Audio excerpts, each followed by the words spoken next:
All right, good morning. All right, it's my understanding that the defense is resting, is that correct? All right, I'm not going to bring the jury out just to take them back in. So after we finish our motions and they come out, I'll let you say that, yeah, okay, let's just do it that way. All right, so based on them resting, you have a motion? And I did receive your memo ahead of time, so I have reviewed that. Okay, I have that, okay. Yes, sir? I haven't received anything from them. I don't know whether they filed it. I think it's just going to be oral arguments.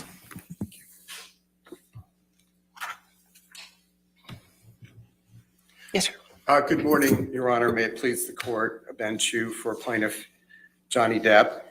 Mr. Depp hereby moves to strike defendant Amber Heard's counterclaims because Ms. Heard has not proven by clear and convincing evidence that Mr. Waldman made the three allegedly defamatory statements with actual malice. Right, but clear and convincing is not my motion to strike standard. Understood, Your Honor. Okay. And we have cited the standard in our brief. Thank you.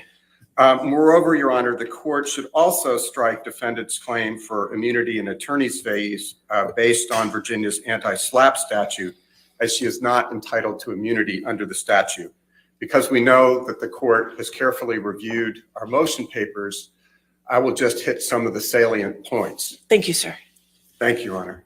I would mention, however, Your Honor, that because this is not included in our brief, that there is no record evidence whatsoever that Mr. Depp even saw any of the three statements that Mr. Waldman made prior to being served with the counterclaims in this action, which we believe is relevant to many of the legal standards. And as Your Honor is aware, Ms. Heard had signaled for the past week that she was planning to call Mr. Depp in her case in chief.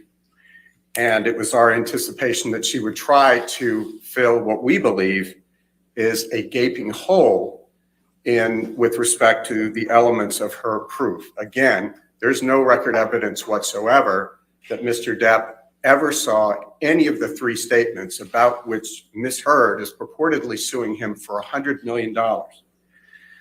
As Your Honor is aware, the elements of defamation are as follows. One, publication. Of two, an actionable statement. With three, the requisite intent. See Thorpe versus Sanders, 285 Virginia 476 at 2013. The requisite intent for defamation against a public figure is actual malice. That is, the statement must be made with knowledge that it was false or with reckless disregard of whether it was false or not. See Sanders v. Harris, 213 Virginia 369 at 372, a 1972 case.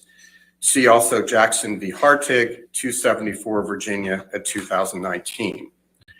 Reckless disregard, as Your Honor is aware, quote, is not measured by whether a reasonably prudent person would have published or would have investigated before publishing, ellipsis. There must be sufficient evidence to permit the conclusion that the defendant, in fact, entertained serious doubts as to the truth of his publication, unquote. St. Amant versus Thompson, 390 U.S. Supreme Court, 727 at 731. Your Honor, the evidence shows that Ms. Heard cannot prevail on her claim because she cannot and did not establish that Mr. Waldman made the statements with actual malice. Mr. Waldman testified that he conducted extensive investigation and reasonably believed that the three statements he made were true. Ms. Heard presented nothing to contradict that undisputed fact. Ms. Heard has no evidence of direct liability because obviously, Your Honor, we need to talk about direct and vicarious liability, but it bears noting that she has no evidence of direct liability and cannot prove actual malice by Mr. Waldman when making the three statements at issue. It is undisputed that Mr. Depp did not make any of the three statements at issue in Ms. Heard's counterclaim. Moreover, in order for Mr. Depp to be liable for the conduct of one of his attorneys, there must be some showing that he directed, participated, or otherwise authorized Mr. Waldman to make the statements at issue. There is no such evidence on the record that Mr. Depp directed or otherwise authorized Mr. Waldman to make the three allegedly defamatory statements at issue in the counterclaims. Indeed, there is no evidence of any communication or coordination between Mr. Depp and Mr. Waldman regarding the counterclaim statements or anything else. For this reason as well, Your Honor, Ms. Heard cannot meet her burden of proving that Mr. Waldman was acting within the scope of his employment as our agency on behalf of Mr. Depp. Again, it bears noting that there's no evidence that Mr. Depp even saw the statements by Mr. Waldman until he was served with the counterclaims well into this case. It was more than a year after Mr. Depp filed his complaint, and Ms. Heard lost a series of motions to dismiss that she finally asserted her counterclaims, most of which have already been dismissed by opinion letter of this court. Whereas here, there is no evidence of direct liability, Ms. Heard must rely on a theory of vicarious liability to hold Mr. Depp liable for the actions or statements, rather, of his purported agent, Mr. Waldman. Vicarious liability is by definition, quote, liability for the tort of another person, unquote. So to hold Mr. Depp liable for Mr. Waldman's statements, Ms. Heard must establish that Mr. Waldman himself committed all the elements of defamation. I know the court's familiar with this, so I'll try to run through it quickly. C. Parker versus Carillon Clinic, 296 Virginia 319 at 332, a 2018 case. Quote, vicarious liability is liability for the tort of another person. It necessarily follows that a claimant cannot make out a case for vicarious liability against an employer without first proving that the employee committed a tort within the scope of his employment. See also Roughton Pontiac Corp. Versus Alston, 236 Virginia 152 at page 156. Which standard Ms. Heard has not met? And Your Honor, we cite a string citation to cases from other jurisdictions, which we obviously are not binding on the court, but we believe are influential. We presented those to the court for its review. It is Ms. Heard's burden to prove by clear and convincing evidence, or ultimately, to prove actual malice by Mr. Waldman, not Mr. Depp. And while it is well settled law in Virginia, as Your Honor has pointed out last week, that an agent's knowledge can be imputed to a principal, and this is the Allen Realty Corp. Versus Holbert case, 227 Virginia 441 at 446. Ms. Heard's counsel cannot cite any case law stating that a principal's knowledge is imputed to an agent.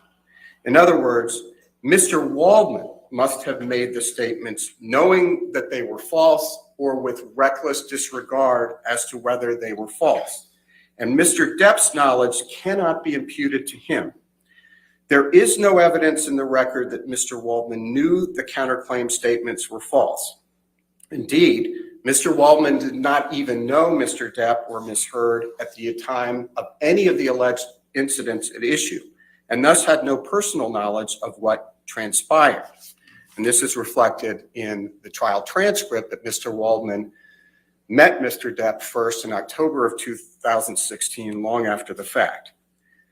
Nor is there any evidence in the record that Mr. Waldman subjectively entertained any serious doubts about the falsity of the counterclaim statements. Quite the opposite.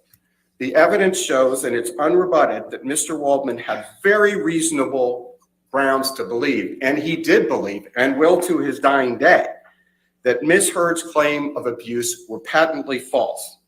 Mr. Waldman testified at length about 29 witnesses he believed disproved Ms. Heard's false claims of abuse. See the transcript at page 6008 through 6012, and I won't run through all of that. But his testimony that two trained police officers, Officer Science and Haddon, were called to the penthouse on May 21, 2016, and saw no signs of injury on Ms. Heard's face, as well as, quote, Ms. Heard's own witnesses who have testified in various forms at various times that there were no injuries to her face whatsoever between May 21st and May 27th, 2016, when she walked in to court with her publicist, her lawyer, her former best friend who no longer speaks with her, for a no-notice ex parte TRO. Some of the witnesses whom Mr. Waldman has cited, they include Laura Devenir, Melanie Iglesias, who, as Your Honor recalls, was Ms. Heard's makeup artist, who decided to end any professional or personal association with Ms. Heard. Samantha McMillan, Hilda Vargas, Isaac Baruch, Trinity Esparza, Cornelius Harrell, Alejandro Romero, and Brandon Patterson, just to name a few. No reasonable jury could find that Mr. Waldman acted with actual malice in making the allegedly defamatory statements. He was not present for the alleged incidents. He has no personal knowledge of any of the alleged incidents. What Mr. Waldman knows is a product of the legal work he did, the sleuthing he did on behalf of Mr. Depp. Ms. Heard cannot possibly show that Mr. Waldman acted with actual malice, and her defamation claim must fail. 2, Mr. Waldman is an independent contractor, not an employee. It is axiomatic, Your Honor, that a person who hires an independent contractor is not liable for the independent contractor's actions. See Sanchez versus Medicorp Health System, 270 Virginia, 299 at 344. An independent contractor is a person who is engaged to produce a specific result, but who is not subject to the control of the employer principal as to the way to bring about that result. See Atkinson versus Sachno, 261 Virginia, 378 at 284. That's a 2001 case. An outside lawyer retained by a client in connection with litigation is an independent contractor. See King versus Dalton, 895 F Sup 831, Eastern District of Virginia, 1995, where Judge Ellis, a legendary jurist known by all Virginia practitioners, held that, quote, a law firm attorney working with a client is nonetheless an independent contractor and is not an employee of the client corporation. In that case, the employer was a corporation, but the same logic applies when it's an individual like Mr. Depp. That was Mr. Waldman's role. Indeed, clients hire lawyers to obtain specific results or to try to obtain specific results, but they do not control the means by which the results are accomplished. Lawyers, as Your Honor has reminded us, are subject to professional obligations to exercise independent professional judgment. We are not at the whim of our clients as much as we want to serve them. See Virginia State Bar Professional Guidelines, Rule 1:2 and 2.1. And just to quote 2.1, in representing a client, a lawyer shall exercise independent professional judgment, unquote. Mr. Waldman is, as a matter of law, an independent contractor, and Mr. Depp cannot be held responsible for any alleged tort by his attorney, particularly for statements about which he was unaware until he was sued for them.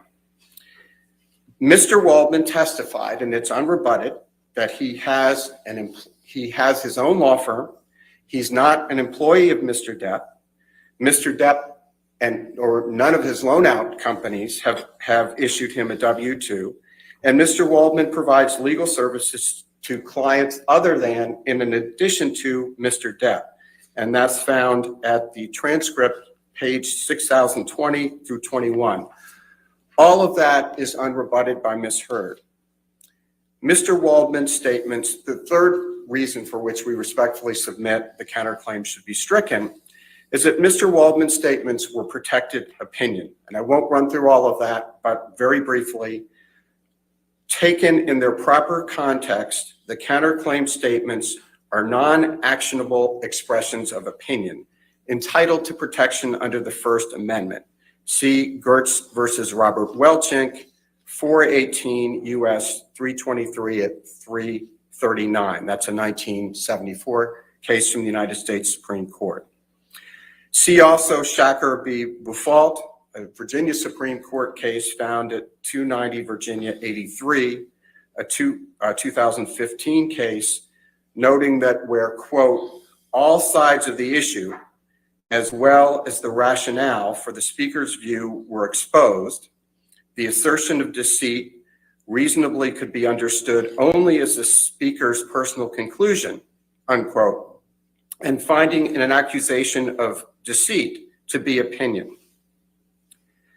In context, Your Honor, any reporter or any reasonable reader would understand and expect a lawyer associated with Mr. Depp, as Mr. Waldman was, to challenge Ms. Heard's version of the inherently controversial events of the parties' marriage. Just as Ms. Heard's lawyers were quoted challenging Mr. Depp, and Your Honor will remember the context of these quotes that were in a British tabloid where Mr. Waldman's statements were buried well into article in which both points of view were clearly expressed. And Mr. Waldman was clearly identified not as an independent expert on the U.S. Constitution, but as one of Mr. Depp's attorneys. C. Chavez, 230 Virginia 112 at page 119, quote, the most unsophisticated recipient of such a claim, i.e. any reader of the British tabloid, made by a competitor against another could only regard it as a relative statement of opinion grounded upon the speaker's obvious bias, unquote. Mr. Waldman has never did anything to hide his support and belief in Mr. Depp. Finally, Your Honor, and for the rest, ultimately, Mr. Waldman's statements reflect the existence of two competing narratives and are merely his subjective view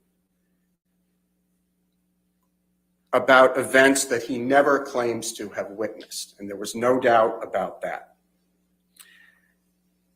Turning to the second part of the argument, which will be more abridged, Ms. Heard is not entitled to anti-SLAPP immunity. As a threshold matter, Virginia Code Section 8.01-223.2, which is, as Your Honor well knows, is the Virginia anti-SLAPP statute amended most recently in 2019, provides in relevant part, quote, the immunity provided by this section shall not apply to any statements made with actual or constructive knowledge that they are false or with reckless disregard for whether they are false.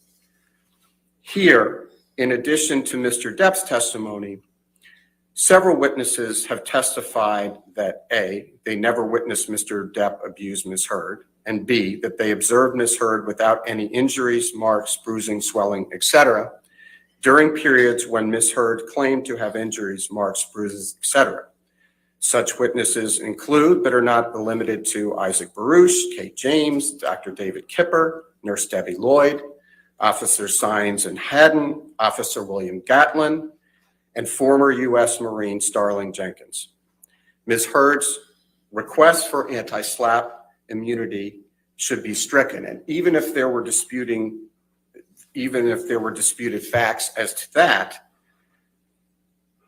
the anti-SLAPP immunity does not apply because the defamatory implication of Ms. Heard's statements are not solely relating to a matter of public concern, as is required under the statute. As has become quite clear, Your Honor, Mr. Depp is not suing about any of the public policy commentary made by the ACLU. when it drafted the op-ed, and Ms. Heard put her name to it. What he is suing about here are the 3 statements that were directed at him.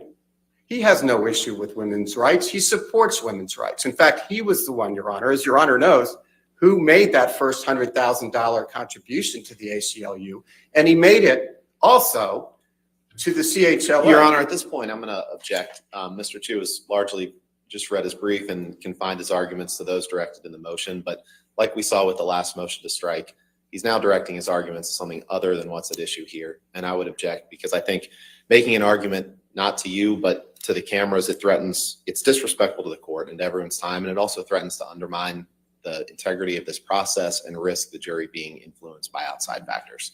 Well, it's his argument. I'll allow him to do his. Thank you. Thank you. Thank you, Your Honor. As I was trying to say, what Mr. Depp is suing about are the 3 statements. And it's very clear, despite the pious opening statement that about the First Amendment, that with the testimony of Terrence Doherty and the emails that were admitted as exhibits, that the ACLU and Ms. Heard were conspiring to make it very clear that those 3 statements were related to Mr. Depp, because otherwise nobody had any interest in the article. And it's crystal clear from that. They wanted to time this thing with the release of Aquaman, which was her first film of any significance in terms of popularity, and to do that. That's very clear. So the charade that this had something to do with public policy is risible, and that is not why the anti-SLAPP protections were enacted. They were enacted to protect the rest of the article, not what Mr. Depp is suing about. As generally analyzed by the courts, a matter of public concern is one which relates to, quote, a matter of political, social, or other concern to the community, unquote, as opposed to a matter of only, quote, personal interest, unquote. That's Connick versus Myers, 461 U.S. 138 at page 146. Instead, the defamatory implication at issue in each of the 3 statements at bar relate to the personal grievances between Mr. Depp and Ms. Heard, which does not rise to the level of a matter of public concern with broader implications for society beyond the 2 litigants in this action any more than Mr. Waldman's statements. I mean, adding the gloss of public policy might immunize the statements that relate to public policy, but those are not at issue here. Mr. Depp agrees with those statements. We're talking about the 3 statements that they very intentionally and very cleverly put in to make it clear the implication that it was about Mr. Depp. They had lawyers from the ACLU working around the clock with Eric George to be as clever about this as possible. And Your Honor remembers the testimony of Mr. Doherty about the consternation at the ACLU when they realized that USA Today and everybody else who read the article knew darn well that this was about Mr. Depp. This cannot be protected by the anti-SLAPP statute. It is a cynical runaround. And I think now that we have the undisputed evidence from the ACLU in the form of the testimony of Terrence Doherty, who is not only their corporate representative, he was their general counsel. He is a brainiac lawyer. They knew exactly what they were doing, Your Honor. And he referred to testimony of a woman at the ACLU who said she had nightmares about Ms. Heard, and he expressed no concern about that. Now, that was either because they knew about, that was either a reference to this game they were playing with the op-ed or the conspiracy they had to cover up her failure to make the donations. The donations became pledges, but we have evidence that she refused to sign the pledge card. So she's caught either way.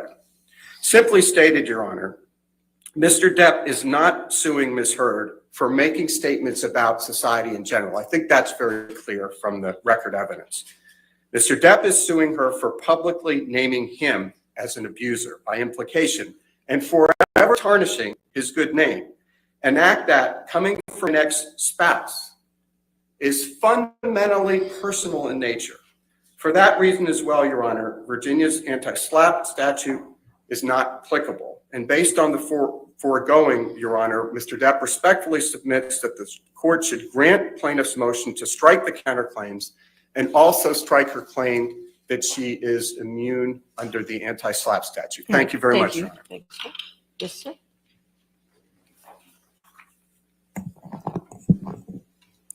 Thank you, Your Honor. As Your Honor knows, the trial court is required to accept as true all the evidence favorable to Amber at this point, as well as any reasonable inference a jury might draw therefrom, which would sustain the counterclaim.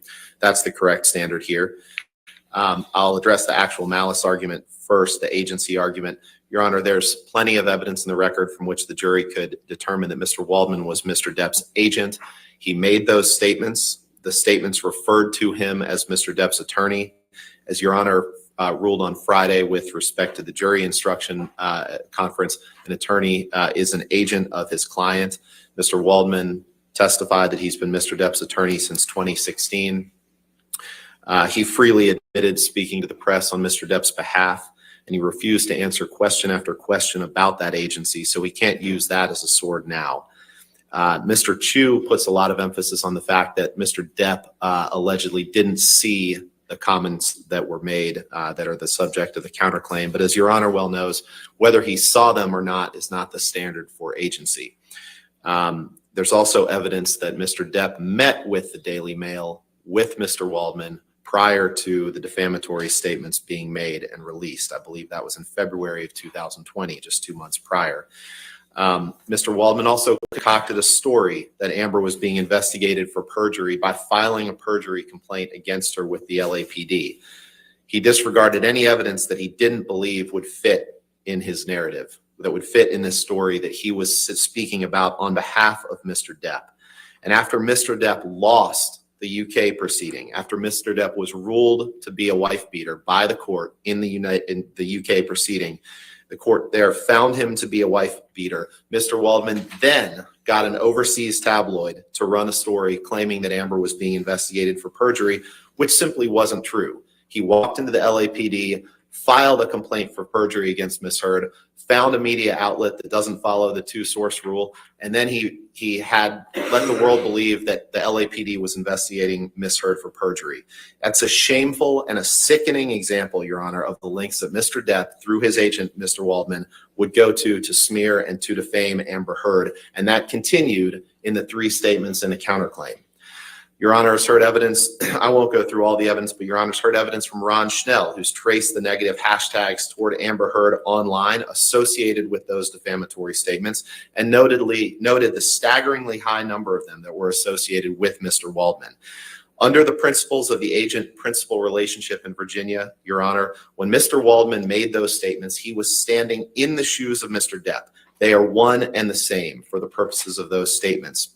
As Your Honor discussed at length on Friday, Mr. Waldman made these statements with actual malice. There's plenty of evidence from which the jury could infer that, and his own, both from the actual malice from Mr. Depp and Mr. Waldman's own reckless disregard of facts that didn't support Mr. Depp, and his attempts to manufacture false evidence that did.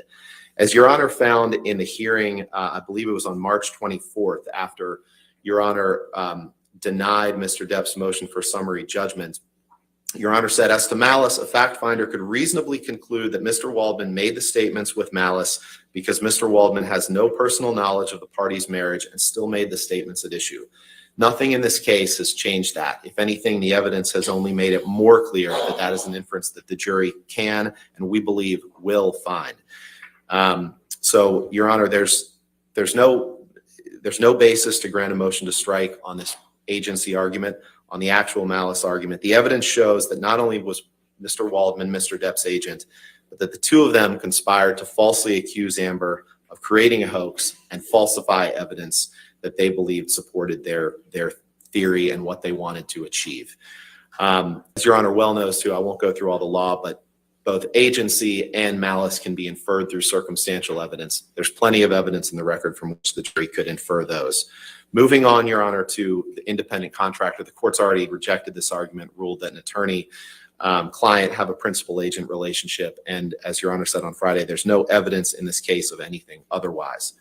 As to the argument that the counterclaim statements are statements of opinion, the court has already found twice that they are not statements of opinion, both on January 4th, 2021, in its opinion letter denying Mr. Depp's demur as to the counterclaim statements, and at the motion for summary judgment hearing in March of this year. As the anti-SLAPP argument, the court again has already ruled at the March 24th, 2021 opinion that the statements are as a matter of law regarding matters of public opinion. The court has already ruled that. Therefore, the only remaining issue for anti-SLAPP is whether the intent element of immunity is met. As we discussed on Friday, the intent element of immunity is substantially the same as the actual malice standard, which the evidence in this case easily allows a jury to find in favor of Ms. Heard on that. I won't go through the litany of evidence that supports that Mr. Depp is an abuser here, but I'll touch on a few things that relate to Mr. Chu's argument. One, Mr. Chu was totally misrepresenting Mr. Doherty's testimony. There's not a single piece of evidence, Your Honor, in this case suggesting that Ms. Heard and the ACLU were somehow conspiring to achieve a defamatory implication to Mr. Depp. That's simply not what Mr. Doherty said. Mr. Chu's feel free to argue that to the jury, but that's not what his testimony reflects. Your Honor, there's also plenty of evidence that's been adduced both in Mr. Depp's claim and in Ms. Heard's counterclaim that show that absolutely that the counterclaim statements are 100% false. There was no hoax perpetrated. Mr. Depp is an abuser who abused Ms. Heard. She did not conspire with her friends to create a hoax. She did not create a hoax herself. And just very briefly, some of the evidence that's come up since the last motion to strike, Your Honor, that Mr. Chu conveniently disregards in his brief are the testimony of Rocky Pennington, testimony of Josh Drew, testimony of Elizabeth Mars, all of whom completely corroborate Ms. Heard's account of the events of May 21st, 2016.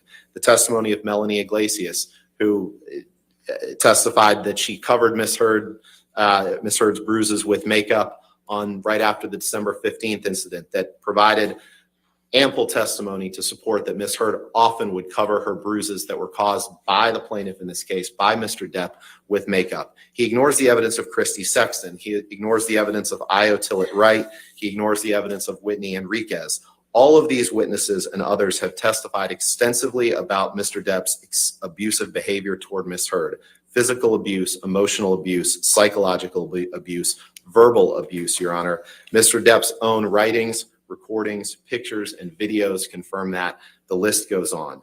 There's abundant evidence in the record, Your Honor, from which the jury could, and again, we believe will find that Ms. Heard is not liable for defamation to Mr. Depp, and therefore, by definition, she has not acted with actual malice, and based on the court's rulings on March 24th, 2021, she would be entitled to anti-SLAPP immunity, which would permit her to ask the court to award attorney's fees against Mr. Depp. So with that, Your Honor, I'm happy to answer any questions the court has. That's fine. Thank you, sir. Thank you. Yes, sir. Your Honor, I will be brief in deference to the court's time and the jury's time.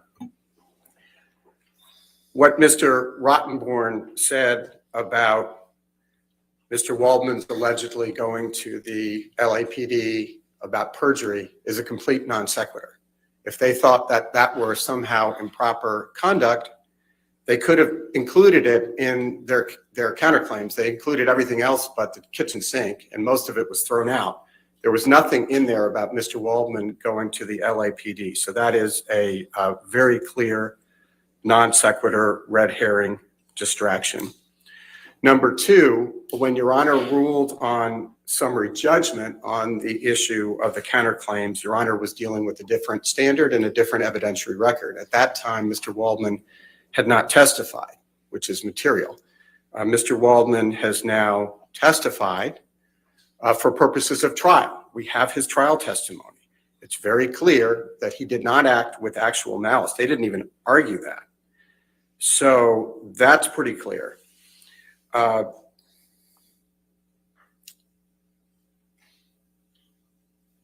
And again, this is consistent. The third point is that it's all about games. They didn't sue Mr. Waldman on the 3 statements. They didn't try to fill the hole. They've been telling us for a week that they're going to call Mr. Depp to try to fill the hole in their counterclaims. They didn't do that. And it's very consistent with the game playing. Let's go into court after the police have found no problem and after witness who had no relationship with each other said there are no visible marks. Let's not give Mr. Depp's lawyer the required 24-hour notice before the TRO. Let's march into court with our publicist, with our lawyer, with our best friend who no longer talks to her. Let's get a TRO. And when the Me Too folks say, why are you taking $7 million from an abuser? They said, I didn't take money from the abuser. I gave it all to charity. Well, they didn't. I don't think anybody should feel bad about them stiffing the ACLU, given what the ACLU did in this case, which is a monstrosity.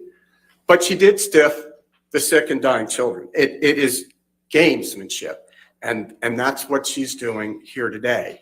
But the law is the law, and they have not fulfilled their burden with respect to the counterclaims. There is virtually no nexus between Mr. Depp and Mr. Waldman as to these statements at issue, except for the fact that he is an attorney, and that is not sufficient in a case where they have not even established that Mr. Depp was aware of these statements. And they knew that they couldn't do it, and they didn't even try. And it's more of the gamesmanship when Ms. Heard plays word games with Mr. Depp about, oh, I didn't punch you, Johnny, I just hit you. Imagine if the shoe were on the other foot and Mr. Depp, a man, was saying to a woman, oh, woman up, I only hit you, I didn't punch you. And when it was chilling, when she warned him on the tape, you go tell a judge, you go tell a jury that you, a man, were abused. See if they're going to believe that. It is an abuse of the system, and she's done it throughout. Finally, Your Honor, and Mr. Rottenborn makes an excellent point with which I agree, which was that with respect to each of the 3 statements, Mr. Waldman was clearly identified, even by the tabloid that printed these, well within articles that had both sides represented, that he was Mr. Waldman's attorney. Even the reader of a tabloid understands that when you're getting statements from attorneys, it's going to be forwarding their client's point of view. Mr. Waldman is not the only attorney who has spoken out. Robbie Kaplan, who was Ms. Heard's second attorney. So Ms. Heard started out with Eric George. He made comments to the press. Objection, Your Honor. Again, this is so much further beyond what Your Honor is addressing. I'm finishing up, Your Honor. Okay. I'm finishing up. My point, Your Honor, and it's on point, is that Mr. George made statements supporting Ms. Heard's position. Ms. Kaplan made very clear statements supporting her client's position on the merits, and so did Mr. Waldman. But everybody knows when reading those that those are statements by partisans. So for the reasons that we've stated and the reasons set forth in the brief, we respectfully submit that the court should grant the motion to strike, or in light of the fact that Mr. Depp may reappear, at the very least, take these motions under advisement until the close of all evidence. Thank you, Your Honor. All right, thank you, sir. All right, in this matter, I've reviewed all the defendant's evidence as to her counterclaim, and I've considered the arguments of her counsel and plaintiff's counsel. First, to address a few issues that I believe are outside the motion to strike, and that's as to the slap defense. The slap defense is just that, it's a defense, so it's really not considered in a motion to strike. Having said that, we went down that legal road on Friday as far as the slap defense goes, as far as the jury instructions. In this particular case, if the plaintiff prevails, it must be with actual malice. Therefore, if it's with actual malice, immunity does not apply under that statute. So we will deal with that with jury instructions, and we have. As to independent contractor, Again, I think it's outside the motion to strike. However, Mr. Waldman was plaintiff's attorney since 2016. Before the initiation of litigation, there is evidence that Mr. Waldman had a certain role during the prior divorce proceedings in the UK case. Additionally, there is evidence that shows his legal representation was broader than just a limited litigation, as outlined in all the cases presenting an attorney as an independent contractor. So the only evidence in this case to this point is that Mr. Waldman was an agent to Mr. Depp, and that is the basis to weigh the motion to strike. As far as the opinions argument, again, I think that is outside the motion to strike. The opinions argument, the court has already ruled on this matter as to the three statements that are issued in the counterclaim, ruled that they were not opinion at the demur and at summary judgment. So that argument will not be part of the motion to strike. So when assessing a motion to strike, the court accepts the favorable evidence adduced as true towards the non-moving party. The court cannot reject any inference from the evidence favorable to the non-moving party unless it would defy logic and common sense. When there is any doubt and question, the court should overrule a motion to strike. Agency may be inferred from the conduct of the parties and from surrounding facts and circumstances. When there is no direct evidence, circumstances may, and usually are, relied upon to determine whether an agency relationship exists. A principal is liable for the tortious acts of his agent if the agent was performing his principal's business and acting within the scope of his agency. If an agent's tortious act arises from their agency relationship, is enacted in part to service the principal can be held liable for the tort. Here, the alleged tort is defamation.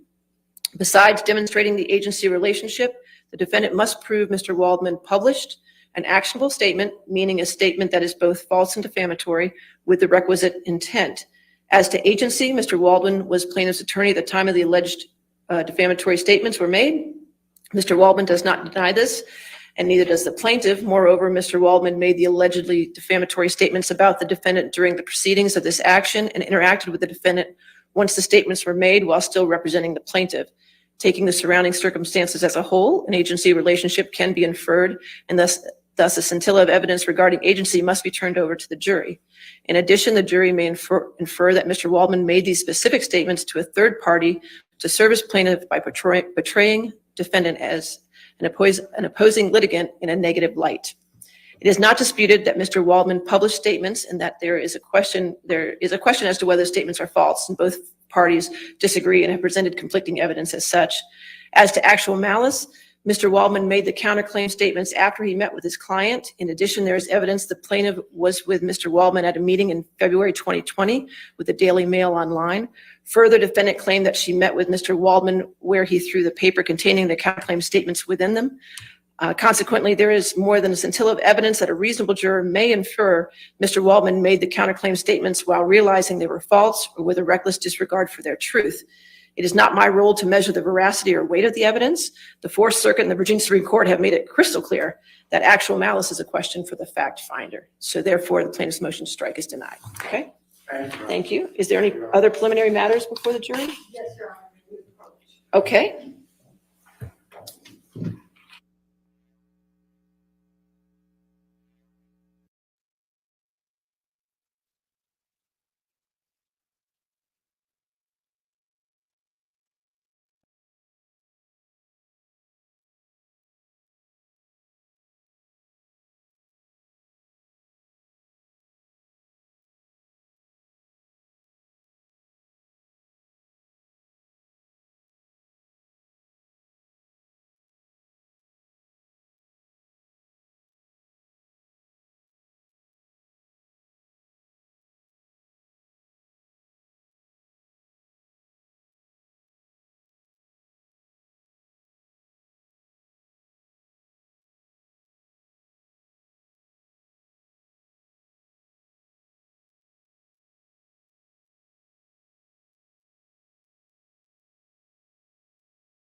All right, are we ready for the jury then?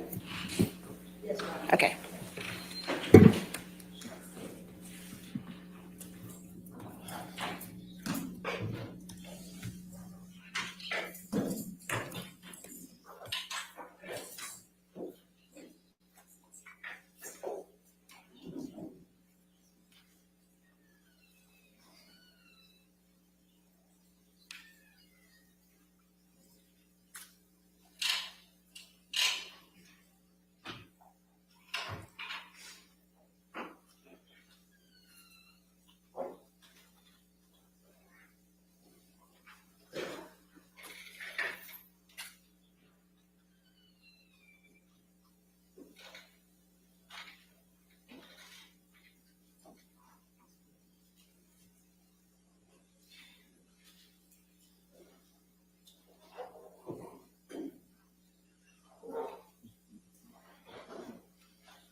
All right. Good morning, ladies and gentlemen. I apologize. We had a few housekeeping matters to take care of, but thank you. You have your seat. All right, your next witness. Your Honor, on behalf of defendant and counterclaimant Amber Heard, we rest. All right, thank you.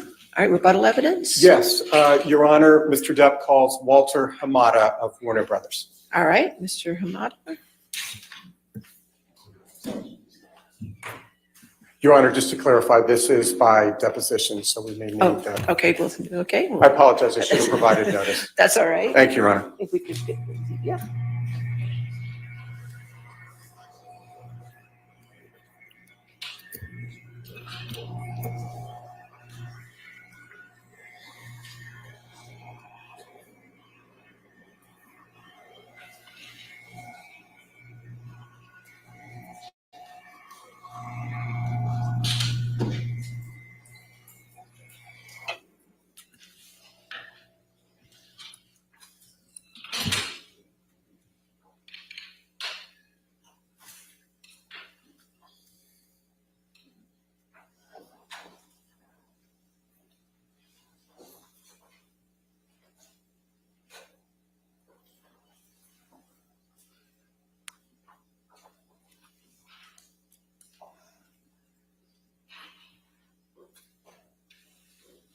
Ramada,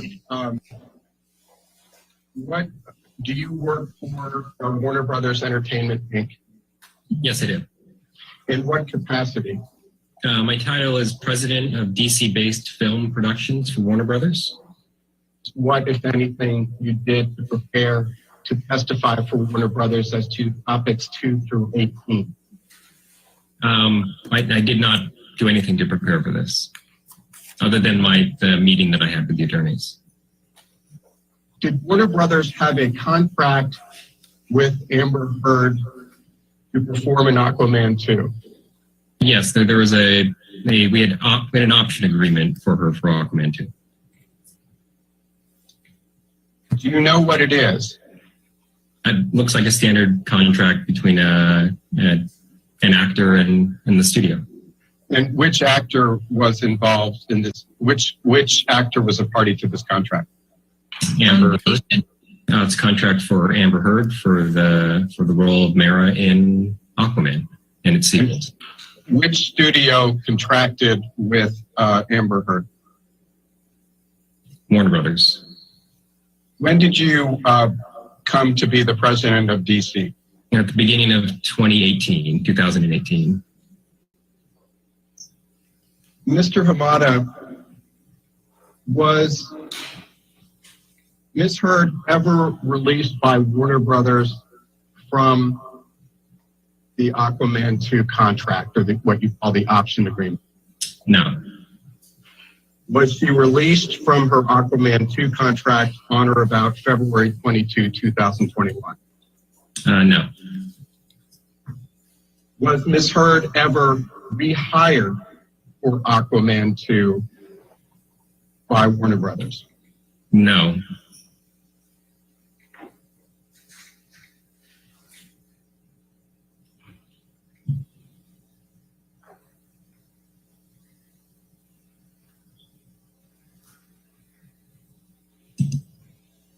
Did Ms. Heard receive a pay increase for Aquaman 2? No. Why not? As a rule, as a company, we go through a lot of trouble when we make our deals with our actors. We get options on them for subsequent movies. And I think traditionally, prior to me joining the company, every option was renegotiated. And one of the things that we were trying to put a rein in on was not renegotiating every deal, with the understanding that people come in and make these deals and they have an understanding that there will be options and that there is a deal in place. And it was a big part of our philosophy that we were going to hold people to their options moving forward. But did Warner Brothers at any point in time reduce Ms. Heard's role in Aquaman 2? The role in the film the size of the role in the film that she has was determined in the early development of the script, which would have happened in 2018, I would say. Well, So, and from there, beyond normal development, the role sort of, the character's involvement in the story was sort of what it was from the beginning. was her role ever reduced for any reason? No, I mean, again, from the early stages of the development of the script, the movie was built around the character of Arthur and the character of Orm, Arthur being Jason Momoa and Orm being Patrick Wilson. So they were always the two co-leads of the movie. Did Warner Brothers ever plan to portray Ms. Heard as the co-lead in Aquaman 2? No, it was the movie was always pitched as a buddy comedy between Jason Momoa and Patrick Wilson. Was Ms. Heard cast in Aquaman? Yes, she was. Was Ms. Heard cast in Aquaman 2? Yes, she was. Was Ms. Heard paid for her services in Aquaman 1? Yes.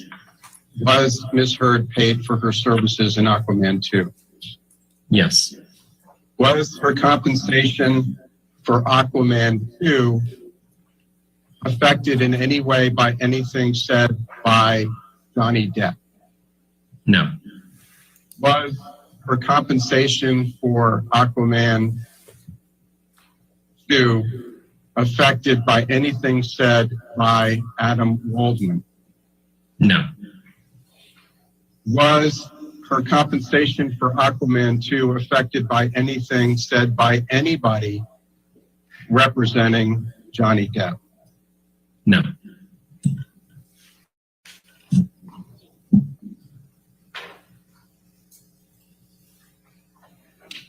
Was there any delay in Warner Brothers exercising the option to cast Ms. Heard in Aquaman 2?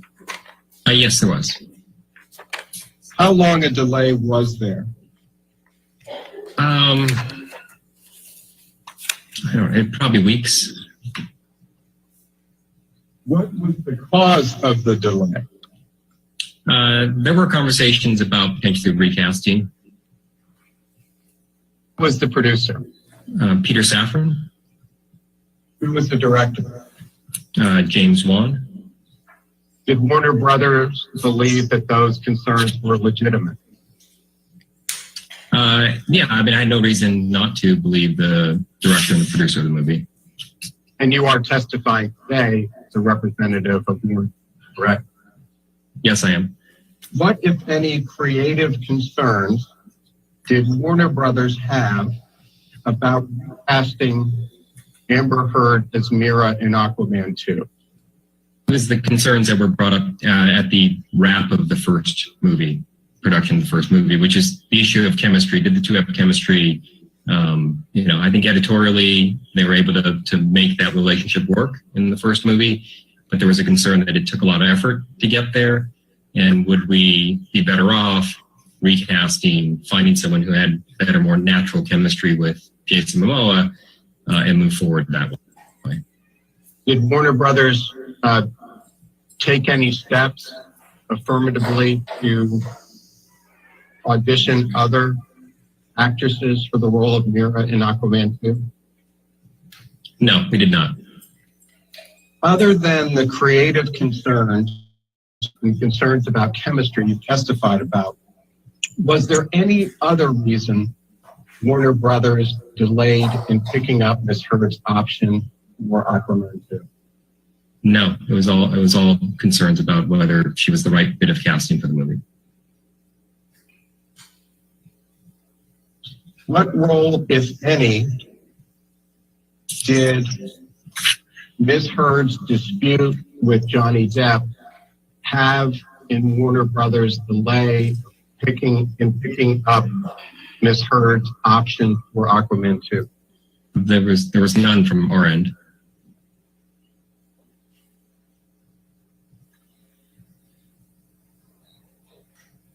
At any point in time, was Warner Brothers considering paying Ms. Heard more money for Aquaman 2 than is set forth in the option contract you previously identified? No, as I said, we were determined to hold our actors to their option agreements. Would Warner Brothers have paid Ms. Heard more money on Aquaman 2 if it had picked up her option earlier? No. At any time from the beginning of history through today, did Warner Brothers ever release Ms. Heard from the Aquaman 2 contract? No. At any point in time from the beginning of history to today, did Warner Brothers rehire Ms. Heard for Aquaman 2? No, because we just picked up her option. And when is the last time you spoke with Rob Cohen relating in any manner to whether to exercise the option on Amber Heard for Aquaman 2? No, it would have been at the same time that I was having those conversations with Peter Safran So in 2020. Did you speak with Zack Snyder at all relating to whether to exercise the option for Amber Heard on Aquaman 2? No, I've not had any conversations with Zack Snyder. Did you speak at all with Jason Momoa in preparation for your deposition today? No. Have you ever spoken with Jason Momoa about any issues relating to chemistry between he and Amber Heard? Yes. When did you speak with Jason Momoa about chemistry issues between he and Amber Heard? It would have been in that same time period where we were prior to green light of the movie. Now, you were asked some questions about scripts. Did you review any of the drafts of the script for Aquaman 2? Yes. When? I part of my role is I read all the drafts of the scripts as they come in. When was the first script for Aquaman 2? Oh boy.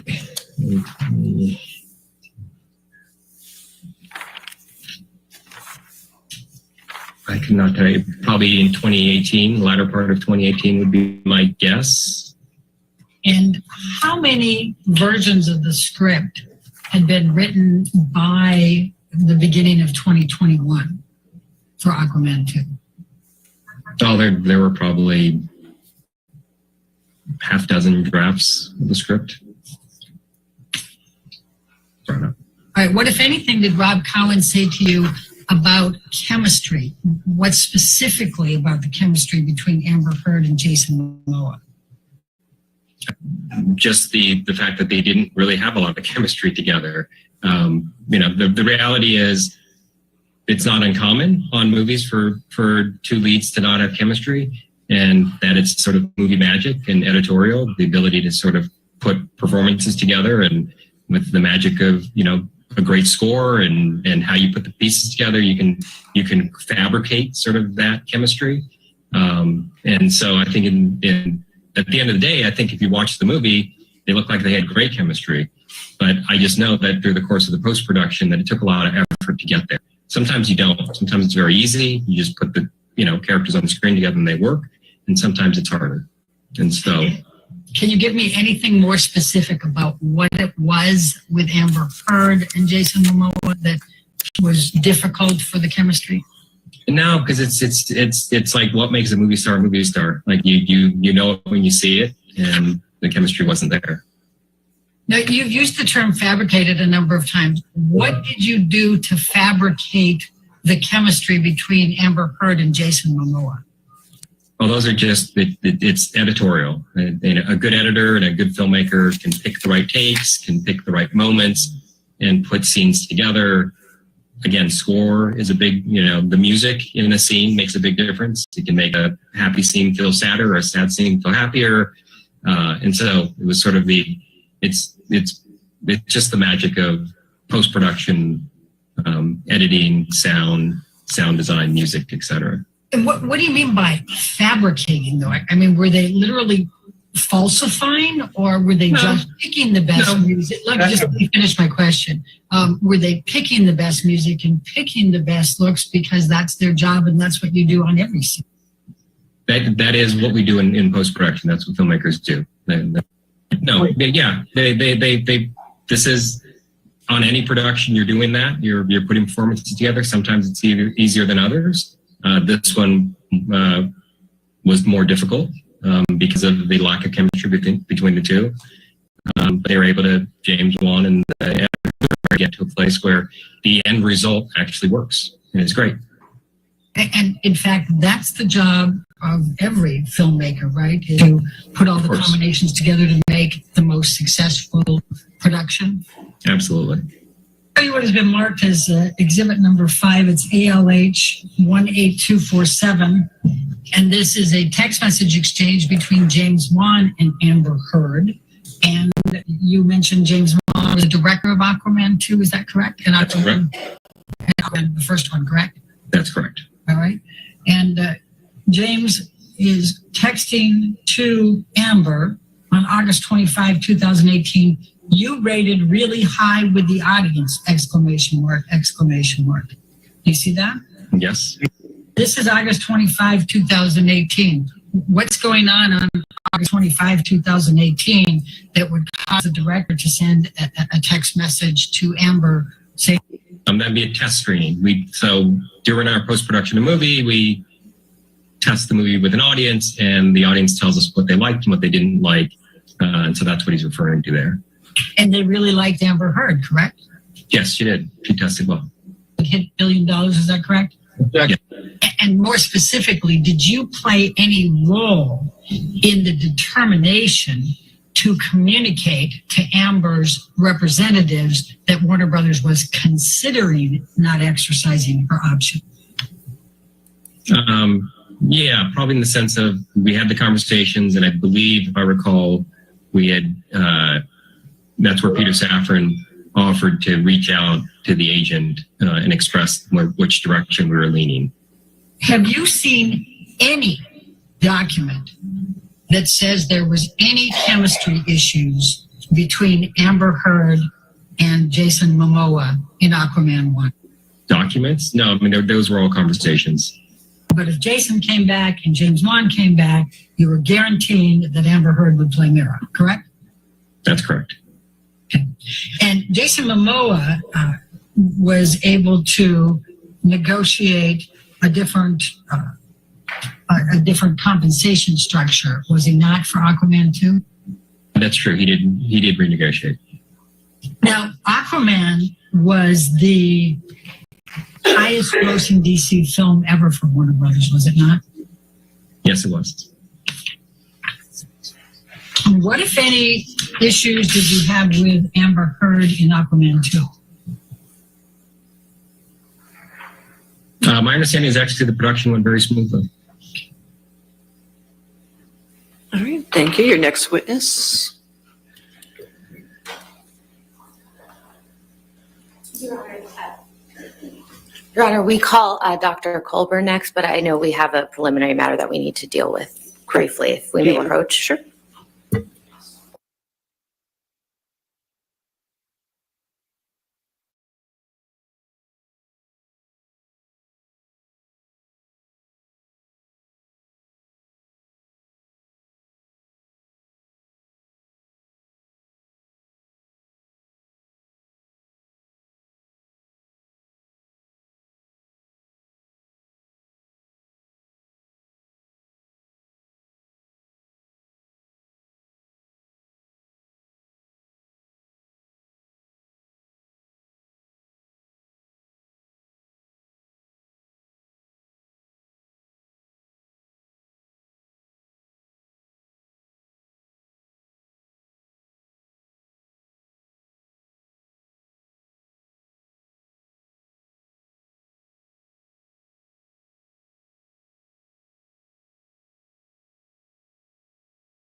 All right, ladies and gentlemen, I apologize again. We have a few things to take care of. We're just going to go ahead and take our morning recess now for 15 minutes. Do not discuss the case and do not talk to anybody, okay? Do not do any outside research. Sorry, that was the same thing.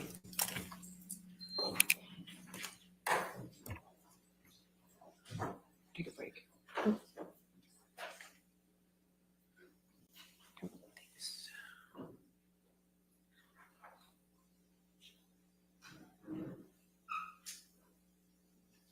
All right, and if the doctor testifies, then is that WebEx? Okay, so I'll get that set up too while we take the break as well. All right, we'll go ahead and take a break. Let's make it 10:50 to give them time to look at everything, okay? Thank you, Ron. All right.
All right. Yes, sir? Okay, approach. Ms. Meyer.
All right, yes. We ready for the jury?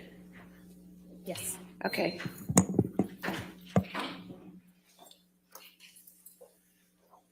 Sir, can you hear me? Can you hear me? Yes, can you count to 5 for me? 1, 2, 3, 4, 5. All right. I'm just trying to get you on the big screen. We're waiting for the jury. Just give us a minute, okay, sir? Thank you.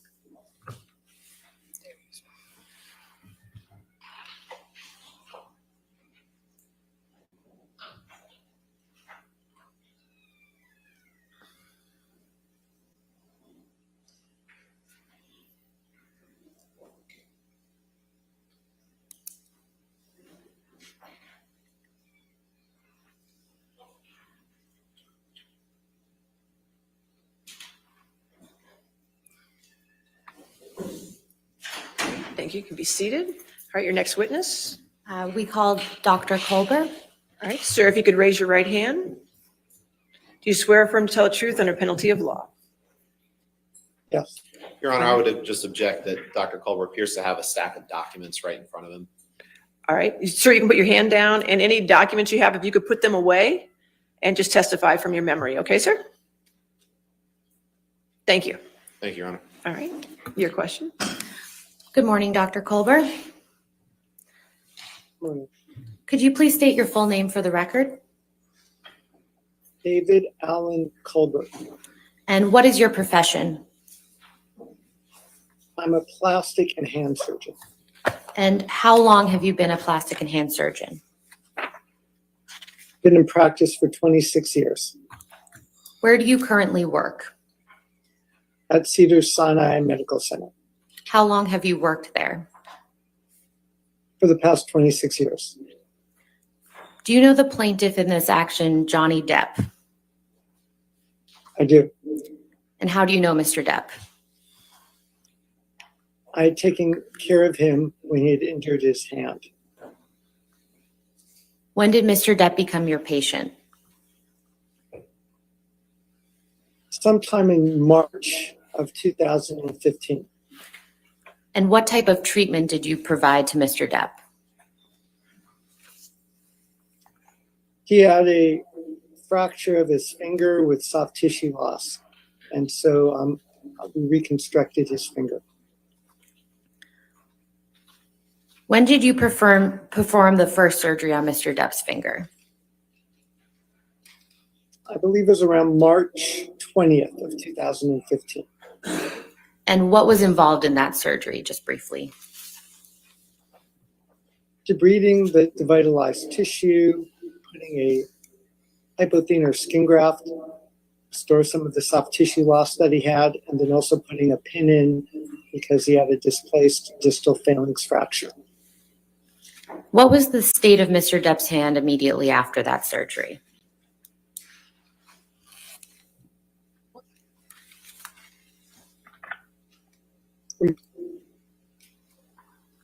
I'm sorry, I think the audio cut out a little bit. Could you please repeat your answer?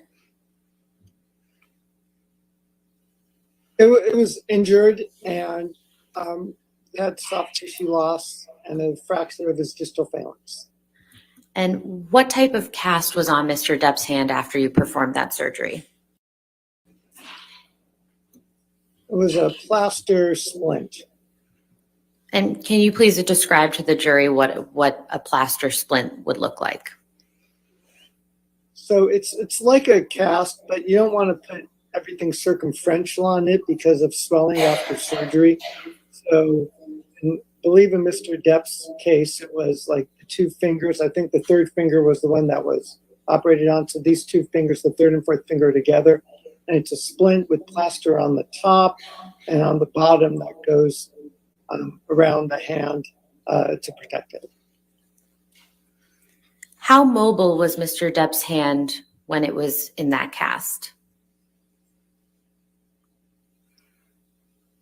Well, he couldn't move his third and fourth fingers because of the bulkiness of the splint. Typically, post-operatively, it's a more bulkier splint right after the surgery. So it's not very, it gets in the way. Could Mr. Depp grab someone with that cast on his hand? He could attempt to grab someone. I don't know how successful he would be. He had his index finger free and his thumb free, but the other fingers were probably not being able to move.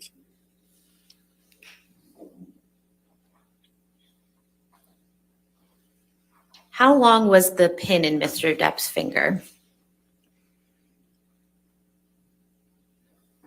About 11 or 12 days.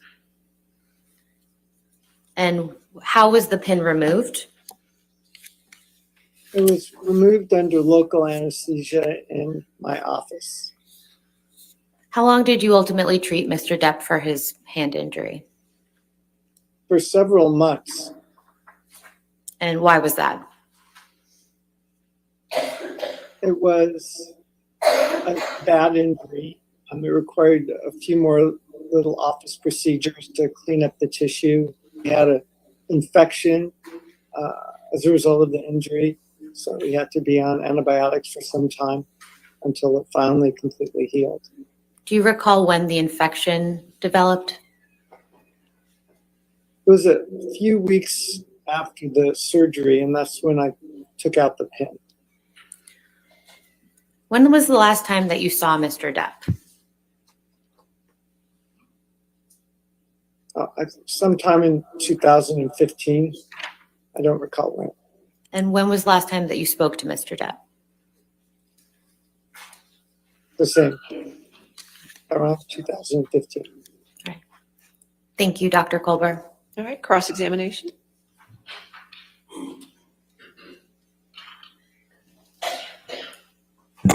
Good morning, Dr. Culber. So you said that this plaster splint was put on after surgery on March 20th.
And regardless of whether Mr. Depp could have grabbed someone with the hand with the cast on, he could have grabbed someone with the hand without the cast on, correct? Correct. Michelle, can you pull up Exhibit 400, please? This has been admitted, Your Honor. All right.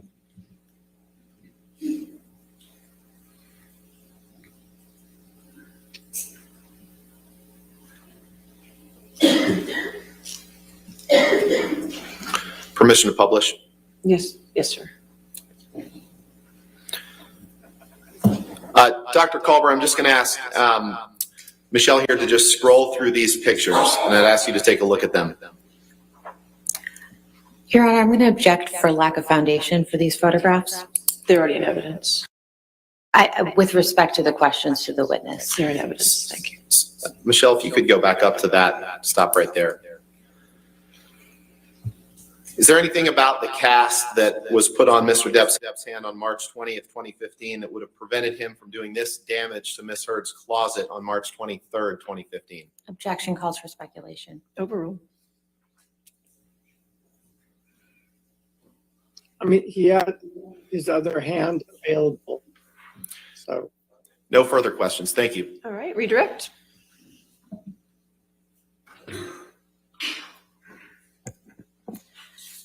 Dr. Colbert, how many fingers were in the plaster portion of Mr. Depp's cast? I believe 2, 3, at least 2 were, and the third one and the fourth one. And why did you Because it's not fully, plaster doesn't go around the entire hand because you allow for swelling. So there's plaster to protect the fracture. So there's a little plaster on it, but it's on the top and the bottom, but it's not completely circumferential. So there's soft spots to it. and where are those soft spots located again? Usually we put a piece of plaster underneath the fingers and on top, and then the sides of the fingers, it's soft so that the fingers can swell after the surgery. Could Mr. Depp have hit someone with the hand that had the cast on it? He could have hit someone with it. It probably would have damaged the cast. Did you ever notice any damage to Mr. Depp's cast when you treated him after the surgery? I don't recall. That's nothing that comes to mind. Could Mr. Depp form a fist with the cast on? No. No further questions. Thank you, Dr. Colbert. All right, thank you, sir. That concludes your testimony. Thank you. All right, your next witness.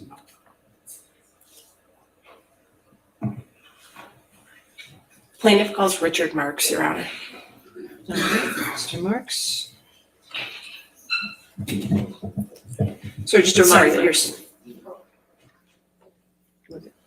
Hold on, wait. Just give us a second to see. No, sir, you've already, just remind that you're still under oath, okay, sir?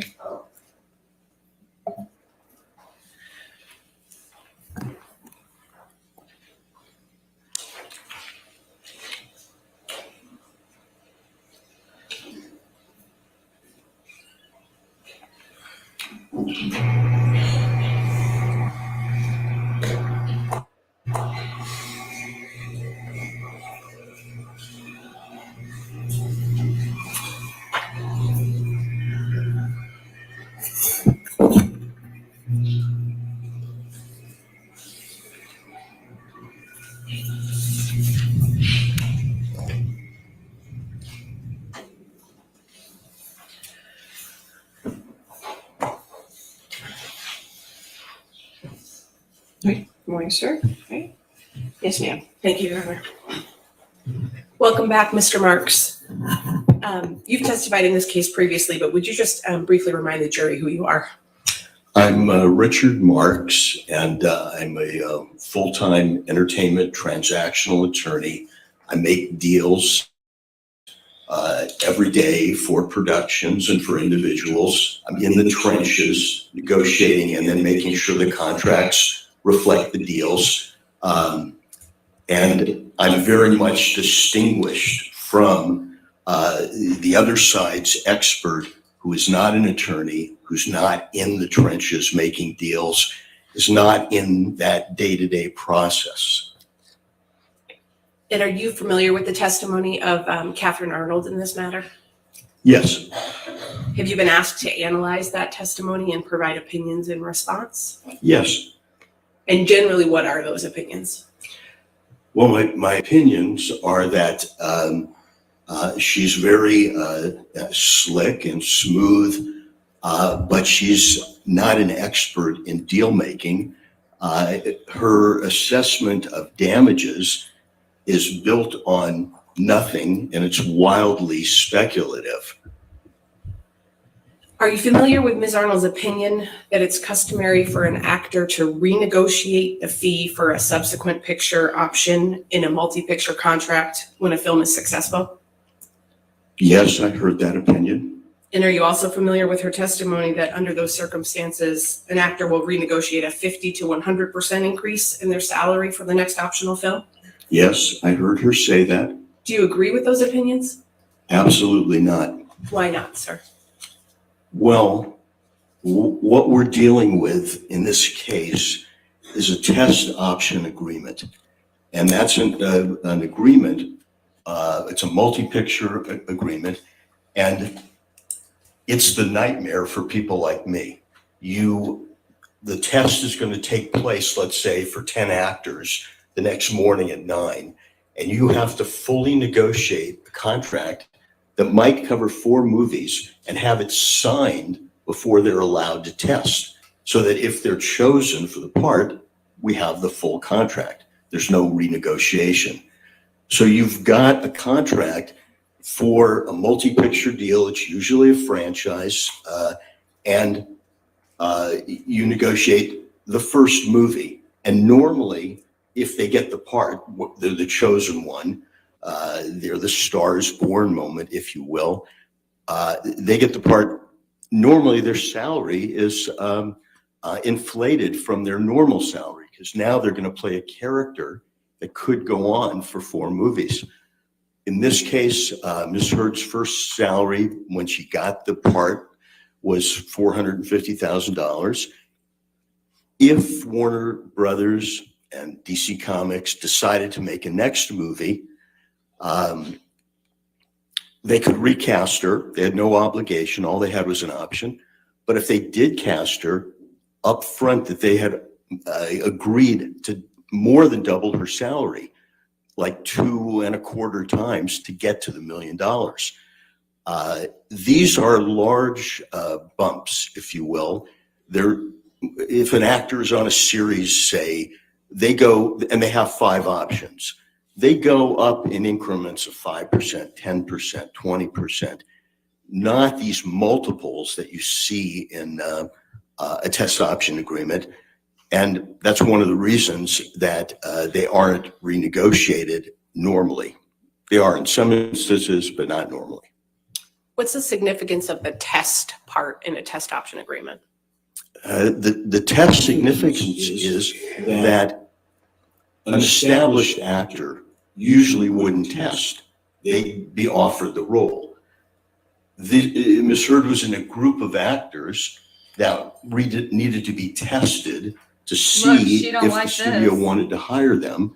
And then if they hired them, they would be locked up for potentially 4 movies at very lucrative increases, because after Aquaman 1, she gets to $1 million.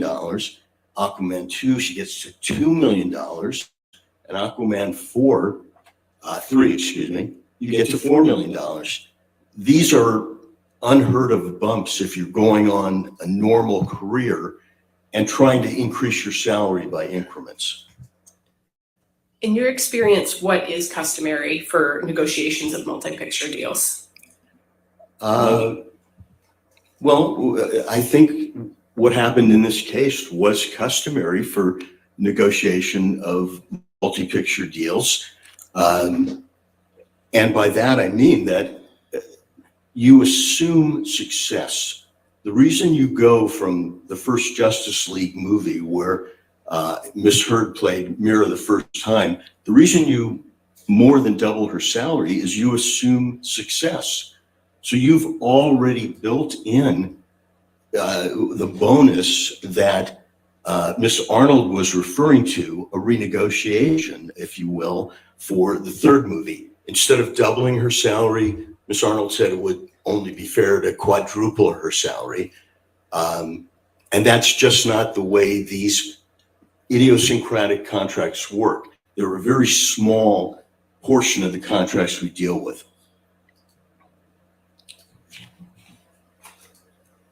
Are you familiar with Ms. Arnold's opinion that Ms. Heard's salary for Aquaman 2 could have been renegotiated to around $4 million? I am. Do you agree with that opinion? No. Why not? Well, as I've said, that would now be after a healthy first payday. It's more than doubled, and now it would be quadrupled. That's not the way it happens. Walter Hamada, who is the president of that part of the studio, said it doesn't happen. They're not going to do it. Miss Arnold, for some substance, says, well, Jason Momoa got to do it, but she doesn't give us any of the details. We know that Jason Momoa was in a movie before the Justice League. He played Aquaman in a movie not with Miss Mira in that movie. So he had a history before the first movie with Amber Heard. He played Aquaman. We don't know what his contract, the state of it was when you got to Aquaman 2, and she says, unsupported, that he renegotiated. We're not sure what he renegotiated to. But I can say that at the end of the option period, when you've only got one option left and you want that star in more movies, you may renegotiate, but it's not a gratuity. It's, we'll give you more for the last option if you'll give us 3 more options. It's a give and take. And unfortunately, Miss Arnold didn't give us any of that background or those building blocks. And then I think yesterday she said, and the other actors renegotiated. And again, we don't know their salary history. We don't know their contracts. We don't know anything except she's asking you just to believe her as what I refer to as a professional expert. Are you aware that Ms. Arnold's opined that but for the alleged defamatory statements by Mr. Waldman, Ms. Heard would have earned $45 million in the last 18 months and then the next 3 to 5 years? Yes, I am. That's a fucking joke.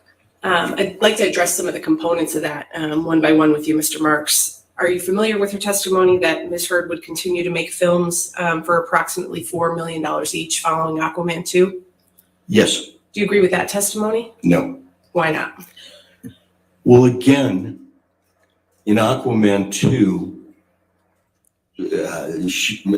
Amber Heard has already had this huge increase. She worked on Aquaman 2 for $2 million.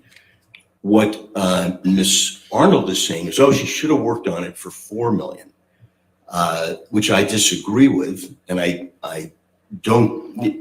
think there is reasons to negotiate. They weren't here in this case. So the $4 million I have a disagreement with. But even if it was at $4 million, or if it was at $2 million, the 4 or 5 movies that Ms. Heard might get might be independent movies. They might be standalone studio movies. They might be passion projects. Every actor has a quiver full of quotes, and their highest quote is for the superhero fantasy a journey. Their lowest quote might be for the independent passion project, where they'll defer their salary and almost take nothing to work, just SAG minimum. Just maybe insulting. And to assume that she'd get 4 or 5 more movies at this, her last fantasy quote, would be to assume that those are also those type of movies, playing another character. And Ms. Arnold says that Ms. Heard's breakout moment, her Star is Born moment, is Christmas 2018. If that's true, and I don't think it's true, those moments don't normally happen to supporting cast, but if it's true, as a deal maker, you would expect, if you represented producers, production companies, to flock in to take advantage of this hot star and to sign them up. And we have from Christmas 2018 to spring 20, where there is none of this activity. The Star is Born phenomena didn't happen.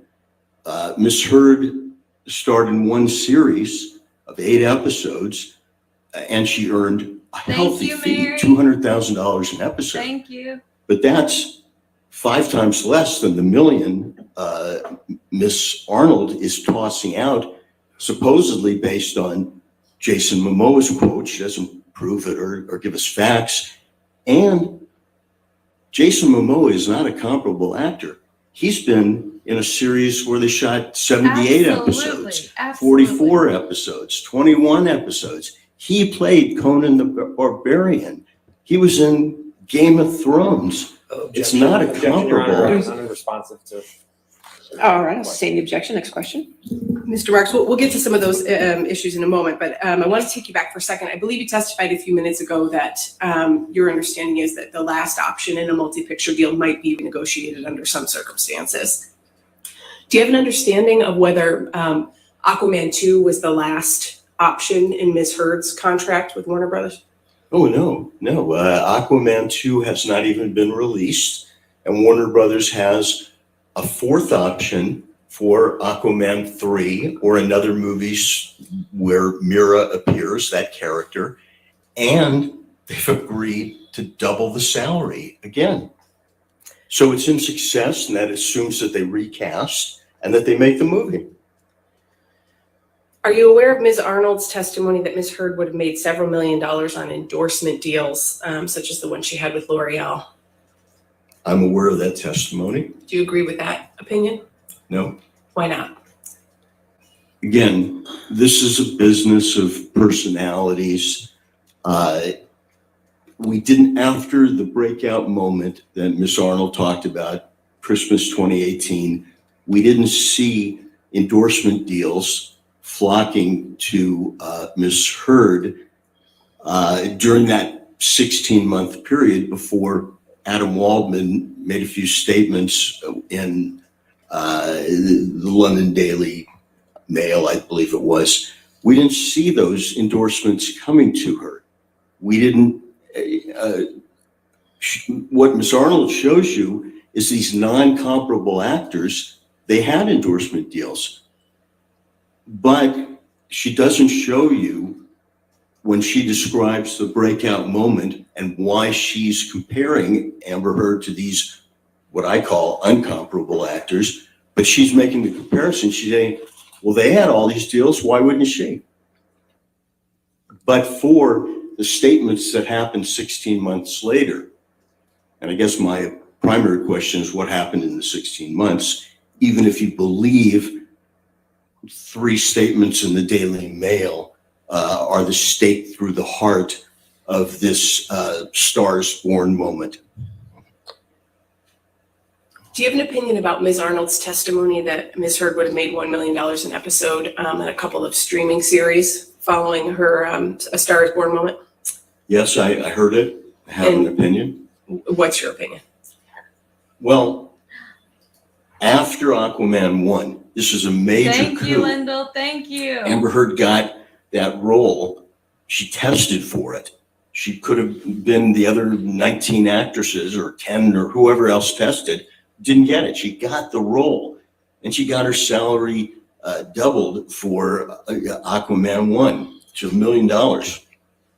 Now, Ms. Arnold wants you to believe that that $1 million would translate into, she'd get that for each episode of the series. We know what she got for a series. She got a series in that period after Christmas 2018, before spring of 2020. She got a series. It was 8 episodes, and it was $200,000 an episode. And Miss Arnold is from somewhere in a glib way saying she get a couple series and $1 million each. And I can tell you, as someone in the trenches, rarely does an actor get $1 million for a series episode. And again, in those 16 months, there were no offers for series at $1 million an episode. In fact, her only series is the 200,000. And if you look at her resume, the series that Miss Heard were in, I think the longest one ran 8 episodes.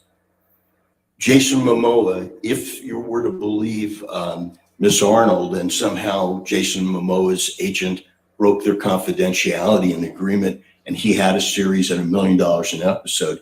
If you're to believe that, Jason Momoa has had a series with 78 episodes, with 44 episodes, with 21 episodes, with 18 episodes, with 21 episodes.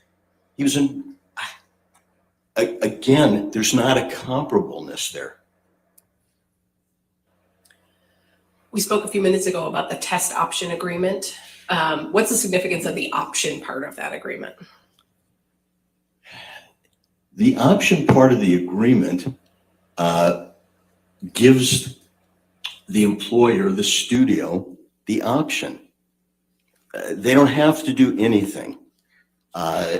They have an option to either employ you at a very healthy salary to play this role or not. They can recast the superhero role. You just have to think of how many actors have played Batman or Superman. They can do what they want. And indeed, since there's no contract, they only have a choice to exercise their option or not.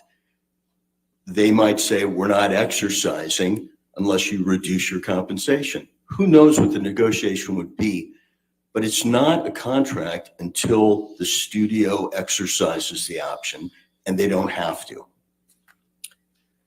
What's the alternative to an option agreement? Well, the alternative is most agreements in Hollywood, you're hired to play the role.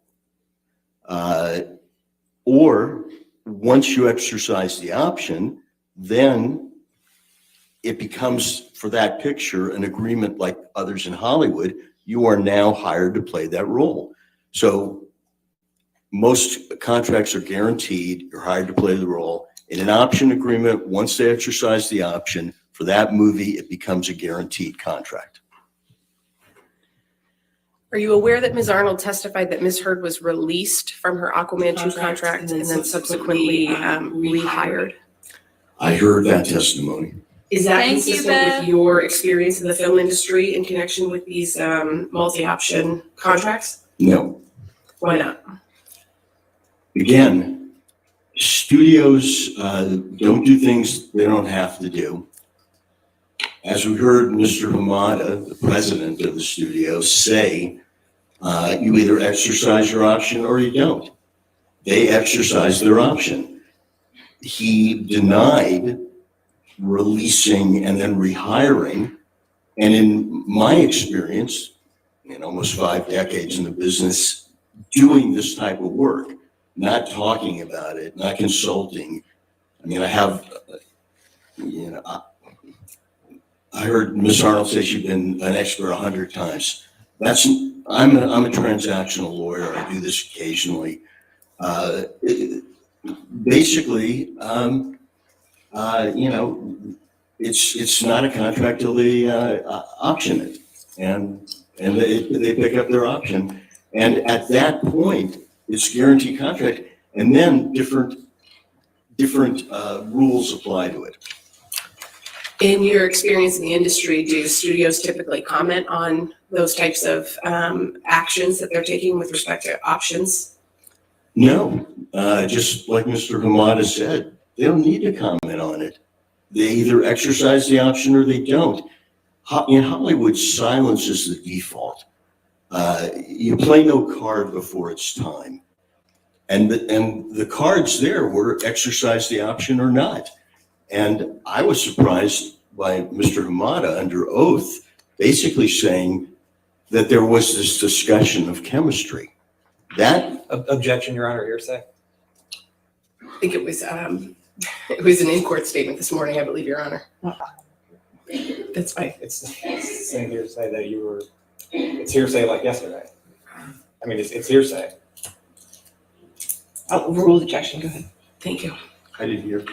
Go ahead, sir. Overruled. You can continue, Mr. Ferguson. I'm surprised to hear Mr. Hamada say that they talked about chemistry. That would normally be behind closed doors because it can't help your relationship with the actor. You're either going to exercise or not. And that was quite a bit of candor from someone at his level. And so, therefore, I take it at face value. I think he felt that he was under oath and he was telling the truth, but it wouldn't Objection, be. Your Honor, is.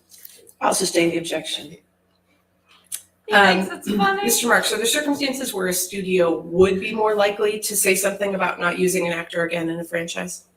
Yes, What are those circumstances? once they've exercised the option, once the contract is guaranteed, the studio still has the right to pay the actor, but not play them, pay or play So that's them. the thing about And when they strike something, that is a the jury rare can't use condition it, but they because still you've heard it, hired the the damage is actor. still done. You've got to pay them, but you say, go home, we're recasting. In that situation, after you've exercised the option and the contract is guaranteed, if you pay off the actor, Derek? that's normally commented on. That becomes a bit of information because it's not normal. Is that circumstance different from Ms. Heard's contract with Warner Brothers for the Aquaman movies? Oh, yeah. Ms. Heard's contract, again, it was just an option. Either we exercise it or we don't.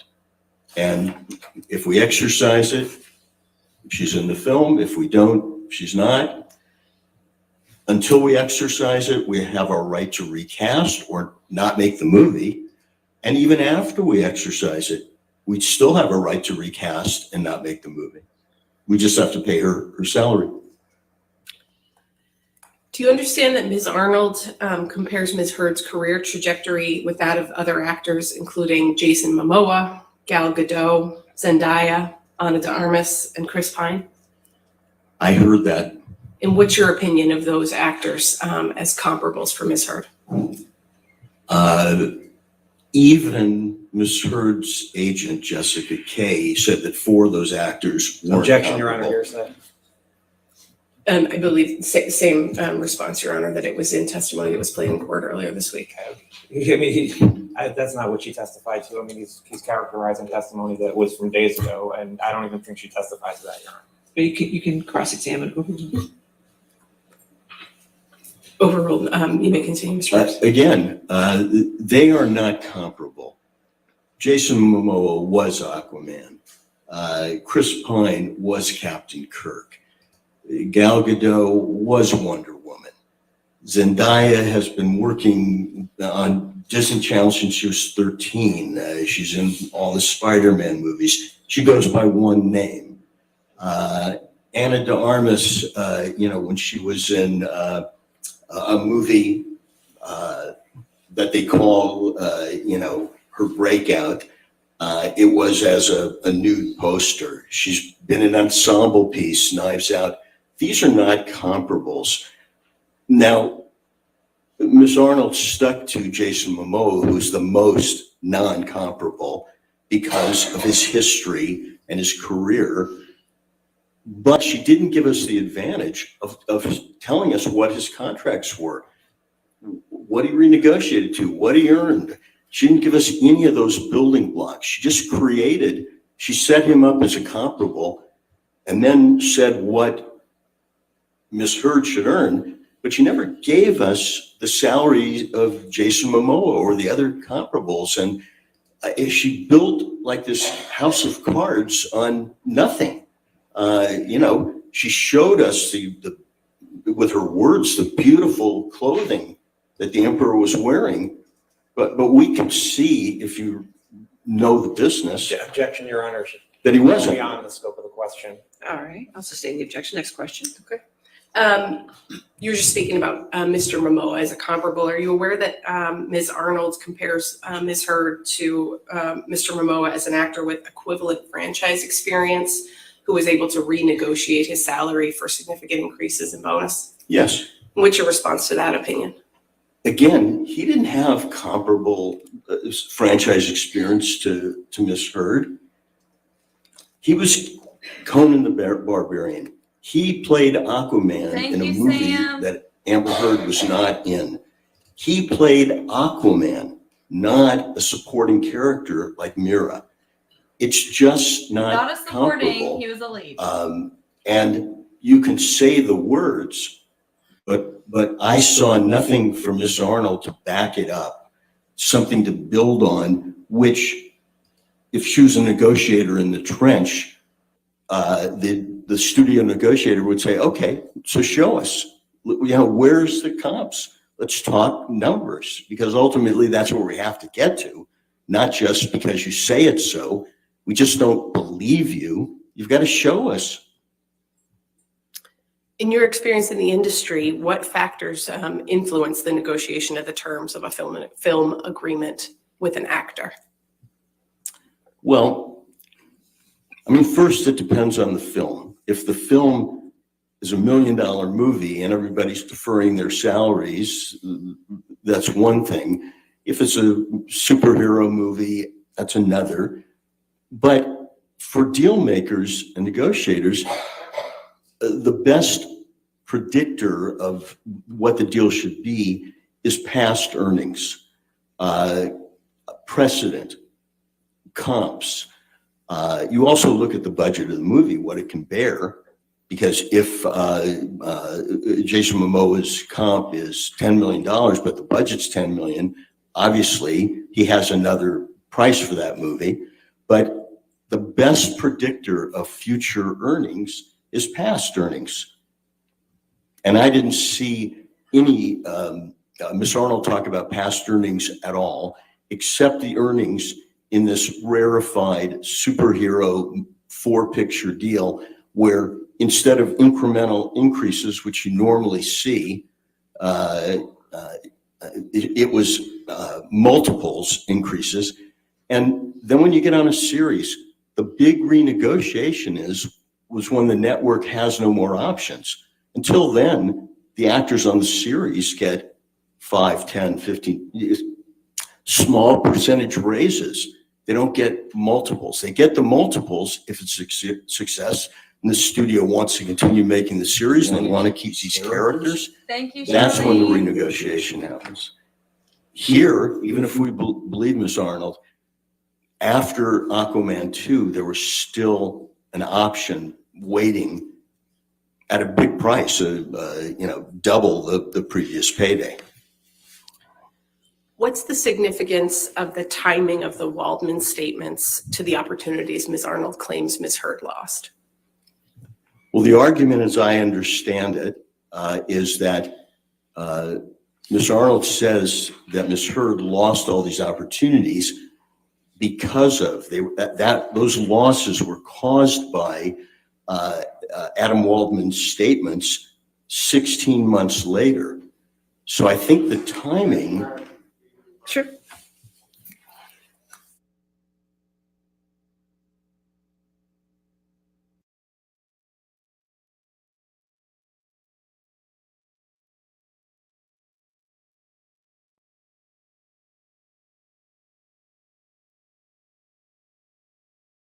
Love an expert. That's an expert.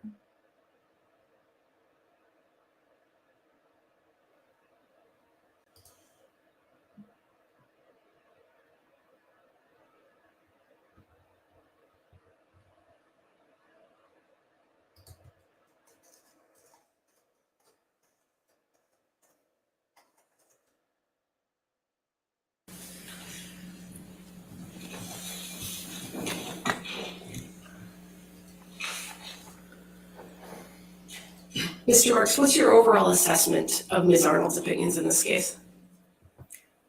My overall assessment of her opinions is that they're not worth the paper they're not written on.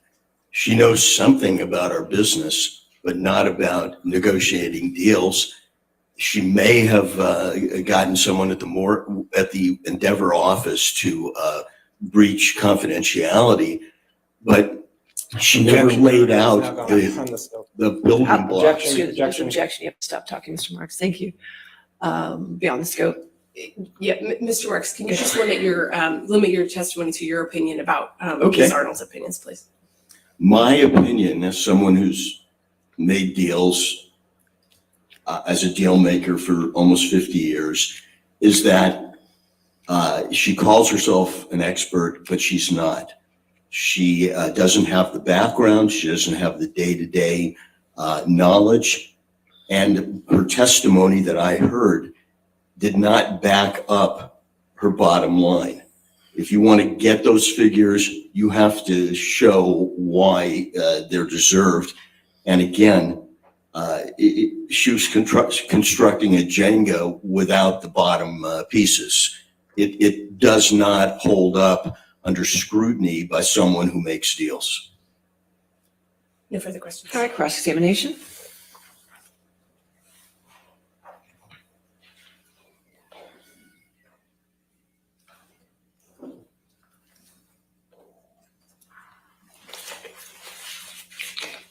Good morning, Mr. Marks.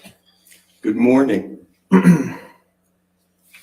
So you agree that studios use comps to negotiate deals, correct, with actors? Sometimes they do. And you have an issue with the comps that Ms. Arnold used, correct? As you testified to. I have an issue with the comps that she says she used that she didn't disclose. The comps being the actors that you just talked about. She did disclose, she disclosed the actors. She disclosed the actors and budget figures from their movies. She never disclosed their salaries and salary history as comps. You're not offering a different set of comparators that should be used, correct? I'm saying if you are going to. That's not my question. Are you offering a different set of comparators than what Ms. Arnold used? I'm not here offering comparators.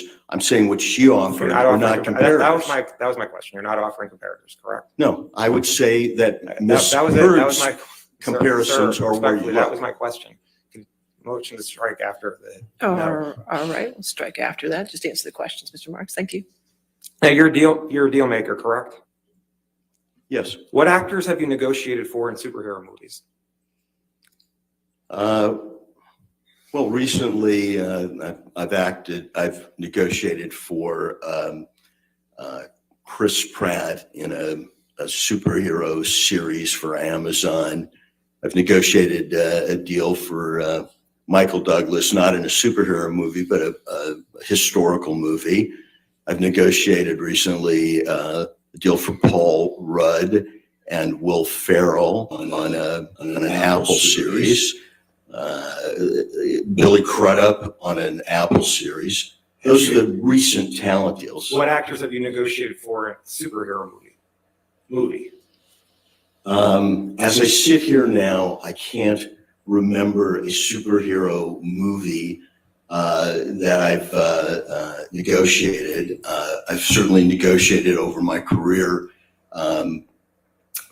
franchise movies and fantasy movies.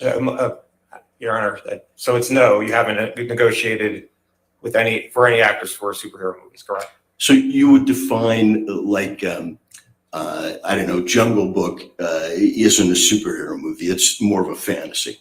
Okay, so no, correct. Your answer is Okay, no. all right. So as I sit here, I can't think of a Marvel type superhero movie that I've negotiated. Although I know there's one or two in there. Now, you testified and you agree that Mr. Momoa negotiated his multi-picture contract for Aquaman 2, correct?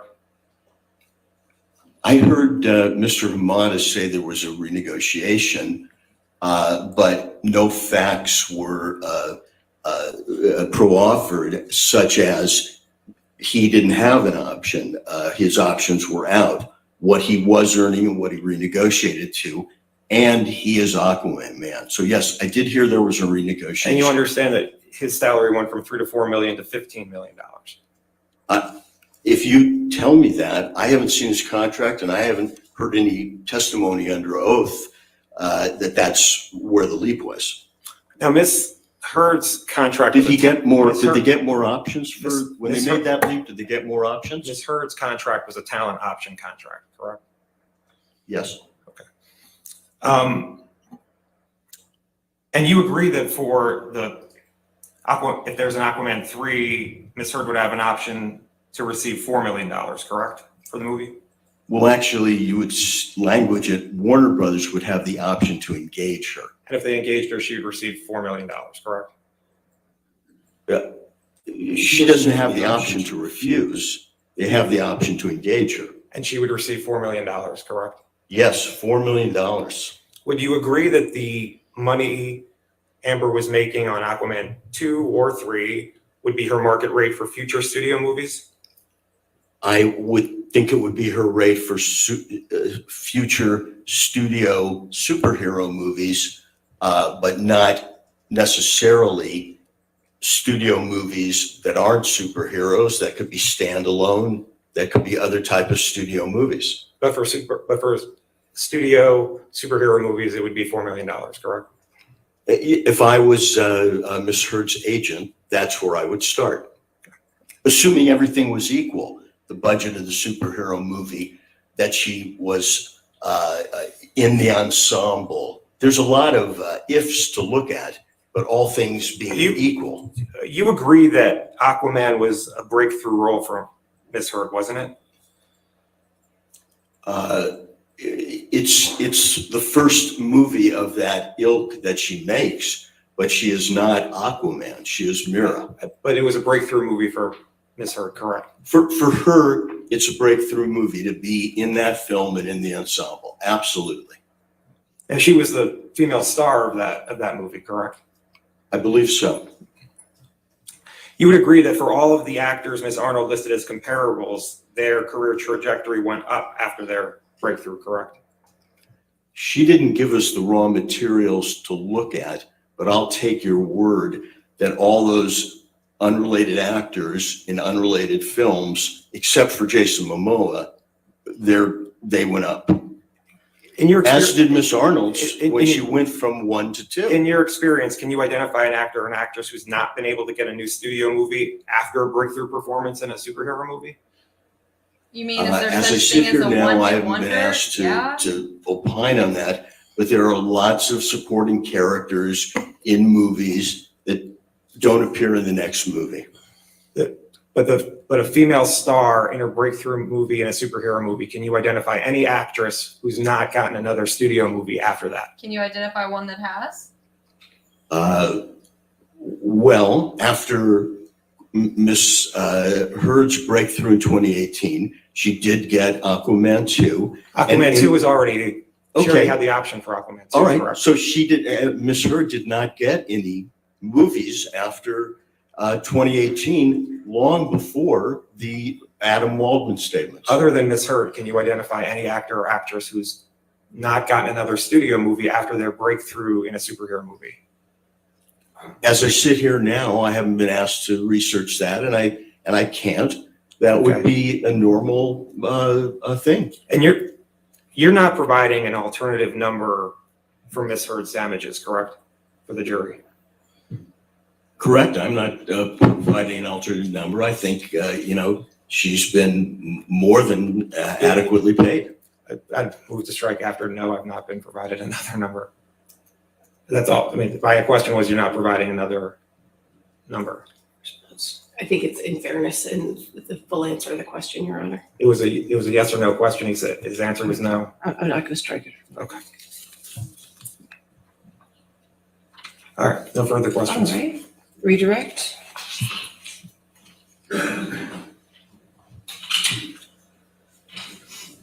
Mr. Marks, in response to some questions from Mr. Lederhaft, you were discussing some franchise and fantasy movie agreements that you've negotiated with actors. Could you just describe some of those for us? I've had such a long career that I mainly forget what I've done, but I negotiated all the contracts for Pinocchio, if you will, that was produced. Is Coming to America, the original, is that a fantasy movie? The Golden Child, is that a fantasy movie? And by the way, I may have negotiated contracts and ultimately the film wasn't made.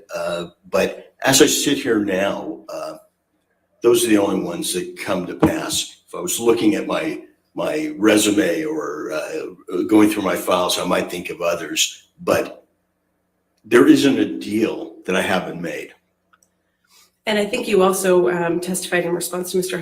Nadelhaft's questions that you have negotiated some deals for Chris Pratt and Paul Rudd. Do you recall that testimony? Yes, these are for a streaming series. Do you happen to know if both of those actors have played Marvel superheroes? I believe they have, but don't quote me because that's not my genre.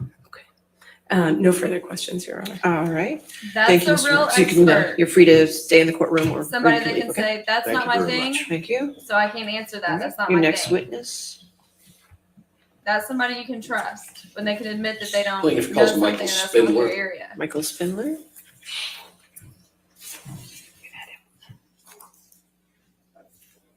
You've testified previously, correct, Mr. Spindler? All right. Just a reminder that you're still under oath. Okay, sir? Yes. All right, thank you.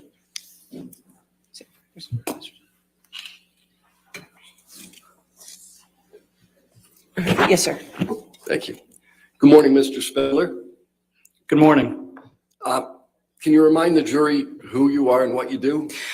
Yes, I'm Michael Spindler. I'm a forensic accountant. I'm a CPA, a certified fraud examiner, amongst some other certifications. I'm with B. Riley Advisory Services, a national firm that does forensic accounting, bankruptcy and restructuring work, and business valuations and appraisals. I've got over 40 years of experience. Are you familiar with the testimony rendered by Ms. Arnold in this matter? Yes, I am. Do you understand that Ms. Arnold testified that Ms. Heard has suffered economic damages resulting from 3 statements made by Mr. Waldman? Yes, I do. Do Do you have an opinion of that claim? I do. Objection, Your Honor, may we approach? All right.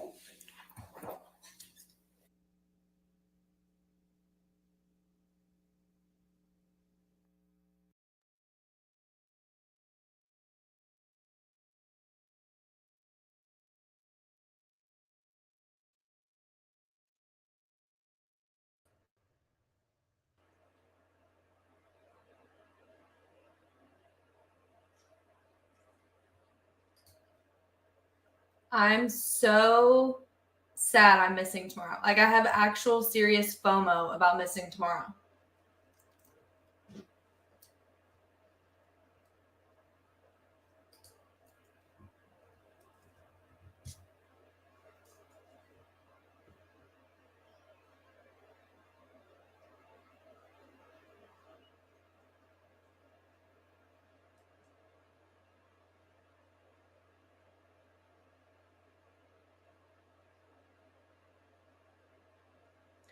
So just in case y'all missed it, I was wrong about the time. They normally do it like opening statements, closing statements. I figured they were doing it by chunks. No, they're literally doing it by questions. So somebody is really over there working that stop clock. So that is how they're doing the time, which is wild.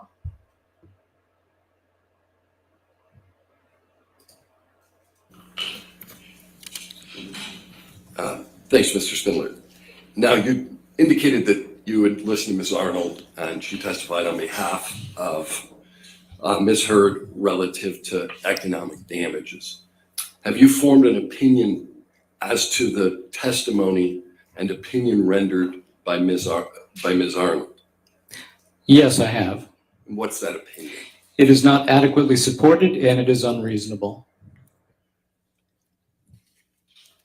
There were multiple elements to that analysis, both damages related to her film career and to endorsements. Have you analyzed both those issues? Yes, I have.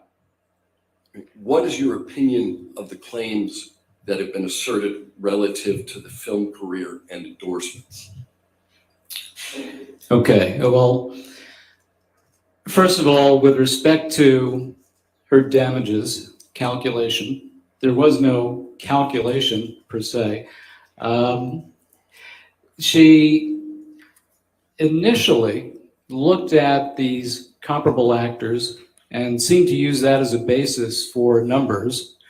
She didn't provide the underlying calculation. She didn't provide underlying support. And then it appeared as though in her testimony, she backed away a little bit from that, but she still suffers from the issues of not providing detailed calculations or support for where those numbers come from. And she still, to some extent, appears to be using some kind of comparable analysis. All right. What is the type of analysis that you think is appropriate here? Well, I think, and as you heard from the last witness, I think that something that is anchored in facts, taking a look at historical compensation as a basis for anticipating future compensation. Had you looked at Ms. Heard's prior compensation? Yes, I have. I've looked at tax returns that were provided for the period of 2013 through 2019. Why do you want to use historical earnings? Well, once again, you want an analysis that's anchored in fact. I don't believe that Ms. Arnold has done that in her analysis.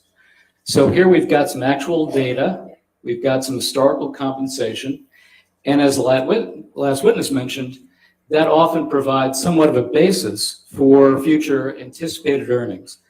In addition, I believe that Ms. Arnold herself said that she had hoped to be able to look at a renegotiated salary for Aquaman 2 and then use that as a basis for future compensation, that being the new kind of base, if you will. All right. Were there any years in particular that you focused on in your analysis as to Ms. Arnold's testimony? In terms of the historical compensation? Yes. Well, for 2013 through 2019 in total, her compensation was around $10 million for all those years combined. In 2019, the last of those years, her compensation was somewhere between about $2.6 million and $3 million. Now, that's a good year. That's known as a clean year. What do you mean by a clean year? Well, for example, 2019, you had Aquaman was released in December of 2018, and that was a successful film.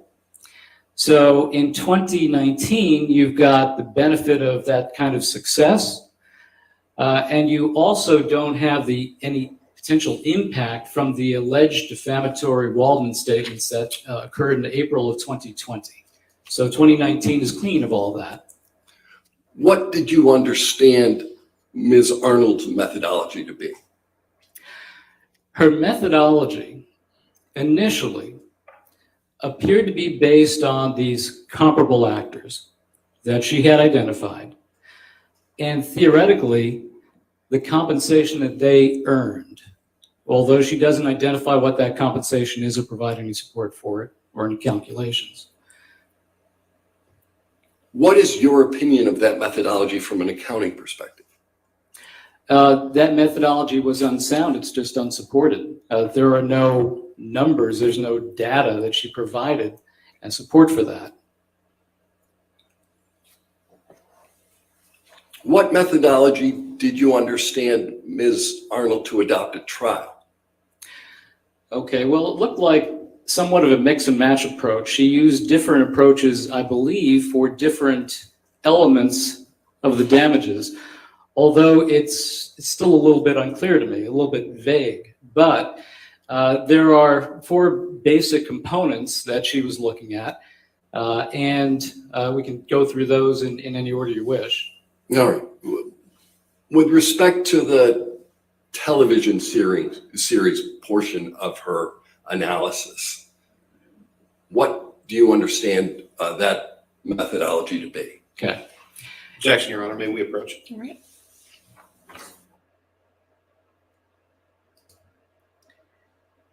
Yeah, we'll play around at lunch in preparation for tomorrow. See if mods can pin comments and see how that works. And get y'all all situated.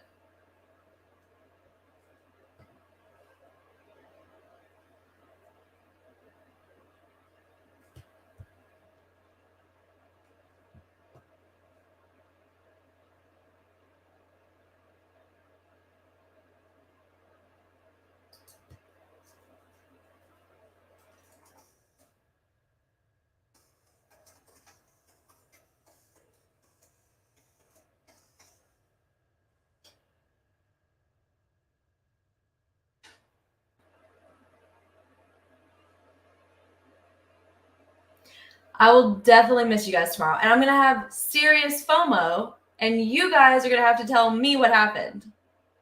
So definitely pay attention for me, because I will have no idea what goes on tomorrow.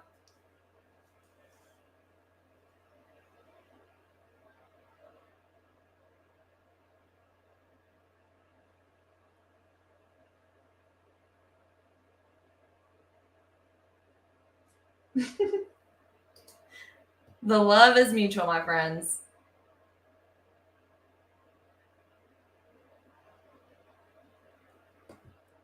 Will I be able to pop in on breaks? So here's the deal.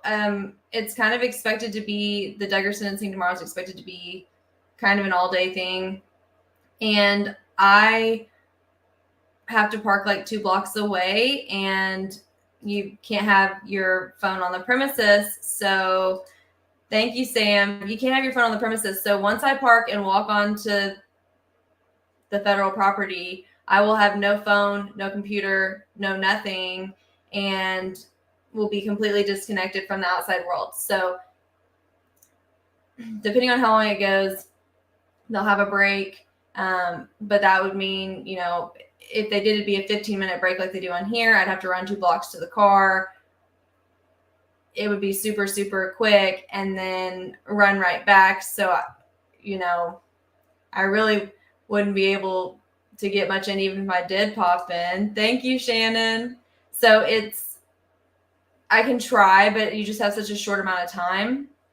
During lunch, I'll be able to pop in, do Duggar update, whatever, during lunch tomorrow. But I mean, I'm completely disconnected until court's done. And after sentencing, of course, I'll run to the car and get stuff, all the stuff I need to record whatever press releases they may or may not have. But yeah, it'll be stressful tomorrow for sure. It will be stressful tomorrow. This is so true. So here's the deal. They kind of have construction going on across the street from the courthouse, which is where like you would normally park. So you would park there and you could run out. You can't do that. And it's 2-hour meter parking. I can't do that. So I have to park 2 blocks. Yeah, it's a whole shit show. Thank you, David. Thank you. Thank you.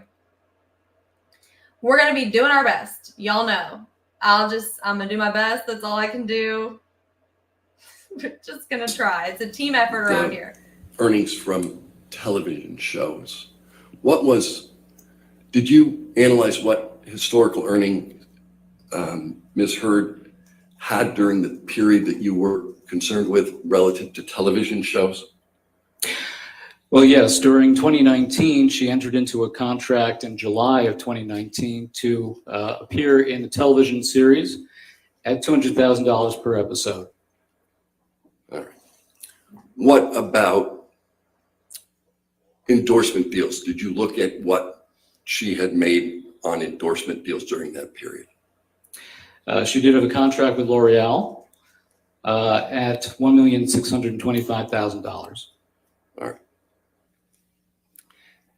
With respect to her movie roles, what were her historical earnings during that period?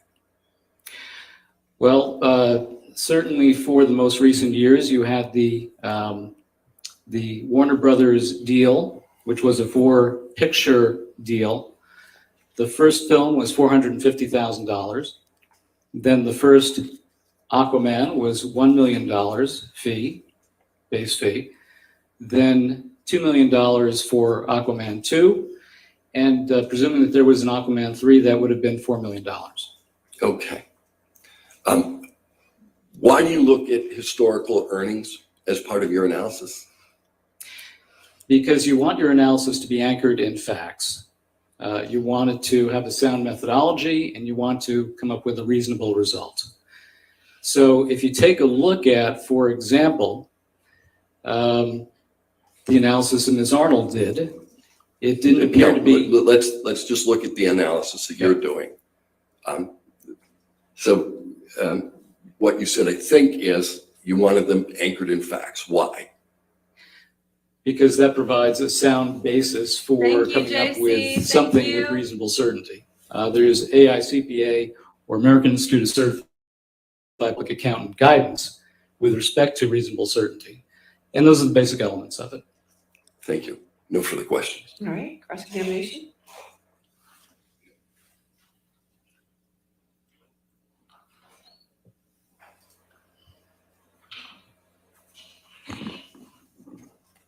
Hello again, Mr. Spindler. Good morning. I'm going to ask you a few questions that may refer to the statements in Amber's counterclaim against Mr. Depp. When I refer to those statements, I'm going to refer to them as the Depp-Waldman statements. Do you agree that we can both be on the same page what I'm referring to when I say that? That's fine. You can use your terminology. I'm sorry, there's an objection, sir. Hold on. Can we approach? Okay.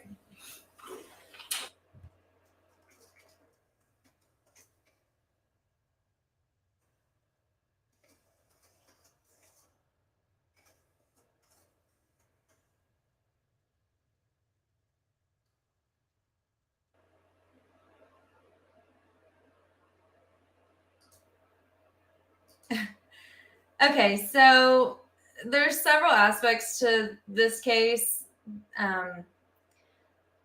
You know, I've never worked this hard on a case with so little in return, so to speak. I can't really get into details on that, but, you know, just a substantial amount of work went into it, and I don't feel like a substantial amount came back on return. And I also wish that attention went to cases So, Mr. Spindler, when I refer to the Depp Waldman statements, you understand me to be referring to the statements in Ms. Heard's counterclaim against Mr. Depp, correct? I'll understand that, yes. Now, you're here to provide a rebuttal opinion to part of Ms. Arnold's testimony, correct? Correct. You're not providing an opinion on whether Ms. Heard suffered Mr. Depp, correct? That is true. You're not offering an opinion as to what any of the underlying facts relating to whether Mr. Depp abused Amber, correct? That's correct. You're not offering an opinion as to the magnitude of damages that you believe Ms. Heard may be entitled to if she proves defamation by Mr. Depp. You're just reviewing what Ms. Arnold has said, correct? That's correct. And you said that you want your analysis to be accurate in the facts, right? Anchored in facts. Anchored in facts. You'd agree that what an actor earns in one period isn't necessarily reflective of what he or she may earn in future periods, correct?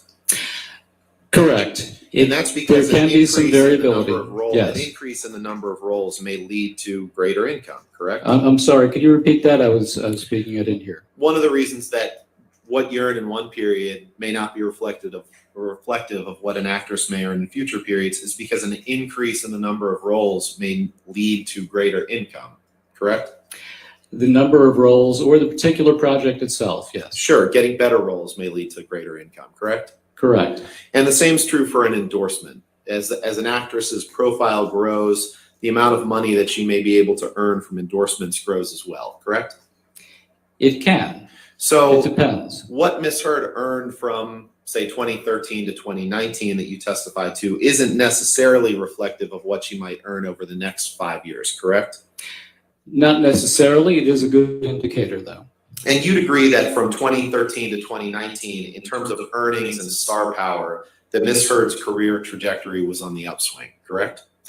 There was a slight increase during that period of time in her earnings from 2013 through 2019.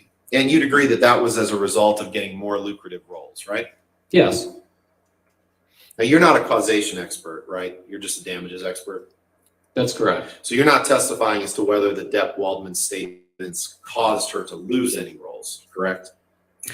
That's correct. And you're not offering any opinion as to whether the Depp Waldman statements kept her from being considered for roles that she otherwise would have been considered for, correct? That's correct. I'm not testifying on causation issues. And you can't speak to what opportunities may never have materialized for Amber as a result of the Depp Waldman statements, correct? Yeah, I've not done those calculations. And you don't have an opinion about whether or not Ms. Heard could have renegotiated a contract for Aquaman 2, correct?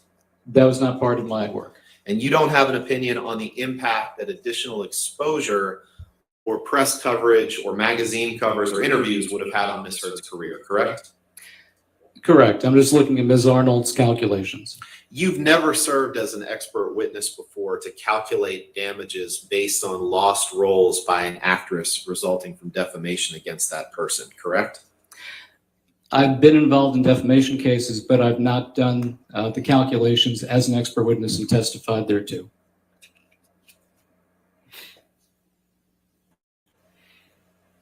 And there's never been an instance in which you have served as an expert witness in a case to calculate damages based on alleged defamation against an actress, correct?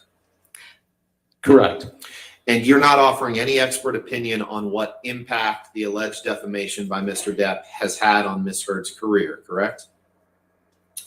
I'm sorry, one more time? You're not offering any expert opinion on what impact the Depp Waldman statements by Mr. Depp has had on Ms. Heard's career, correct? Other than taking a look at Ms. Arnold's calculations. And you're not offering any expert opinion about what impact, if any, social media coverage of this case or of Ms. Heard may have had on Ms. Heard's career, correct? Correct. That's other experts. Can we approach No her? further questions. Thank you. All right.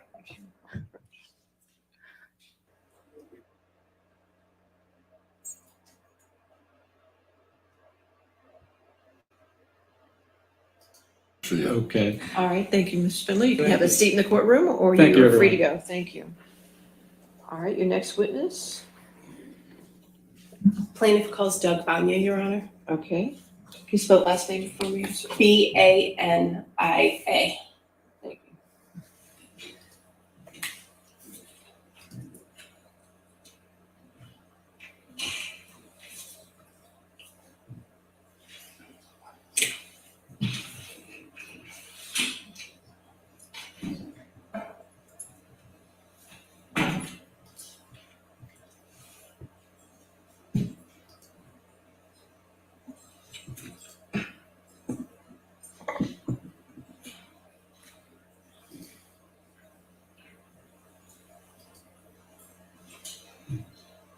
All right, so you can. So just a reminder that you're still under oath, okay, sir? Thank you.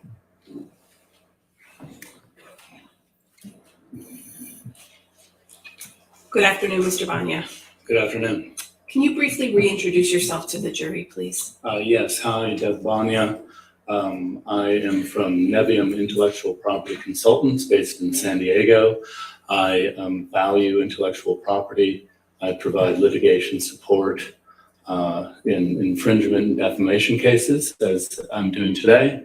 And I use internet and social media analytics in both of those services.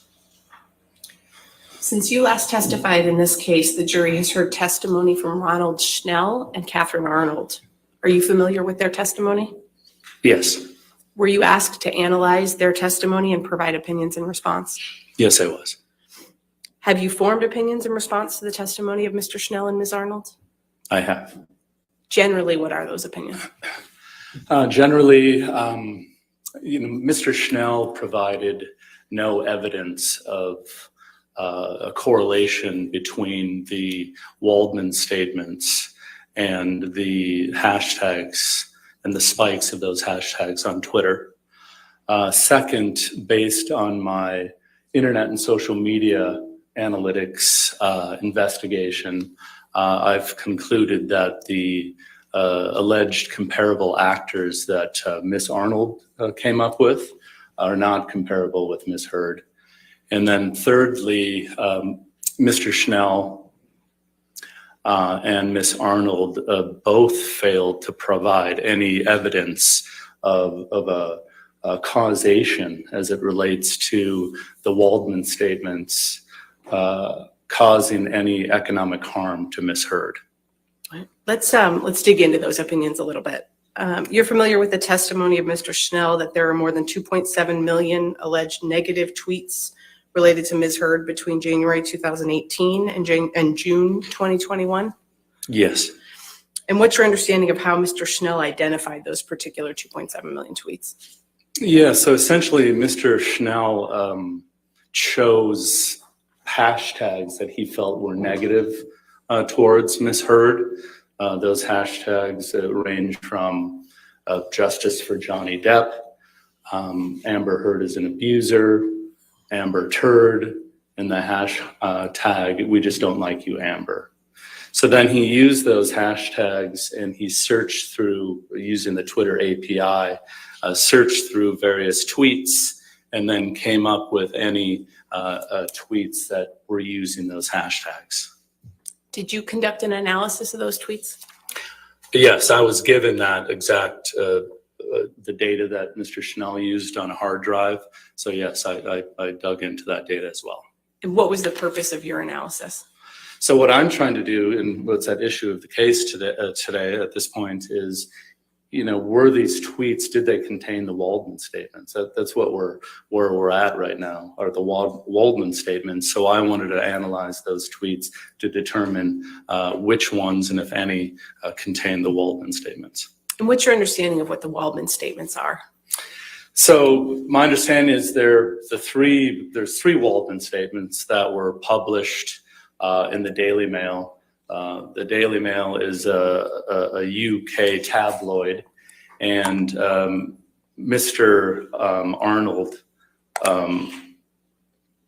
was quoted in three of those articles. And those dates were on April 8th, 2020, April 27th, 2020, and on June 24th, 2020. And my understanding that those quotes those quotes, sorry, I think I said the wrong name, but those quotes are the only remaining in this case. Did you analyze the timing of the tweets that we were talking about as compared to the timing of the Waldman statements? And that's exactly what I did. So I wanted to look at the Walden statements, look at the dates that they happened, and then analyze those as compared to the Twitter data that I had. Have you prepared a demonstrative that reflects that aspect of your analysis? Yes. Your Honor, may I approach? Yes. Did you show counsel?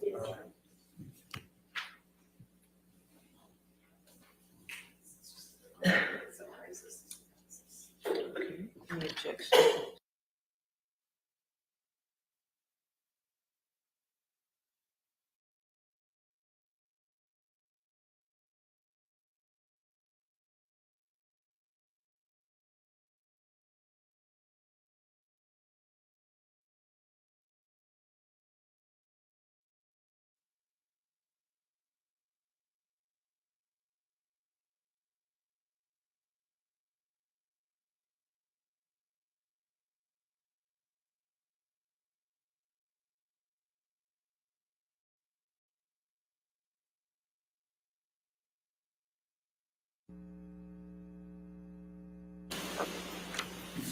All right, so 1293 will just be marked for identification as demonstrative and can be published to the jury.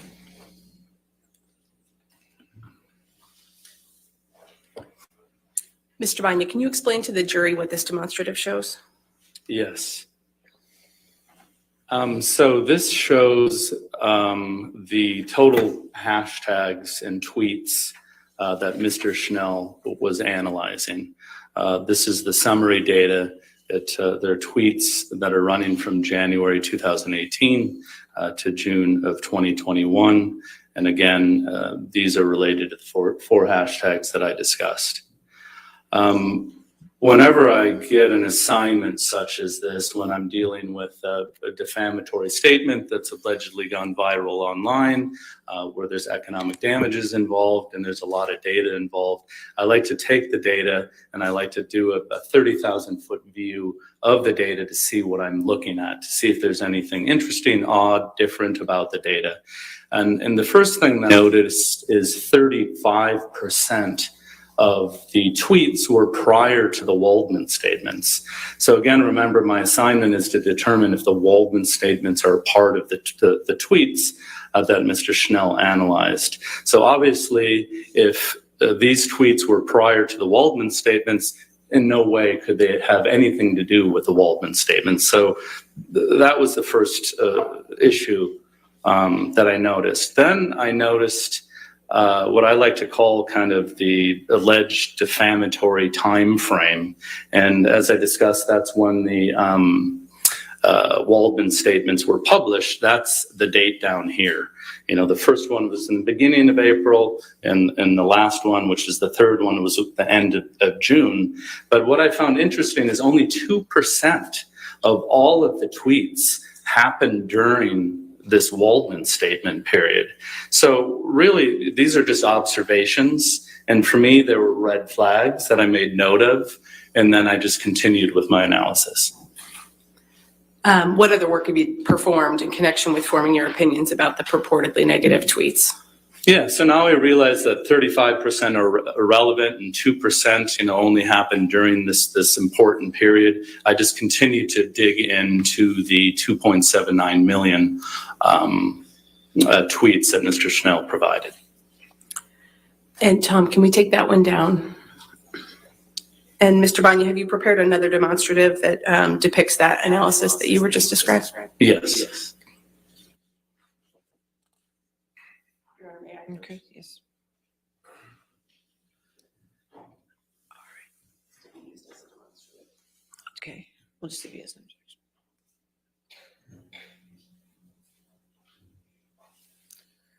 objection. I'll give you time to look at it, sir.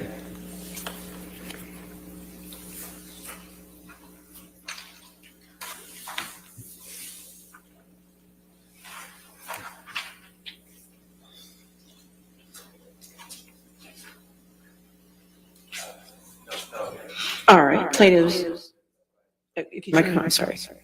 No objection as a demonstrative. Okay, all right. Plaintiff's Exhibit 1294 will be marked for identification as a demonstrative and will be published to the jury.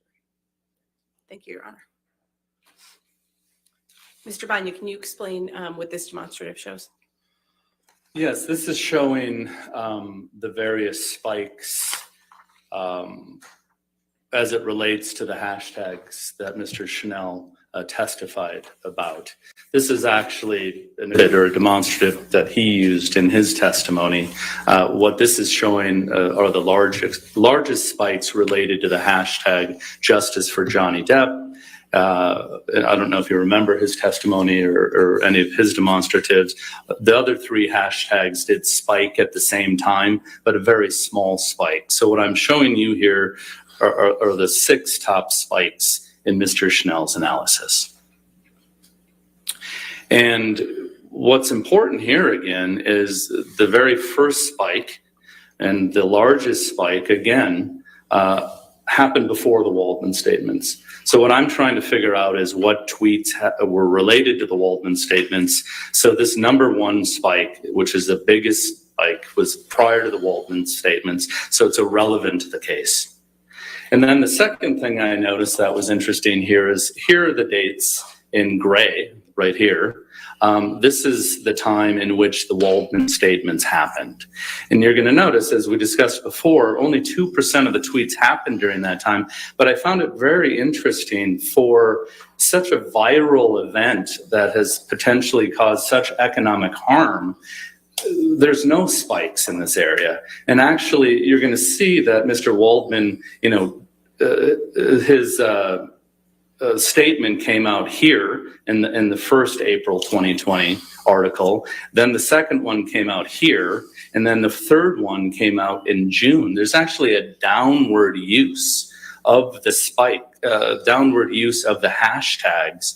So I'm not seeing any correlation as it relates to the Waldman statements and any spikes here as it relates to the hashtags Mr. Schnell chose. Did you analyze each of the spikes that are depicted here? Yeah, so what I did is I looked at the 6 different spikes, and you're going to notice that each spike represents a month. So the second spike, is July 2020, and so on to the 6th spike going to April 2021. And what I did is, I don't know if you remember my last testimony when I went into Google search, and I'm able to go into Google search. I went in and I typed in Amber Heard. And then after you hit search, you can use the tool and you can go back in time. And I chose each 6 of these dates to go back in time to see what was the media talking about back then. What was the general public being fed as it relates to Amber Heard back during those spikes. And what I found is none of them. Well, actually, I analyzed the top 3 search results because they represent 50 to 70% of what people click on. And I realized that none of them had anything to do with the Waldman statements. Are you aware of Mr. Schnell's testimony that the tweets using the 4 hashtags he looked at were mathematically correlated? Yes. What does that mean? So what Mr. Schnell is saying, which is irrelevant to this case, is the 4 hashtags that he randomly chose, they tend to go up and down together. And that's why he had these spikes here.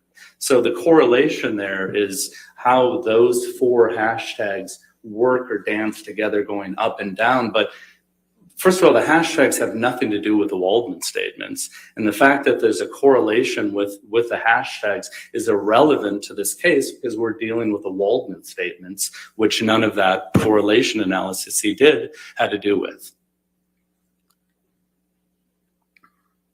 How do you know that the correlation doesn't have anything to do with the Waldman statements? Can I clear this at all? No. Oh, yeah. Well, first of all, I know because that would happen right here.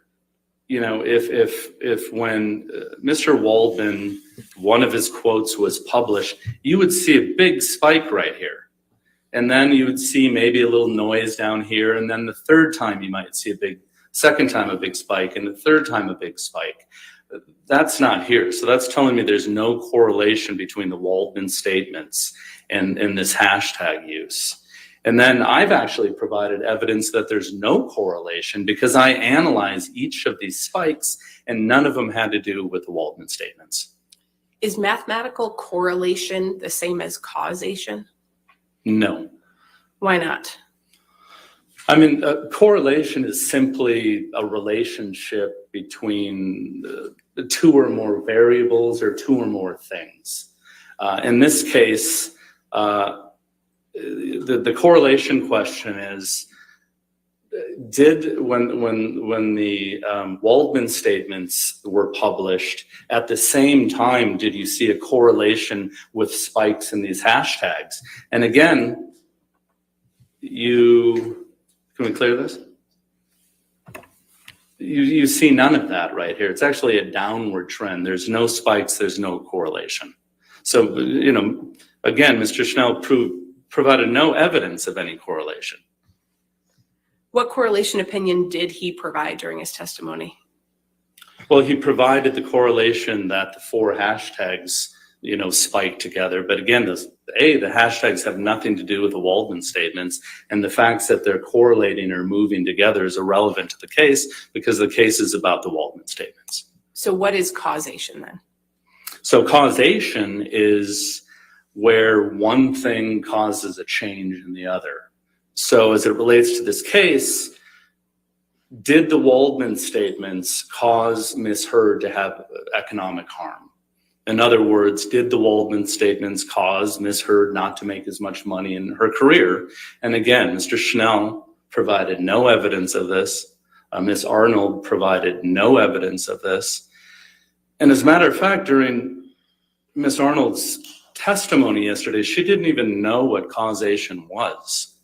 She was asked, the difference between causation and correlation? And she said that she's not a semantics expert. We're not talking about the words. When it comes to damages, you have to prove causation prior to calculating damages. So there's no causation that's proven here. Therefore, a damages analysis is not appropriate. Did you hear Mr. Schnell testify that he agreed with your opinion in this case? Yes. And what's your understanding of the opinion that he agreed with? Well, he agreed that he failed to link the spikes in the hashtags on Twitter to the Waldman statements. Did he try to do that? He tried to do that. But again, his analysis was looking at the word Waldman and looking at the word Waldmanian, and then trying to say that 25% of the tweets included those two terms. But first of all, Waldman isn't the issue here. It's the Waldman statements. And Waldmanian, I don't even know what that is, but it's not relevant to this case. We can, I think, take that one down, please, Tom. Mr. Banya, what other work have you done in connection with forming your opinions about Mr. Schnell's testimony? Again, the assignment was to determine if the Waldman statements were part of the tweet. So I continued to dig in, to the data. I believe the next step is, now that I've excluded, the 35% that was before the Waldman statements because they were irrelevant, I wanted to really analyze from the April 2020 forward to see if any of those tweets, contained the Waldman statements. Did you prepare a demonstrative that reflects that analysis that you did? Yes, I did. Your Honor, may I approach again? All right. Yes, ma'am.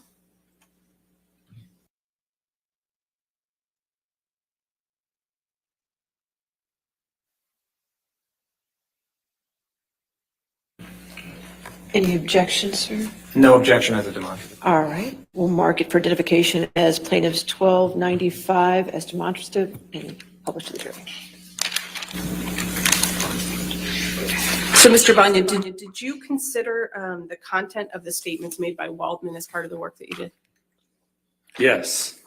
Yeah, so here I reviewed the Waldman statements again. And what I wanted to do is I wanted to determine what, if any, tweets included the Waldman statements. So what I went back to the Waldman statements, and I came up with key terms and key themes for those Waldman statements, which are listed here. The Waldman statements were about abuse hoax, sexual violence hoax, and fake sexual violence. So what I did is we're now dealing with a 1.2 million tweets because, we're starting in April 2020 because that's when the Waldman statements started. And what I did is I searched the 1.2 million tweets, for these three phrases. And I determined that there were 751 tweets that included those key terms, which is 0.06% of the 1.2 million.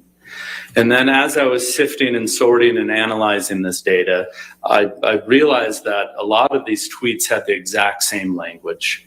It was interesting to see it was the exact same tweet because I'm analyzing the language to see if it matches one of these three.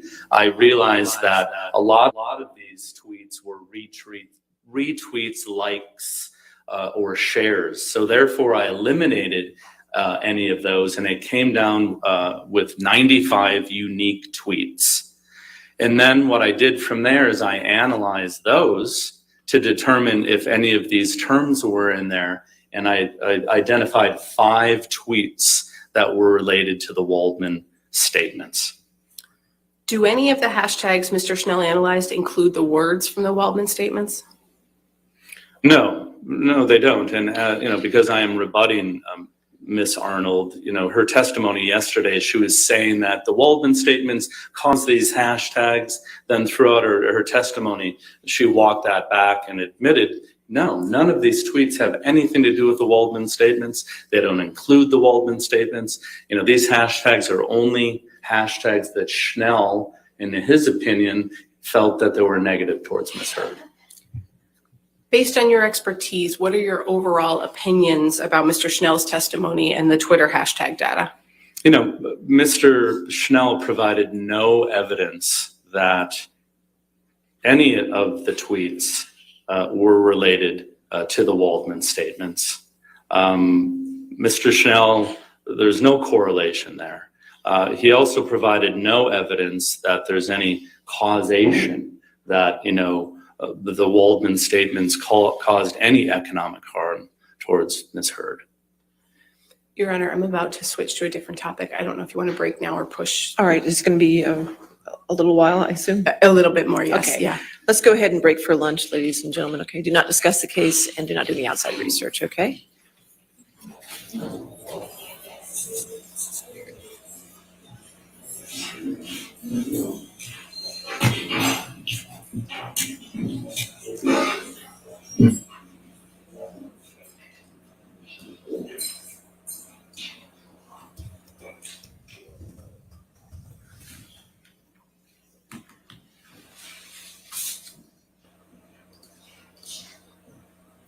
All right, we'll come back at 1:40 then. Is that right? All right, thank you, Your Honor.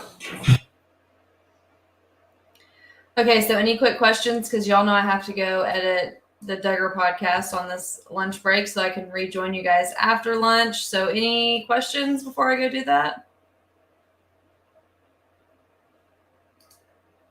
Yeah, I love facts. I love when they actually show the facts and the maths. Big fan of that.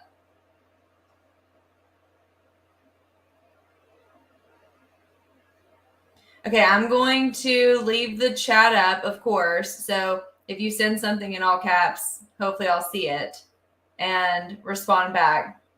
But I'm going to have to edit that podcast for you guys. Let's see. We'll just say 1:45. I'll have to edit. I'm gonna have to edit that podcast for y'all so I can multitask and come back after lunch. So.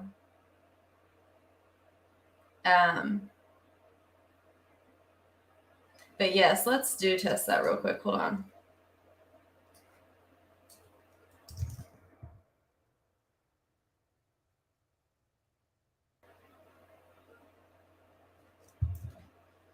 Let's check that real quick.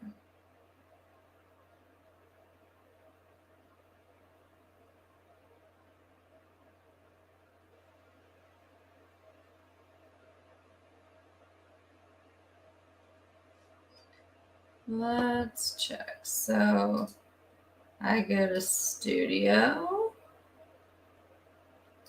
and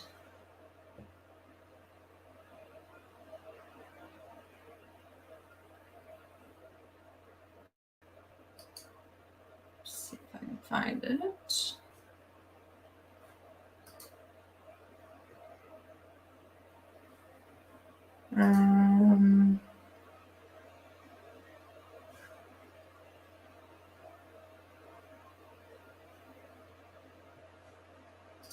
Hold on, let me see if I can find this.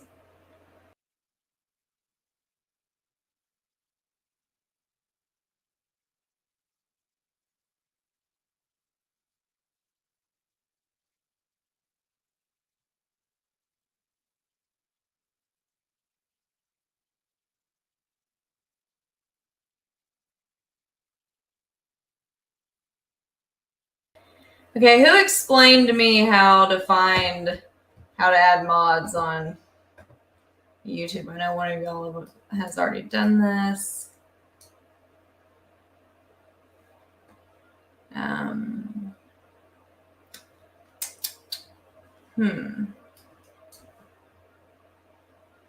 Oh, settings.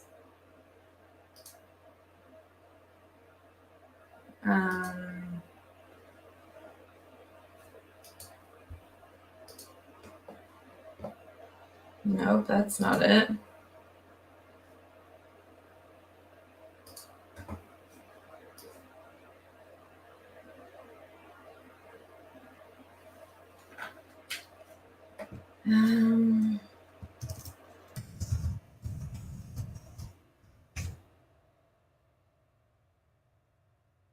Maybe. Okay, hold on. Open YouTube Studio from the left, click settings, community.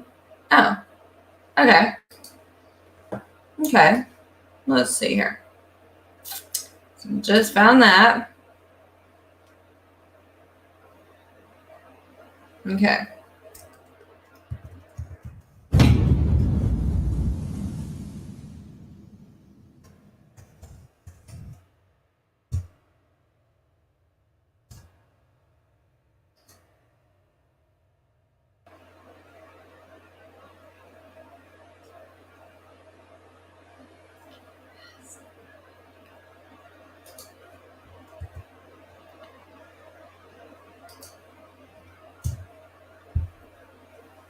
Huh.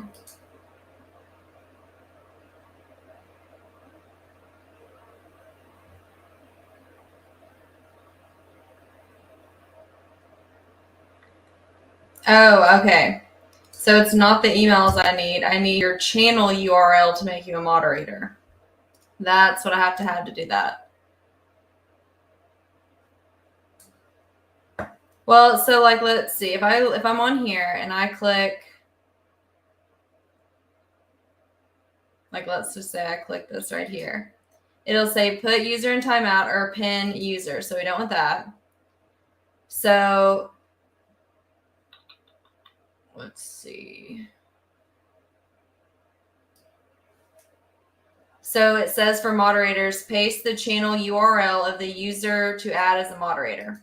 So you guys will have to copy and paste your channel URL and send it to me on Instagram in order to put that in there.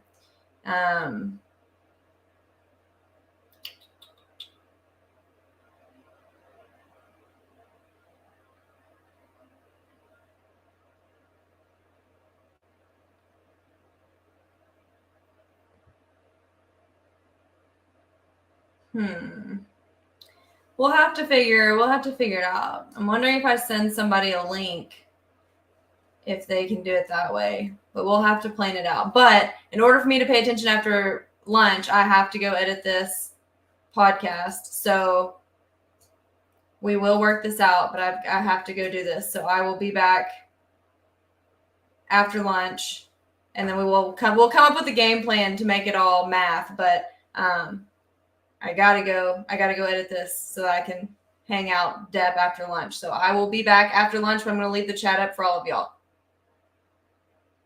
But yes, if you want to send the mod thing in, it has to be your URL for your YouTube channel. Okay, I gotta go work.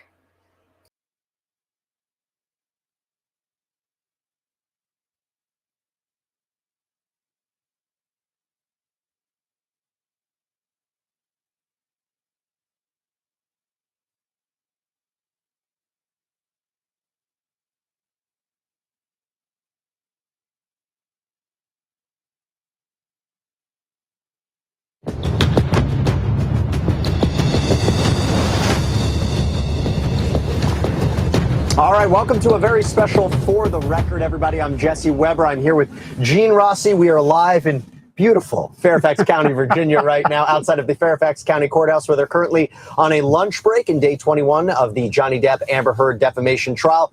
I will tell you, I think this is my favorite part of the day because this is the day, this is the hour when we take questions from you. So all our viewers right now on YouTube, Twitch, Twitter, Facebook, YouTube, however you find us, please submit your questions, pin them on the channel, tweet us, email us. We are going to take your questions for the next hour, and we will answer all of them. I'm not only here with Gene Rossi, I am also here with Anjanette Levy. I'm here with litigator and legal analyst Richard Schoenstein, and I'm also here, of course, with Linda Kenny Bodden. So we have the full dream team with us. We're going to take your questions. Please submit them this hour, and we'll answer any questions you might have about the Johnny Depp Amber Heard trial. But really, the place that we have to start off is what happened earlier today. There was a motion that was argued by Johnny Depp's team to dismiss Amber Heard's counterclaims. Remember, she's countersuing Johnny Depp for $100 million. Here was the judge's decision regarding that. In this matter, I've reviewed all the defendant's evidence as to her counterclaim, and I've considered the arguments of her counsel and plaintiff's counsel. First, to address a few issues that I believe are outside the motion to strike, and that's as to the slap defense. The slap defense is just that, it's a defense, so it's really not considered in a motion to strike. Having said that, we went down that legal road on Friday as far as the slap defense goes, as far as the jury instructions. In this particular case, if the plaintiff prevails, it must be with actual malice. Therefore, if it's with actual malice, immunity does not apply under that statute. So we will deal with that with jury instructions, and we have. As to independent contractor, again, I think it's outside the motion to strike. However, Mr. Waldman was plaintiff's attorney since 2016.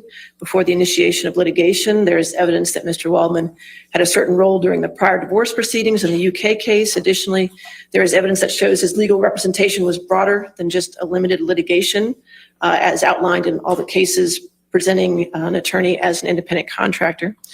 So the only evidence in this case to this point is that Mr. Waldman was an agent to Mr. Depp, and that is the basis to weigh the motion to strike.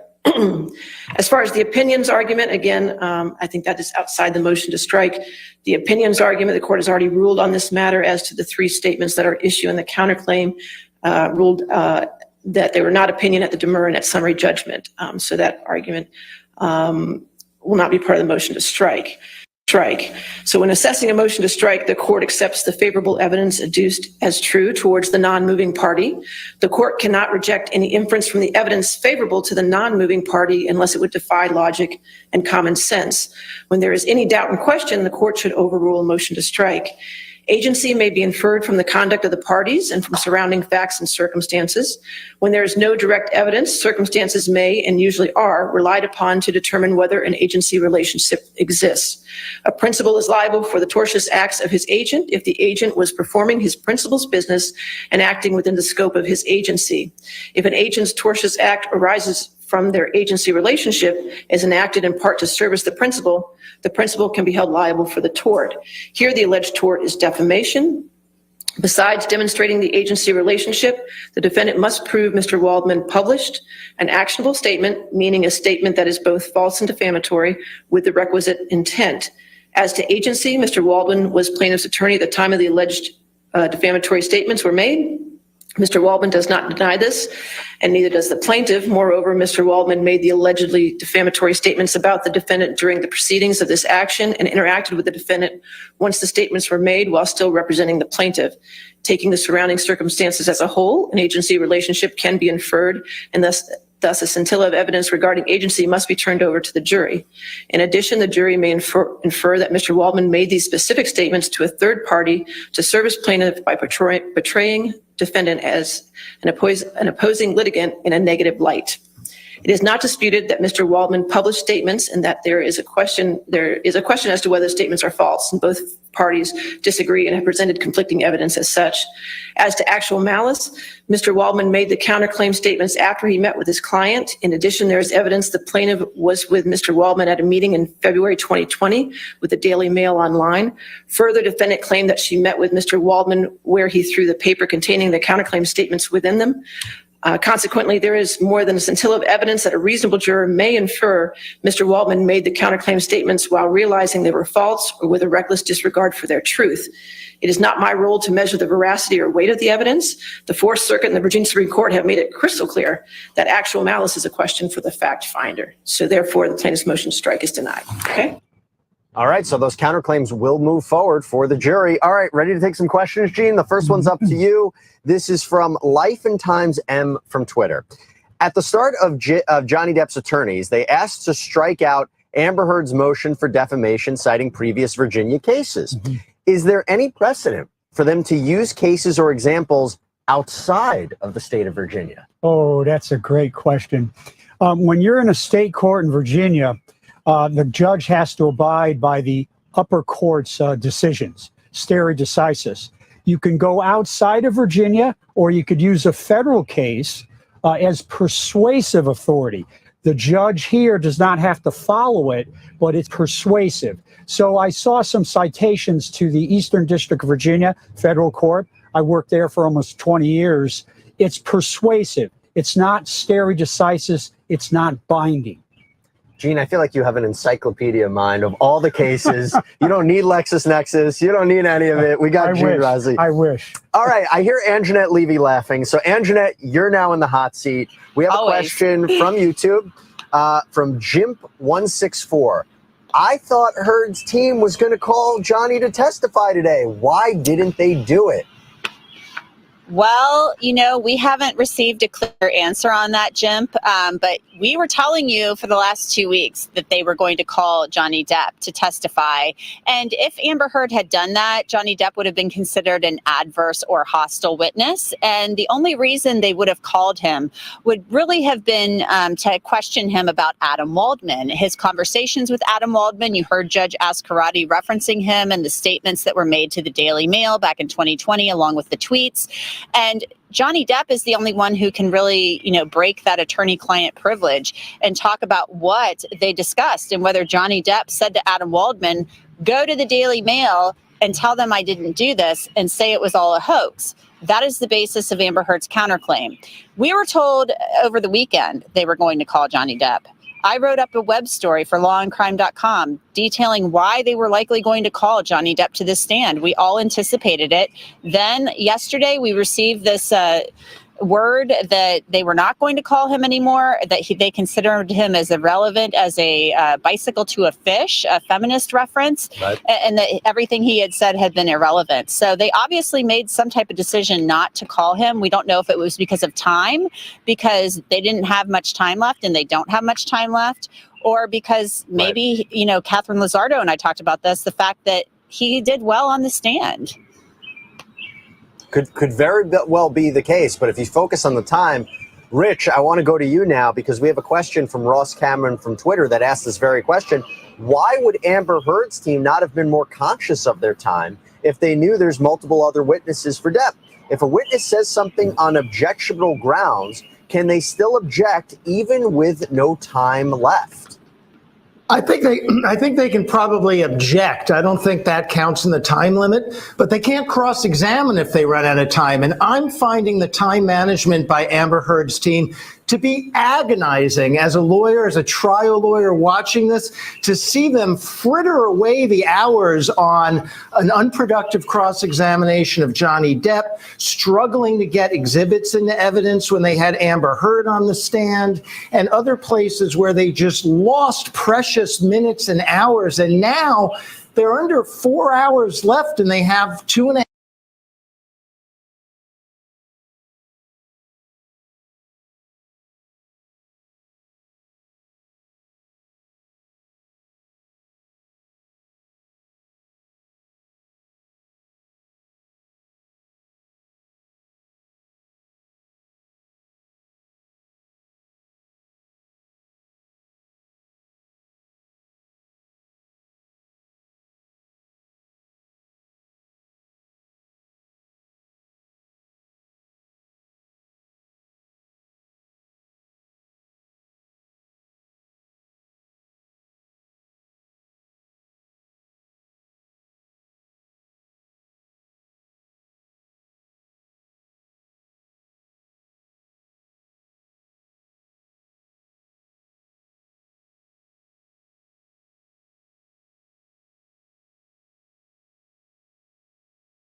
by me. I saw him pretty up close when he walked past me. I was thinking about going out in the hall to say hi, but he was with some guy, like a handler or something, and it just seemed like maybe it wasn't the best idea. So maybe we'll reach out to him later via email, but I was just kind of like, not sure that it just didn't seem to go very well for him yesterday.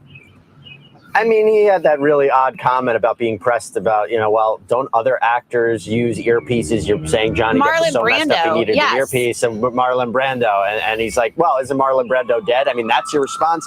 Found it a little off-putting, but I agree with you, Anjanette. Hey, I got a legal question for you, Gene. Sure. And this is, you know what? It's this question, and then also I'm going to throw it on and add a second question. Okay. First of all, this is from one of our YouTubers, one of the best names, Hedgehog the Fencer.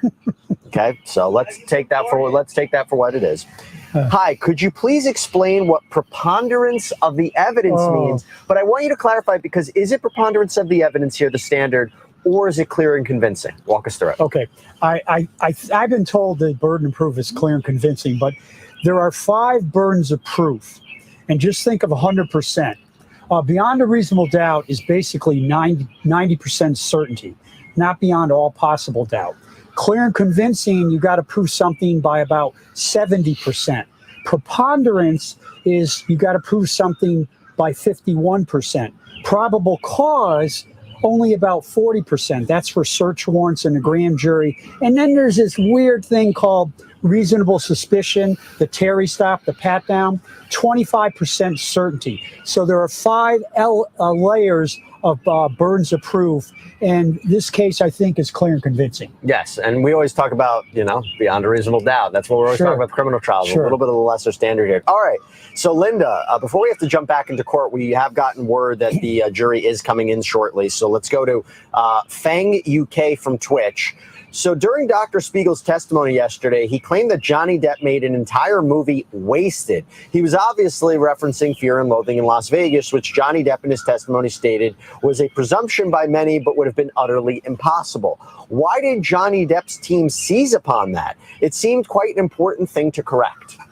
I think there were so many things for them to seize on that probably was like the little bit of them, right? And anyone who knows would know that movie, Fear and Loathing. That was about Hunter Thompson, right? Who was took LSD in the, I guess it was the 60s here. So, I mean, that's the way he was supposed to look.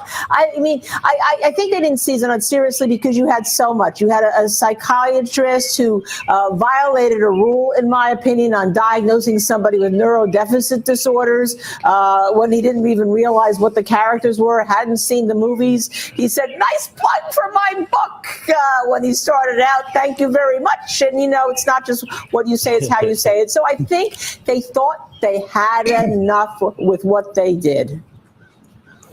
Well, I think that was a very good explanation for that, for a very good question. I will tell you the questions that we got this hour were phenomenal. Thank you so much. Really appreciate it. Gene and Jeanette, Linda, Rich, phenomenal answers to these questions. I am going to be signing off. I'm getting word the jury's coming in.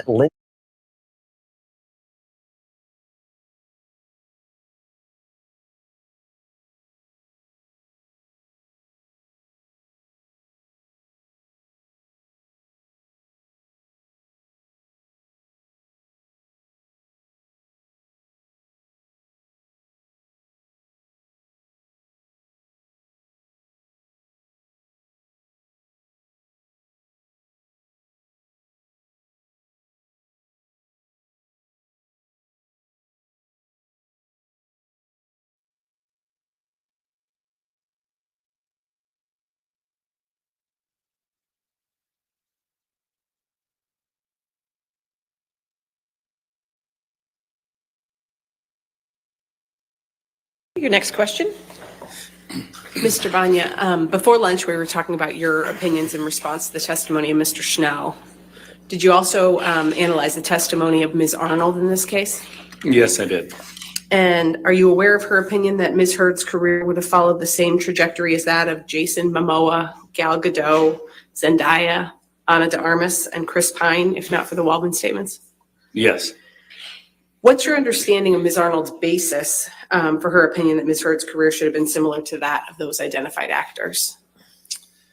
Ms. Arnold stated that when producers or her industry is looking to hire talent and actors, that it's important to best understand the public's perception of the actors that they're considering, and that it's important to look into social media to see what is happening with the actors they're considering for either a movie or even an endorsement opportunity with companies.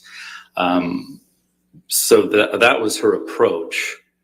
And is that the process she followed in providing her analysis of those purportedly comparable actors? No. Although she stated that, she went in and brought in these alleged comparable actors, and without really reasoning behind that. Did you conduct an analysis based on your expertise in social media and internet analytics of Ms. Heard compared to the actors to whom Ms. Arnold compares her? I did. And what did you find? Well, since Ms. Arnold stated that the proper approach is looking at the public perspective, looking into social media, and she did not do that, I felt that was the best approach to do this based on her words. So yes, I did go into best understanding the public perspective of Ms. Heard and the alleged comparable actors using Q scores. Then I also went and did some analysis online and on social media as well. Can you briefly remind the jury what Q scores are? Yeah, again, Q scores measure how well a celebrity, it could be a cartoon character, it could be a sports person, how well they're known, how well they're liked, and how much they're disliked. And it's an industry standard tool that's used. It's not just focused on the movies that they're in, but it's focused on them as actors, but also what's happening in their personal lives come to play as well. So that's how Q scores are typically used.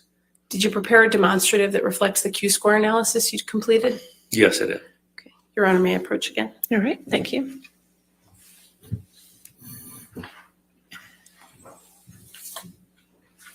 All right.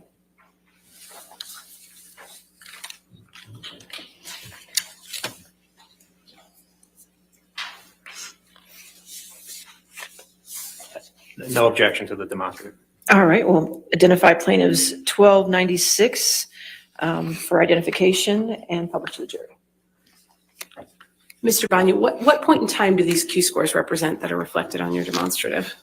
So these are the winter 2019 Q scores that are reflected here. And what was important for me is I wanted to find Q scores that represented Ms. Heard after Aquaman. And remember Aquaman, December of 2018. These Q scores were gathered January and February of 19, but before the Waldman statements. And what did you find based on the Q scores? And the higher the number, the better. As you can see, Ms. Godot has the highest Q score out of the group of actors here at a 28. But you're going to notice Ms. Heard has the lowest positive Q score. She has a 9. So I find that very interesting that she doesn't appear to fit in as a comparable with these alleged comparable actors. I think what's also interesting is the average Q score for all actors being scored at that time, which include all the alleged comparable actors here, score at an average of 17. And you can see, again, she is 9, well below that. And then on the right side, you're going to see the negative Q scores. So this is how much people dislike you. So the lower the score is better. You can see Mr. Momoa is over here with the lowest at an 8, but you can see Ms. Heard is over here at a 28, which was quite a difference. A 20-point difference from Mr. Momoa, and also a 10-point difference, from the average of all actors. So she is very, very much a little her positive score is very low and her negative score is very high, which tells me that she does not fit in as a comparable as it relates to these alleged comparable actors. What opinions did you form based on that Q-score analysis? My opinions as it relates to these Q-scores is, Miss Arnold used these actors as allegedly comparable actors.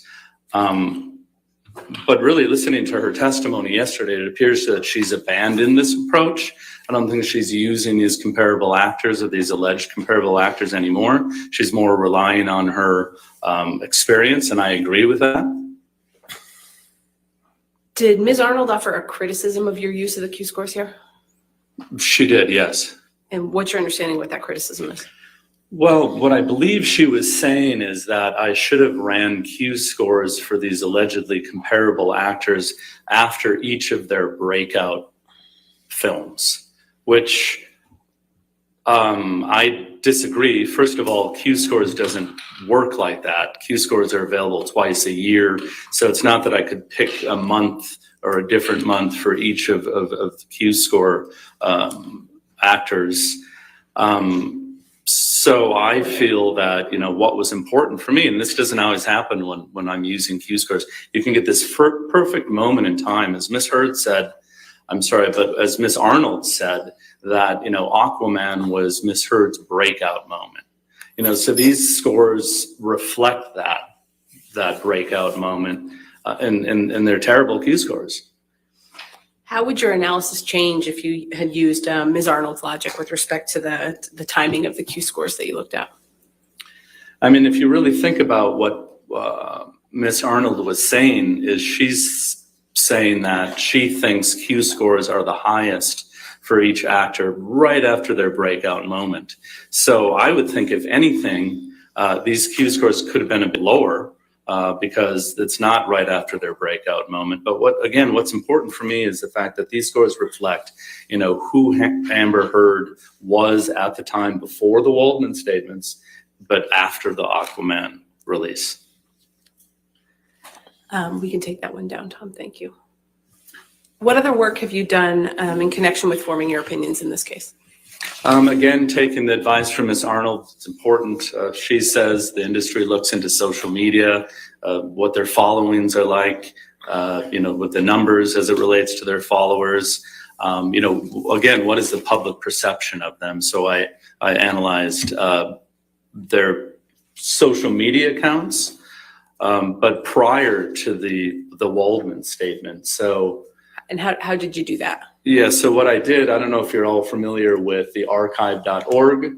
They have a tool called the Wayback Machine. What archive.org does is it archives the internet. So you can go back in time to see what websites and web pages used to look like in the past. Not all the time can you actually get a celebrity's social media accounts to have been archived, but we were fortunate that each of the alleged comparable actors' social media accounts were in archive.org. So I was able to go back in time prior to the Waldman statements to see what the following activity was for each of the alleged comparable actors. Mr. Banya, did you prepare a demonstrative that reflects your social media analysis? Yes. Your Honor, may I approach? Yes, ma'am.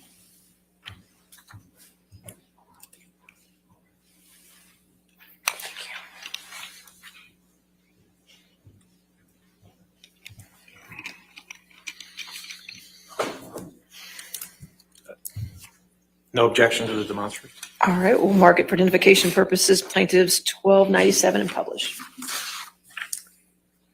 Anya, could you tell the jury what you found when you looked at the social media? And so what I found, again, this is prior to the Waldman statements. First thing you're going to notice here is not all actors use social media. You're going to see Mr. Pine doesn't have Facebook, Twitter, or Instagram, and Momoa and DeArmas don't use Facebook or Twitter.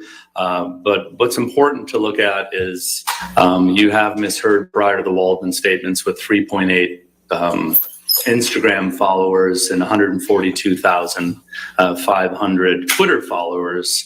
And then you move down to Gal Gadot, with 37 million Instagram followers compared to 3.8 million, and the 2.3 million Twitter followers compared to Ms. Heard's 142,000. And you can then even go down to Zendaya with 65.9 million and 17.2 million Twitter followers. What this is telling me is really, more people are interested in Ms. Godot and Zendaya and even Mr. Momoa than Ms. Heard on social media. It just tells me a lot of people are interested in these actors as opposed to Ms. Heard, more of a following. Q scores, well-liked, less disliked. So it kind of fits into the analysis of determining whether or not these alleged comparable actors are actually comparable. Based on your expertise, what are your overall opinions about Ms. Arnold's analysis of the so-called comparable actors? Yes, again, it appears that she's abandoned this approach, and I agree with that. I feel that, through the Q-score analysis and the social media analysis, that they're just not comparable. Tom, we can take that one down. Mr. Banya, based on all the analysis you did in this case, what are your overall opinions? Yes, my overall opinions are that Mr. Schnell failed to prove any causal connection with the Waldman statements and the search or the hashtag activity, those spikes as it relates to Twitter. There's no causal connection there. My second opinion is, based on my social media and Q-score analysis, Ms. Arnold's alleged comparable actors are not comparable. And then third, Ms. Arnold and Mr.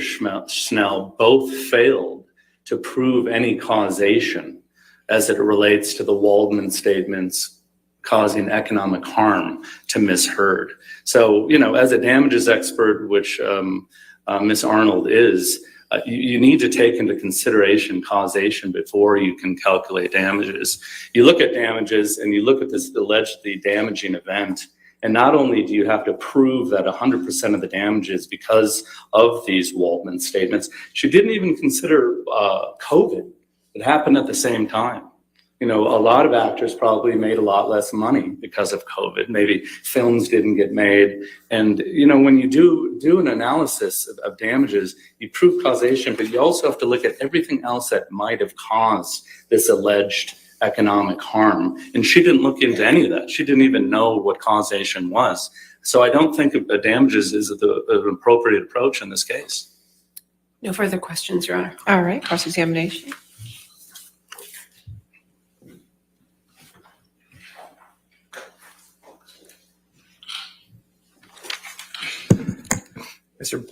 Good afternoon, Mr. Banya. Hi. You're not a damages expert, correct?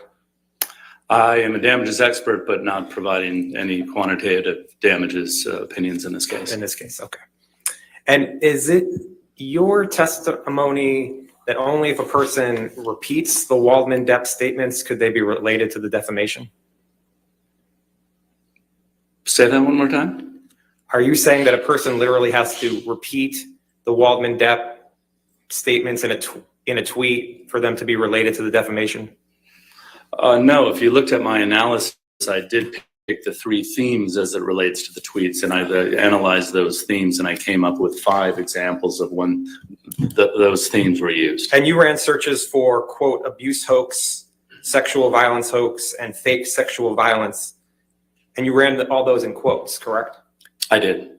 So only if a person used a tweet with those words in that order and with that spacing would they hit on your searches, correct? Objection, compound. Overruled. Yeah, so I used them in quotes because, hoax could be used in many other contexts. So I wanted to make sure I was fitting my search with the theme of the Waldman statements. So if someone tweeted Ms. Heard faked sexual violence, that wouldn't appear in your searches, correct?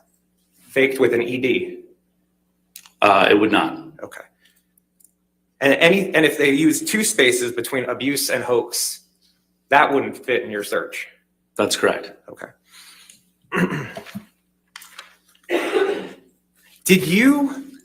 And a tweet can only be 280 characters, correct? That's correct.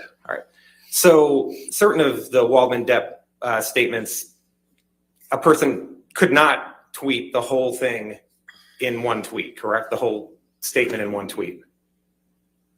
The Waldman statements? Correct. No, you could not tweet those entire quotes. Did you make any determination if there was an online bullying campaign against Mr. Depp after Ms. Heard's op-ed? I didn't look into any online bullying campaign for Ms. Heard nor Mr. Depp. Did you determine if there were tweets harassing Mr. Depp that quoted from Ms. Heard's op-ed? No, my assignment was to determine if the Waldman statements were part of the tweets that Mr. Schnell provided. I was rebutting him. And in your analysis of when you testified before, you never looked to see if the op-ed was quoted anywhere, correct? Objection, Your Honor. May we approach?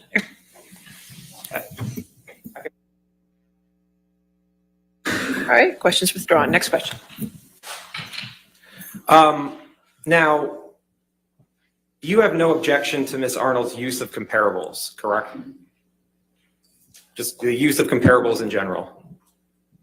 I listened to her testimony and my understanding that she abandoned that approach. But as it relates to my testimony today, my opinion was related to those specific alleged comparable actors, that they were not comparable.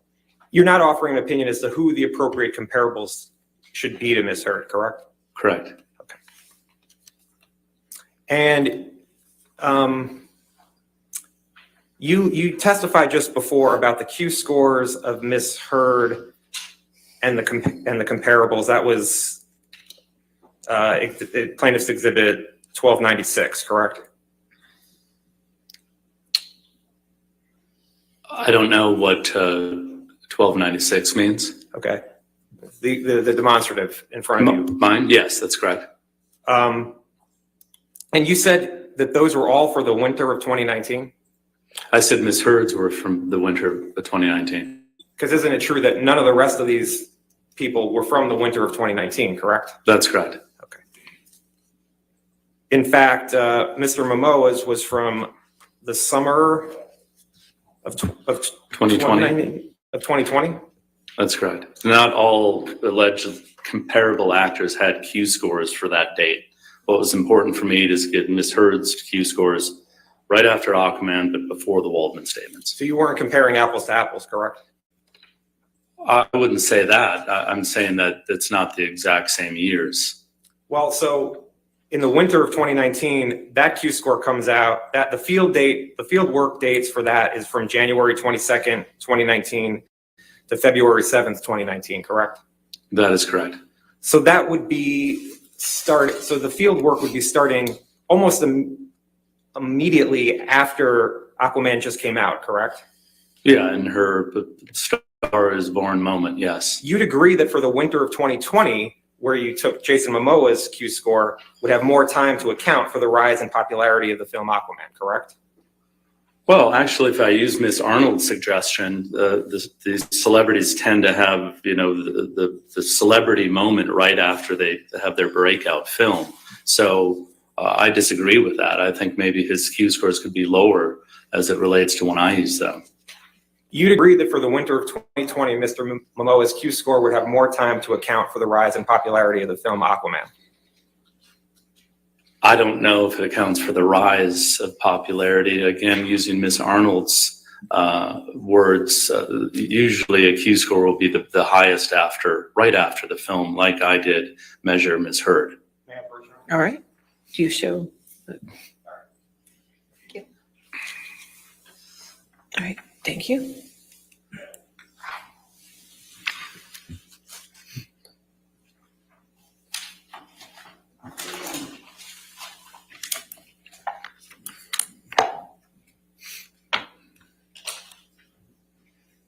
If you look on page 177 of your deposition transcript, you see that? I don't see a page. Is that what you handed me?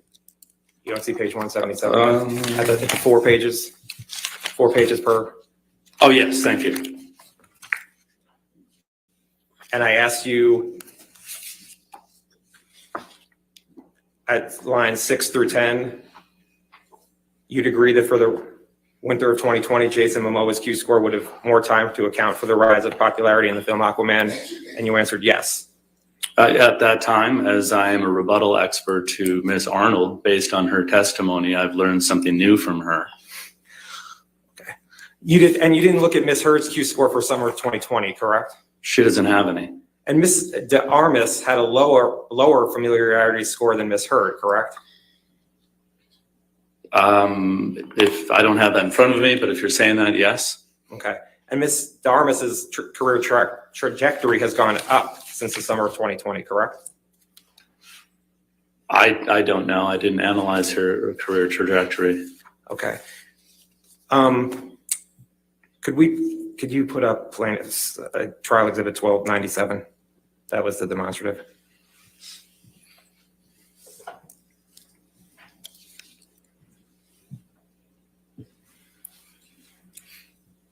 Ms. De Armas has less Instagram followers than Ms. Heard, correct? Correct.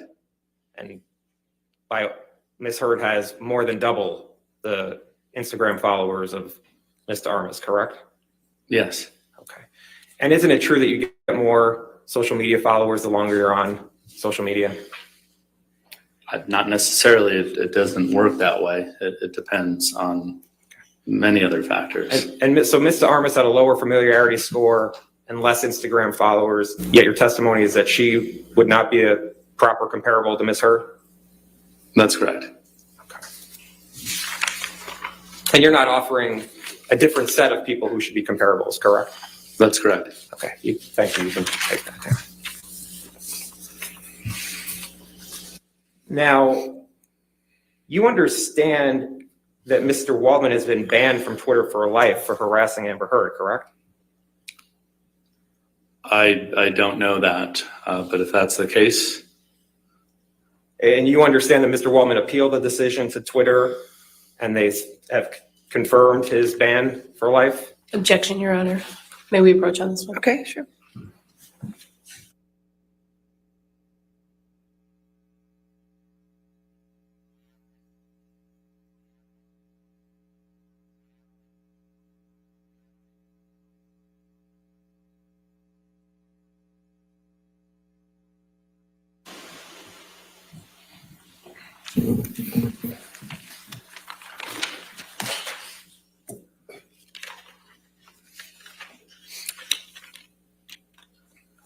You agree that in looking at Mr. Schnell's data, 65% of the uses of negative hashtags relating to Ms. Heard occurred between April 1st, 2020 and June 15th, 2021, correct?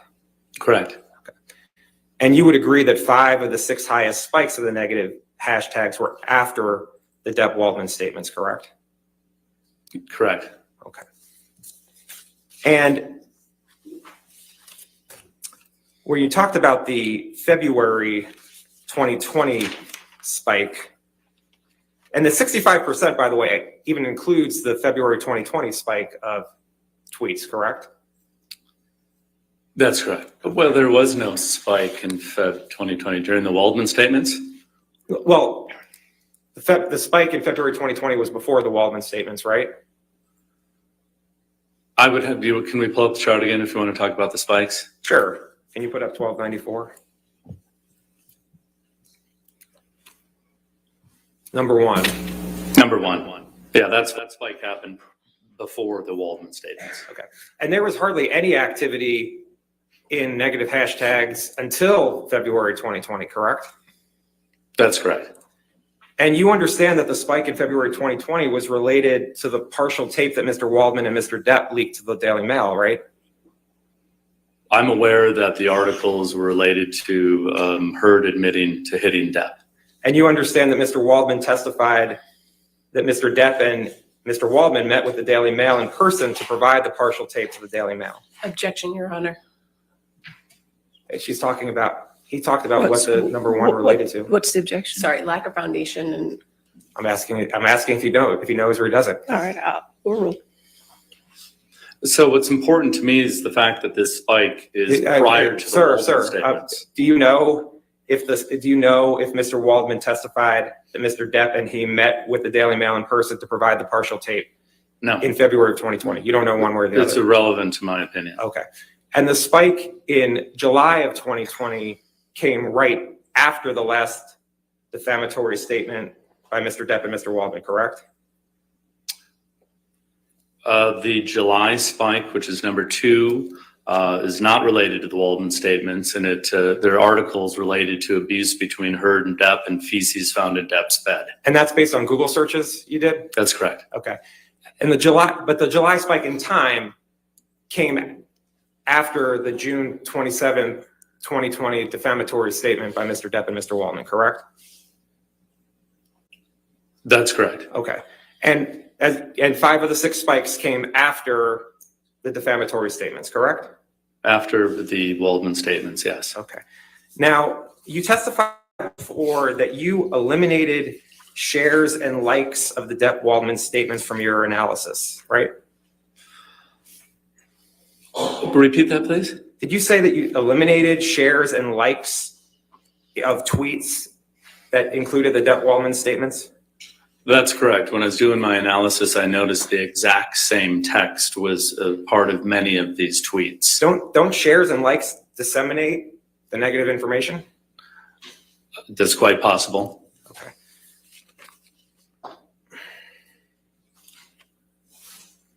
And you agree, right, that use of the term Waldman or Waldmanian occurred over 25% of the time in the negative tweets toward Ms. Heard from April 2020 through January 2021, correct?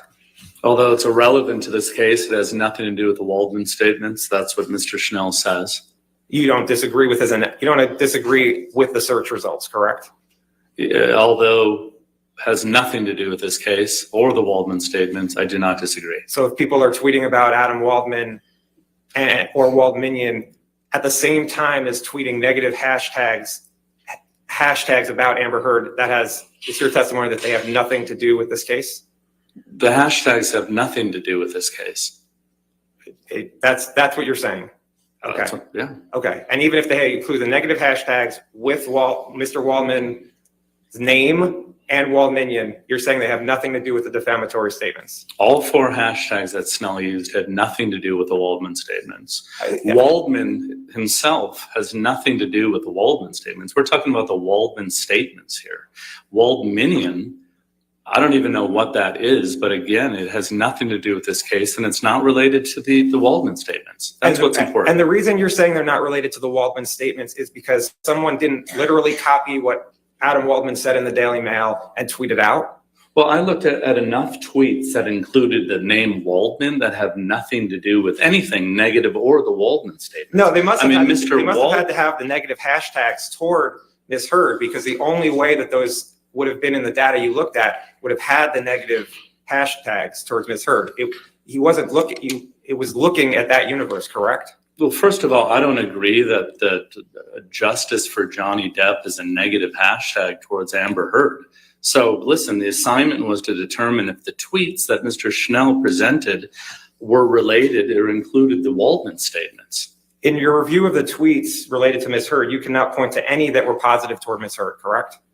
Again, I was not looking for that. And you did not review the hashtag Justice for Johnny Depp during the time frame from April 1st, 2020 to January 1st, 2020 to see if there were any that were not negative toward Ms. Heard? I did not look into anything as it relates to anything other than what relates to the Waldman statements. That's what's at issue here today as we sit in court. Okay. And you didn't form any statistical analysis to rule out the Waldman statements' impact on the hashtags, correct? Correct. You did not analyze whether media and press coverage other than the Waldman statements affected Ms. Heard's career, correct? Correct. Okay. Looking at the exhibit that's in front of you, where you have the numbers here, those you said are related to Google searches? The 1 through 6? Correct. Yes. Okay. And can we put up plaintiff's 888?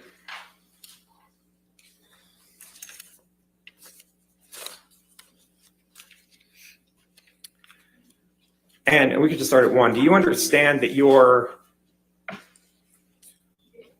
okay. Oh, thanks. And 888, it's page 76. These are the documents you relied upon for your opinion today? Yes. And are these the search, where it has the different letters? These are the searches that you ran for the various time frames and the articles that came up for numbers 1 through 6, correct? No, I mean, obviously document 1A is the Heard supplemental expert witness disclosure. These are documents that I used throughout the time I've been working on this project. So these aren't related to those 1 through 6 numbers. Okay, these are documents you relied upon for your opinion today? These are documents that I relied upon when I presented my designation. For your opinion today, that you're offering today? Yeah, these are the documents that, yes, I've relied on throughout this case. Okay. And actually, Michelle, could you turn in this designation to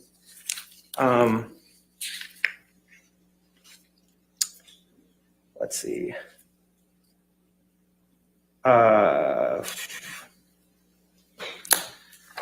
Hold on one second. Can you just scroll down? Yeah, keep scrolling. Just keep going.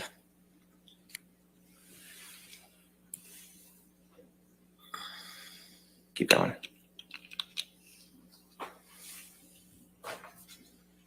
Okay, stop. This was the chart you provided with your designation for your opinions in this case, correct? Yes. Okay. And it's similar to the chart that we had before with the 1 through 6, correct? That's correct. And where it has the various boxes, it's talking about documents 6E through 6H, for instance, related to Depp wanting to have Heard replaced on Aquaman. Yes. And you prepared this chart, correct? Yeah, this was part of my designation. I'd like to have this page as a demonstrative. Your Honor, I do have an objection, if I might be heard. All right, if you want to come forward, page 99.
Mr. Banya.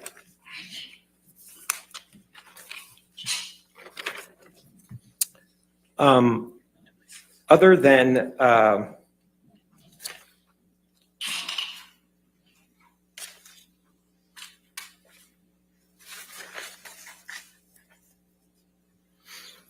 so as I understand it, the way you determined that the tweets were not related to the Waldman statements was that you looked at time and then you ran certain Google searches, correct?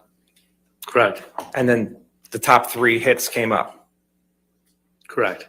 And then you looked through the article to see if the Waldman statements were there? So as it relates to any trending event, any defamation that's happened online, any allegations of economic loss because something went viral, going to Google, looking at the spikes in time and going back in time to see what was happening on those top 3 sites will give you an indication of the best results that were being served at that time. So something viral that's happening would appear most likely in those top 3 results. And just so the record's clear, if we could go back to page 76 of this document.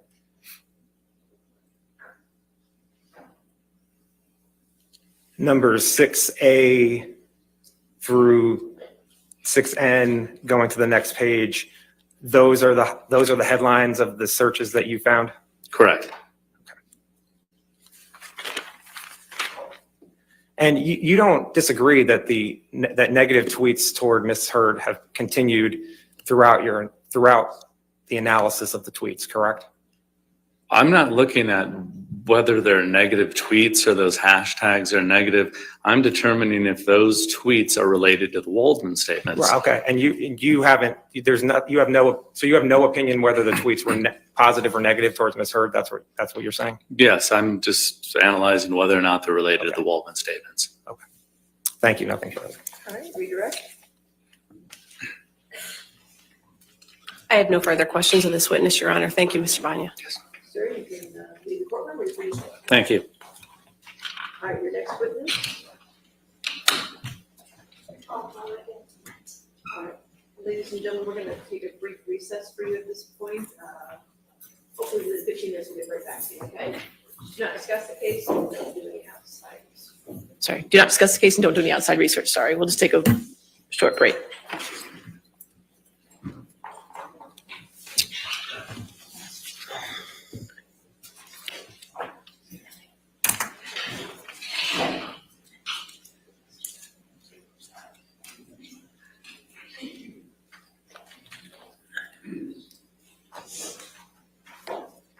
All right, so just so that we're on the same page, you can have a seat. Keep standing the whole time. All right, just so we're on the same page with Mr. Knight's testimony. Actually, could Mr. Knight go back out, please?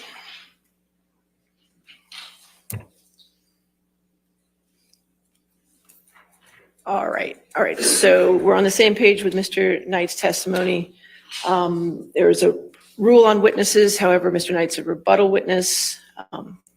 The purpose of excluding witnesses from the courtroom, usually it's a courtroom, is to deprive a later witness of the opportunity to shape testimony to correspond with that of an earlier witness. The issue we have here, obviously, if it was a direct witness in the direct testimony, you had time to do a rule on witnesses, let them know about the rule on witnesses. With a rebuttal witness, it's a little different, because they didn't know they were going to be a witness. You didn't know they were going to be a witness. I understand that part. The problem is the courtroom in this particular case appears to be the world. So what we have to do here is I'm going to do a voir dire, and I'll allow both sides to ask questions as well of Mr. Knight to see what he has seen of the case.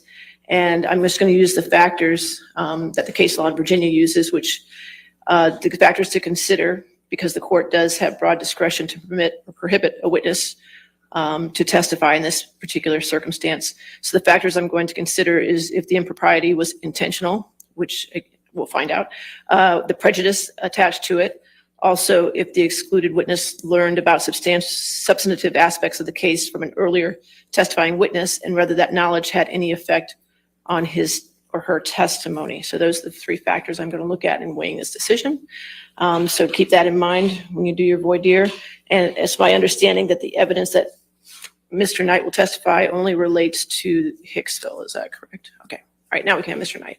Okay.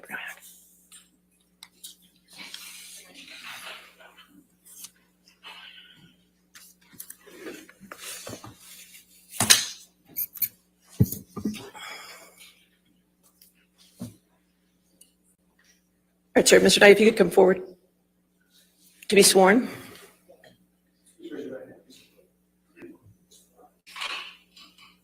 Do you solemnly swear or affirm to testify truthfully in this case and penalty of law?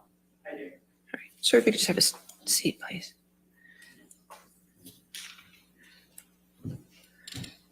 Sir, what we're doing is I'm just going to ask you a few questions outside the presence of the jury, and then the attorneys are going to ask you a few questions, okay? Sure. Then I'm going to have you step back outside after that, okay? No problem. All right, what's your full name, sir?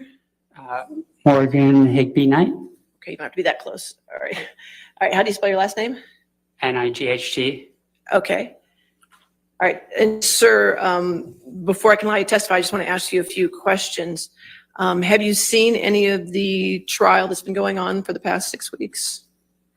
Approximately 5 weeks ago, a friend of mine texted me that Hicksville was mentioned, and I watched a little clip where Okay. it was mentioned. Which clip did you watch? I believe it was somebody testifying about, I think it was the security guard testifying maybe about Hicksville, or I forget exactly who was testifying, but it was something where Hicksville was mentioned, and it was about something about a wrist or something like that. All right, and what did you do after that? At some point, did you get in contact with attorneys? So I didn't reach out to them. I didn't really care. Okay. The innkeepers that worked at Hicksville before reached out to them and said, we saw some stuff that wasn't true. And then they asked, is it okay if I give the attorneys your phone number? So the attorneys reached out to me. Okay, and when did the attorneys reach out to you? May 3rd. May 3rd. And you talked to the attorneys at that time? Yeah. Okay. Not Camille, but Geraldine. Okay, and then have you seen any other parts of the trial? No, she instructed me not to watch anything about it, regardless of if it was about Hicksville or not. So I've been Since May keeping 3rd. off the internet and turning off anything that seems to be like it's on social media. So I just don't watch any of that. Okay, all right. And questions, Ms. Berta? So, Mr. Knight, you were contacted by an attorney for Mr. Depp on May 3rd? Yes. Okay. And you said it was Carolyn? Geraldine. Oh, Yerlin. I got it. Okay. And I what? think it's pronounced Geraldine. Okay. Can you tell us the conversation you had with her at that time? Yeah, she just asked me my recollection of the evening, and I told her, and she said, okay, would you mind testifying? And I said, sure. And she said, okay, well then we're not sure if we're going to call you or not, but just in case, please don't watch anything having to do with the case. And I said, I will do. Now, how is it that, to your best knowledge, how is it that Geraldine was able to get hold of you? How did she know that you knew something? So, like I said, two of my innkeepers, my innkeeper and my manager, had reached out to her team, I think through email. And one of them texted me and said, hey, do you mind if we give Geraldine your phone number? Now, you also communicated on Twitter, did you not, about this case? Yeah, 2 weeks prior to Geraldine reaching out to me, someone had made a comment about something that happened by the fire pit, and I said, that's not my recollection. I didn't see, that's not what I saw. So who was it that made a comment about something that happened at the fire pit? So once I was told about the fact that Hicksville was mentioned, I went and did a Twitter search of Hicksville trailer. So it was, I don't know who it was, but I was just like, what are they saying about Hicksville? And so that was why I did a search, just to see, because it was weird and fascinating, because the night to me wasn't that remarkable in the context of all the different experiences I've had at the Trailer Palace. So explain to me, please, what you mean by you did a trailer search. So if you go to Twitter and you put in keywords and do a search, all the tweets regarding that subject come up, or anything with those keywords in it. So that is how I found the tweet that I replied to. Okay. And how many tweets did you find that mentioned Hicksville when you did that trailer search? Probably like 5 or 6. I only replied to one of them. Okay. And what do you recall those tweets saying about Hicksville? The one that I replied to said that there was some incident by the fire pit, and Johnny was yelling at Amber, and I replied that I didn't see that. I was there all night, and I was working that night, so I didn't see anything like that. So your best recollection on that one was that somebody said somebody was testifying that Johnny was yelling at Amber? Yeah, and I believe grabbed her or something along those lines. Do you recall who said Johnny was yelling at Amber and grabbed her? I have no idea. It was a stranger, so I didn't really pay attention to who was writing it. All right. And you said that you responded to it. How did you respond to it? I said, that's not what happened. I was there all night. Yeah, basically. I'm paraphrasing. It was a Did few you months say ago. anything about what you thought happened? I just said that didn't happen. I didn't say what. I believe I said maybe something along the lines of, from what I saw, Amber was the one acting jealous, not Johnny. And you said this to one of the tweets. Yes. Do you recall whether that was the Umbrella Man? I don't recall. That's a ridiculous name, though. Okay. So tell me about the other 5 tweets that you recall seeing when you ran your trailer search. I think they were similar in nature, but I don't specifically remember the details of them. That was pretty much the only one I remembered, and that's the only one I replied to. Do you remember anything about the other 5 and what was said? No. Okay. When you said that somebody told you about a security guard, what was your understanding of what the security guard said? I got a text that somebody in the trial had said that they were talking about Trailer Palace during the trial. And so that's what led me to go on Twitter and do a search. And did you have any communications with the 2 innkeepers about what you knew or what you thought? No, I hadn't talked to them in years, and So- still haven't regarding the case. So how is it that the innkeepers then contacted you and said, do you mind if we give you the telephone number to the attorneys? Because they still have me in their phone, and Christy, who was the manager at the time, is the one that texted me and said, hey, do you mind if we pass this along? Mr. Depp's attorneys want to talk to you. Do you mind if we pass what along? Your phone number. Right, but how is it what is the communication you had with the innkeepers that even led them to understand that you believed you had knowledge about the Hicksville incident? There was no conversation. They knew because they were both working that same night. Jenna was the innkeeper, and she was there along with me that night. Christy was the one who texted me, and she had come in the following morning for her shift. And I slept over. I was live-in innkeeper that night. So I'm trying to understand. So just based on the fact that 7 years ago, they happened to know that you were working that night. 9 years ago, and it's because I was there Okay. with them. My math, well, it's 2022 right now, and that was what year? Oh, that was 2013. 2013. You're right. Okay. So Well, how is it that out of the blue, they remembered 9 years ago that you worked there that night and that you might have some knowledge? I mean, to be honest, like we do get celebrities sometimes, but it was, it's not that unmemorable. It's not like it's any other night of the week. So I'm sure they remembered the specifics of that night. Had Mr. Depp's attorneys ever attempted to contact you before? No, Had you ever attempted to contact Mr. Depp's attorneys before? no, I had no interest. All right. Have you had any conversations with Mr. Depp's attorneys other than the one you described with Geraldine? Since? Yes. Well, I met with Camille last night. All right. And what was that conversation? Please describe. I just went through, the story again that I had told Geraldine. And let's hear what that story was. You want me to go through? Yes. The whole story? Your Honor, we would object to attorney work product. There's no attorney work product. No, I'll overrule that. All right. That's okay. Go ahead. Go ahead, sir. Yeah, Please sure. continue. That I described like them getting to the trailer palace,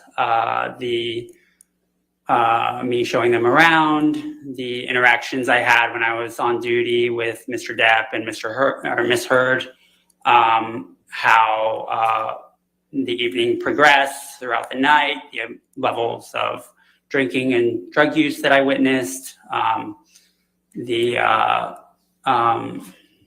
what the state of the damaged trailer the next morning, and basically just, the details that I had only, spent total 45 minutes to an hour with Mr. Depp and Miss Heard throughout the entire course of the night. So it was my recollection of those events during that time.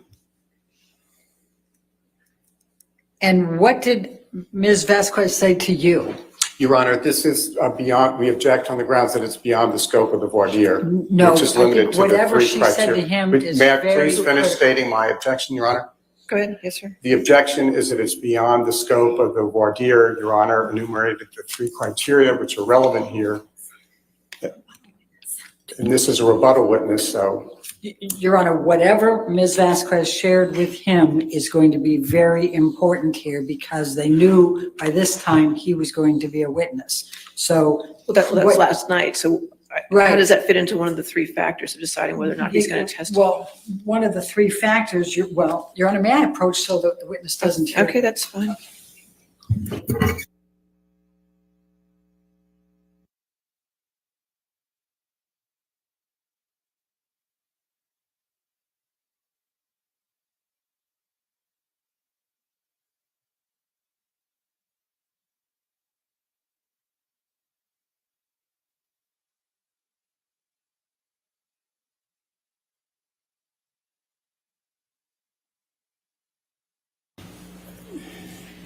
Mr. Knight, Yes. did Ms. Vasquez provide you with any information that anyone had testified to or said at any point?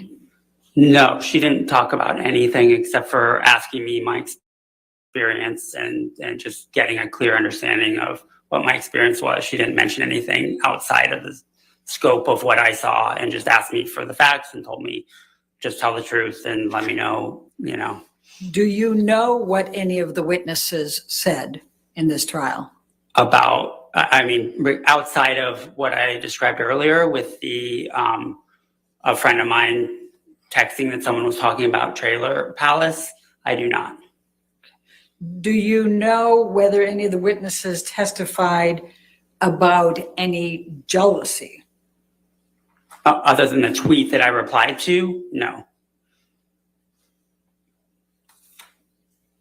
All right. Thank you. Your Honor, may we approach? All right. Well, do you have any questions? All right. Sir, if you could have a seat back outside the courtroom. Sure. Thank you. Can I leave my water? Yes, you can leave your water.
All right.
Some matters we have to take up outside your presence, okay? All right, thank you.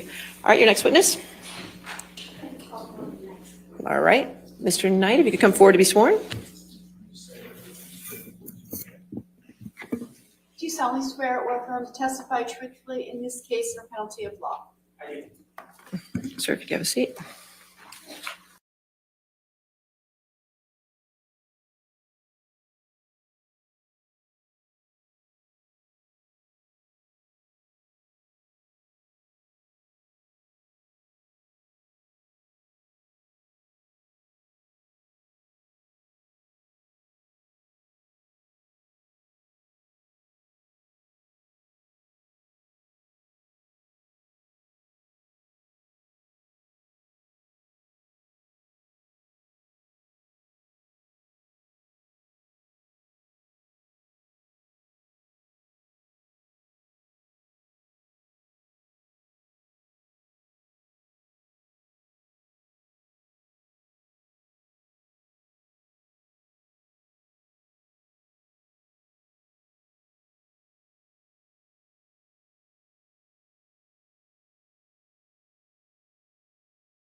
Palace. So there's also different kind of amenities. There's a pool in Joshua Tree.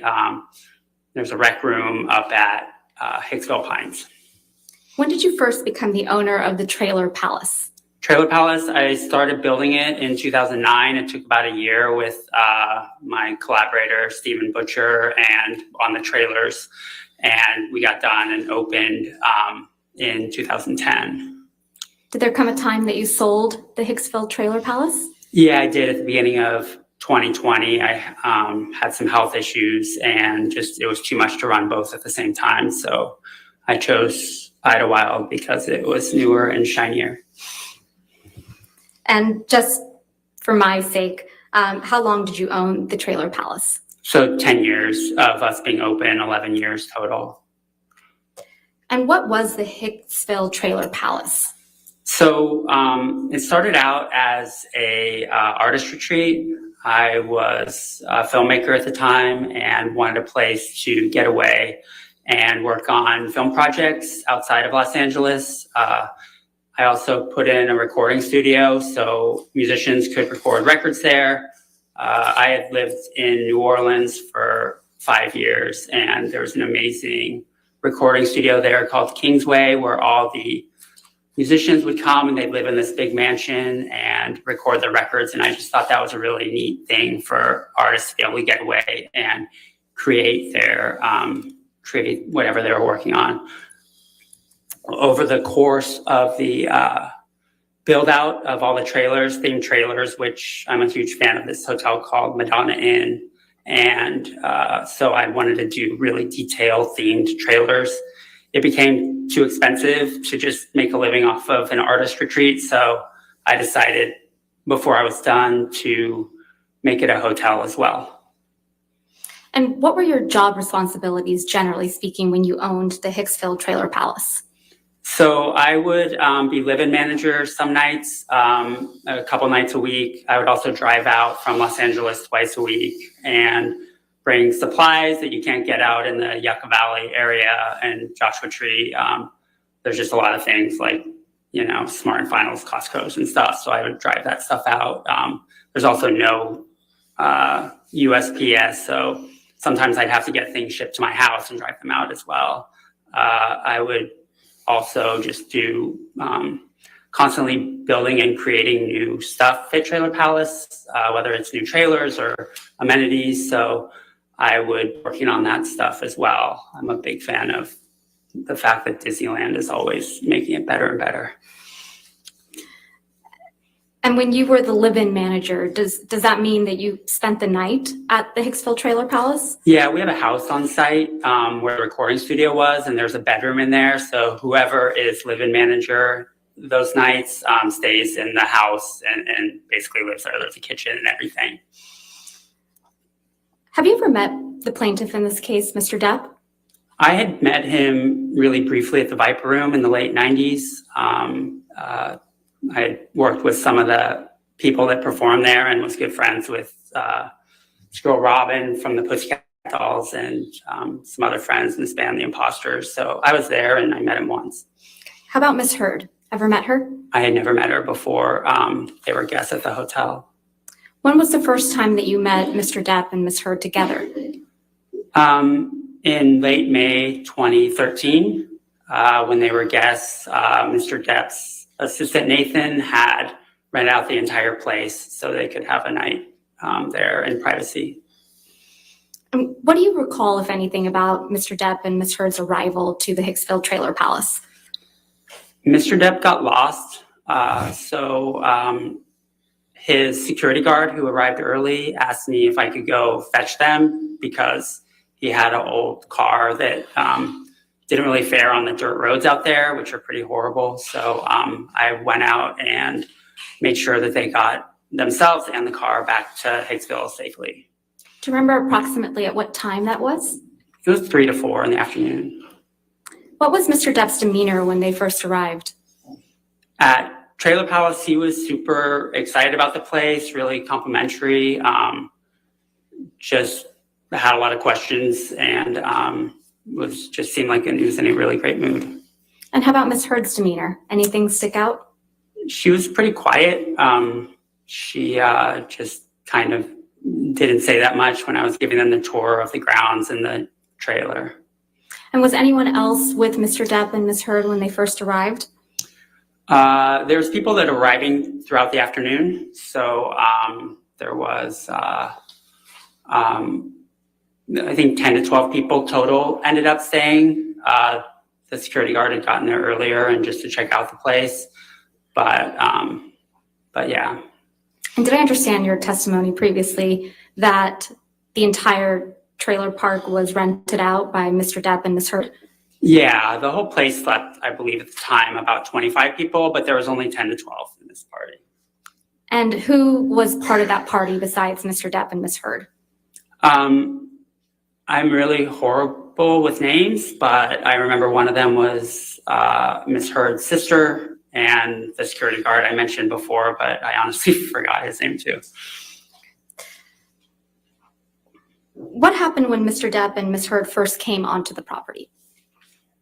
So I gave them a tour of, we give all guests a tour of their specific trailer and the grounds and show them around the, when someone rents the whole place, they get another trailer called the bar trailer, which is basically a place to set up their alcohol and stuff. And some people in the group were just putting their beverages in that area. And where were you when Mr. Depp and Ms. Heard, did there come a time when Mr. Depp and Ms. Heard went to the bar trailer? I didn't notice most of the time that my interactions with them, everything's kind of centrally located. So there's a fire pit, bar trailer, and picnic tables all right in the same area. So they were generally around that area the entire evening that I saw them. And what did you observe of Mr. Depp and Ms. Heard as the evening progressed? So Mr. Depp was just super curious and really nice. He was also really interested in my innkeeper because she was a musician, so they would talk about music a lot. At one point, the innkeeper who lived at the next door property went home and grabbed her guitar, and they had sung a song or two around the campfire in the early evening. There was another instance where Mr. Depp, the innkeeper, her name is Jenna, and myself were talking about books and music, and Ms. Heard came over and kind of interjected. She seemed a little annoyed that Mr. Depp wasn't spending time with her.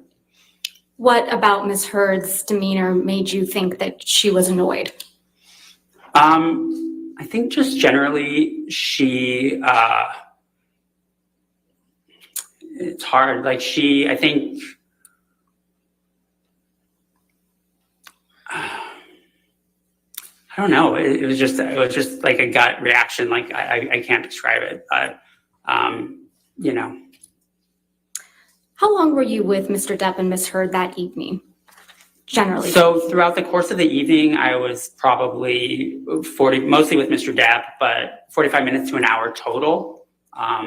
So it was, that's over the whole course until the end of the night after the check-in. Okay. And did you have an opportunity to observe Mr. Depp interact with other people, guests on the property that evening?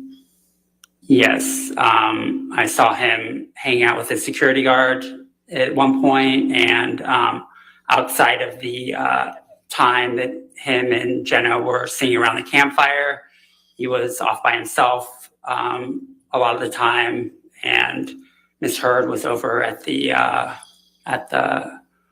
campfire with her friends and seemed to have a good time. And if you haven't already, can you generally describe for the jury your observations of Ms. Heard that evening? She seemed to be having a really nice time with her friends around the campfire. And yeah, everyone was in a pretty good mood. Did there come a time in the evening that you observed Mr. Depp and Ms. Heard have a disagreement or an argument? Yes.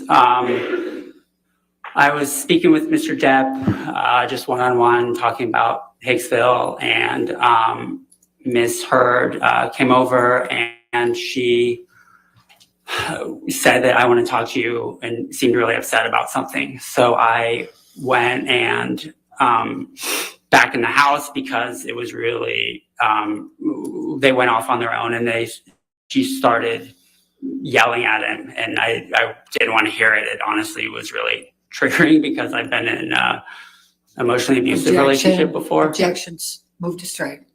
What's the objection? You're up. You may reproach. Okay, sure.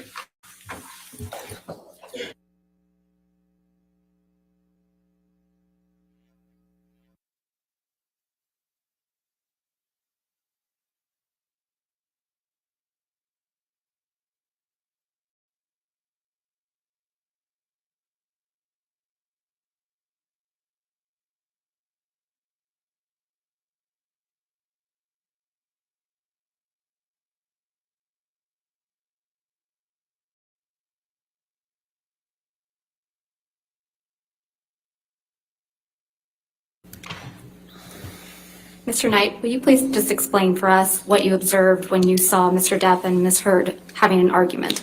Yes. So Ms. Heard asked him to go talk off to the side, and she was upset at him and she was yelling at him. And I personally had been in. Objection. All right, I'll sustain the objection. Okay. If you could just explain to the jury what you observed when you saw Mr. Depp and Ms. Heard having an argument. Okay. He was kind of cowering and seemed almost afraid, and it was really like odd to see because he was older than her, obviously. So, but I just went back in the house because I didn't want to. Objection. You went to what he did. All right, I'll sustain as to. Understood. So after you observed the argument, fair to say you went back to to your house on site? Yes, I did. Yeah. What happened after that? So when I saw Mr. Depp on my next rounds, he apologized profusely and said, "I'm really sorry about that." She was upset. Objection, Your Honor, hearsay. Sustain. Next question. What, if any, type of reaction did Mr. Depp have?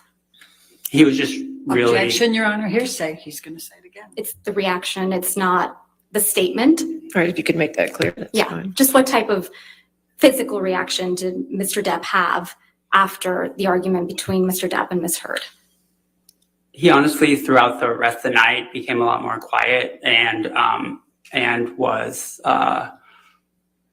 just very more petulant. In the beginning of the night, he was a lot more outgoing and extroverted, and throughout, as the course of the night went on, he was less and less so and more quiet. Did you observe any of the guests consuming alcohol while on the property? I assume they were. I mean, people had cups and there was alcohol set up in the bar trailer, but I didn't physically see them pour alcohol into their cup and cup go into the mouth per se. Did you witness Mr. Depp drink any alcohol that evening? I couldn't say. Anything about Mr. Depp's demeanor that made you think he was perhaps intoxicated? Yes, as the night went on, I am a former bar owner, so even though I wasn't drinking that night, I'm very familiar with the signs. So just as the night went on, like I said, he became more and more quiet, but he also, as we would have conversations, his head would kind of sway a little bit back and forth, which was a little, he was much less sharp than he was earlier in the night. Did Ms. Heard appear intoxicated to you? She did. She seemed, I think when she was angry at him, it seemed like she was intoxicated, but that's just based on my experience and my own personal trauma dealing with abuse. Objection, Your Honor, move to strike. All right, I'll sustain the objection. I'll strike it from the record. Please disregard that testimony. Did you observe anyone do or take drugs? I did not. Did you witness Mr. Depp and Ms. Heard interact other than the argument that you previously described for the jury? At the end of the night, I heard a commotion. I was inside the house and came out. I couldn't tell what was going on. And Mr. Depp and Ms. Heard were having a discussion about I'm not sure what, but then they went to their trailer. At that point, a lot of people had already gone to bed. So it just kind of petered out. Everyone went to bed, including myself, and I didn't hear anything else the rest of the night. What time did the evening come to an end? I'd say it was almost around 3 a.m. Did you ever see Mr. Depp grab anyone? Objection, leading. Sustained. Did you ever see Mr. Depp become physical with anyone? Objection, leading. Sustained. Next question. Did you ever witness Mr. Depp get angry that evening? Objection, leading. Sustained. What, if anything, happened the next morning? The next morning, we have checkout at noon at the time, before COVID. And so around 11 o'clock, one of my innkeepers let me know that there was some damage. Objection, hearsay. Did something happen that caused you to go to Mr. Depp and Ms. Heard's trailer? Yes, I was informed that. Objection, hearsay. It's not being offered for the truth, Your Honor. I mean, may we approach on this one Okay, topic? sure. Thank you.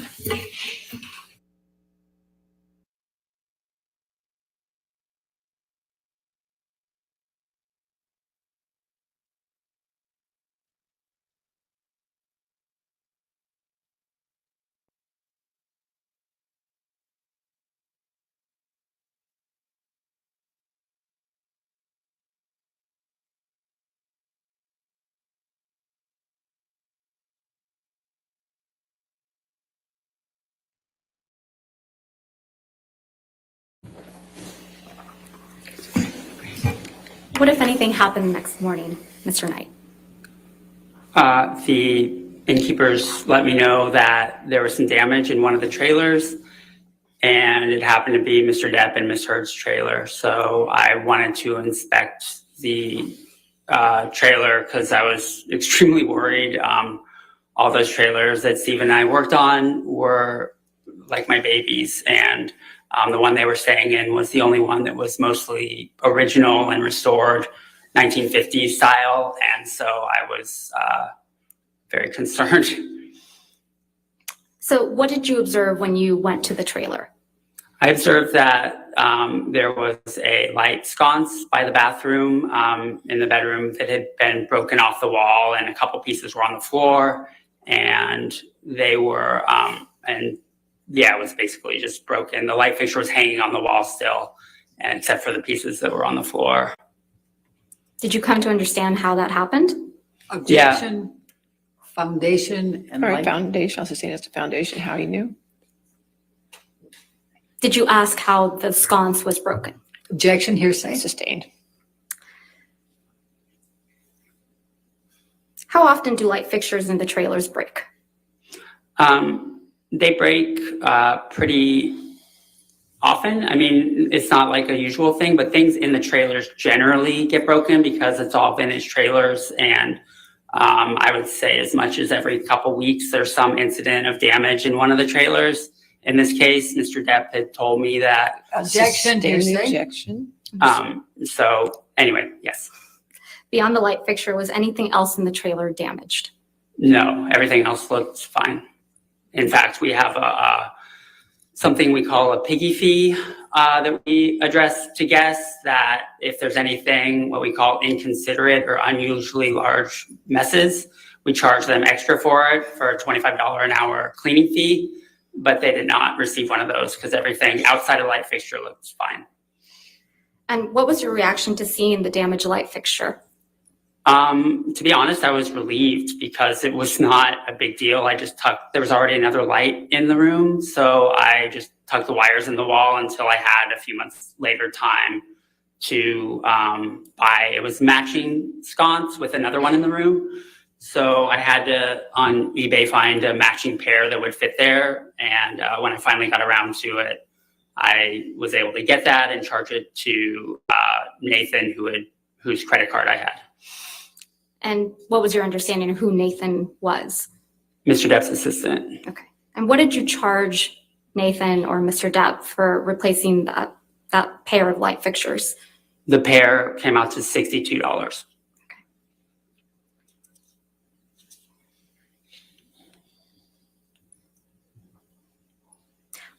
While you were on site, Mr. Knight, did you ever wear a mesh shirt? No, I would absolutely never wear that. At any time during Mr. Depp and Ms. Heard's stay on the property, did you see Mr. Depp become physical with anyone? Objection, leading. Overruled. I'm sorry, that answer was? I never saw Mr. Depp get physical with anyone when I saw him. Thank you, All Your right, Honor. cross-examination. Thank you, Your Honor. Mr. Knight, you are a pretty big fan of Johnny Depp, aren't you? I am not. To be honest, throughout the evening, I just asked you one question. Oh, I didn't ask you apologize. the rest of that. I You wanted apologize. to participate in this trial, didn't you? I did not. I You was knew- asked by the attorney, and I wanted to, they asked me, and I said, I'll be happy to come and tell the truth. You knew this was on camera, that it was being broadcast to a lot of people, and you saw testimony, did you not, in this case? And you seized the moment and responded to the umbrella guy, the lead person for Mr. Depp's Twitters. Did you not? Objection, Your Honor. Argumentative compound. Overruled. Mr. Umbrella Guy is the lead You what? know that he leads one of the most predominant pro-Depp Twitters out there. I have no idea. I don't care or follow the Umbrella Guy. In fact, you do follow a Twitter called Johnny Depp Fan, don't you? Absolutely not. You don't? That's your No. testimony under oath? It is my testimony under oath. All right. And on April 21st, Mr. Depp testified in this case about Hicksville, didn't he? I wasn't here. And in fact, you tweeted in response to the umbrella guy on April 21, 22, quote, "That never happened. I was with them all night. Amber was the one acting all jealous and crazy." Do you Yes, recall writing that? I do recall writing that. Michelle, can What- you bring that up, please? We're going to call it defendants 1903. 1903.